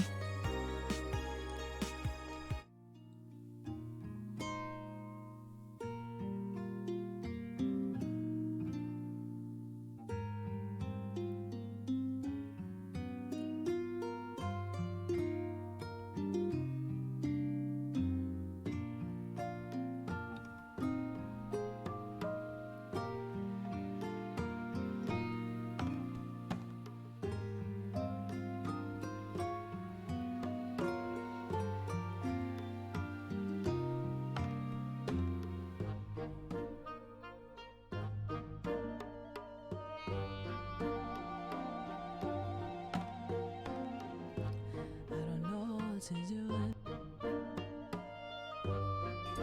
Today turns into night. Don't wanna waste our time. Please keep me on my mind, baby. Somebody special, not to get upset down and all, but he has a way of making me forget outside of us. Don't know where this is gonna end up. He might not even be the right one. When I'm buried in my bed feeling helpless, how do I breathe when I'm underwater? Please don't tell me it's a part of the growing. I'm sick of this pain, so tell me the end.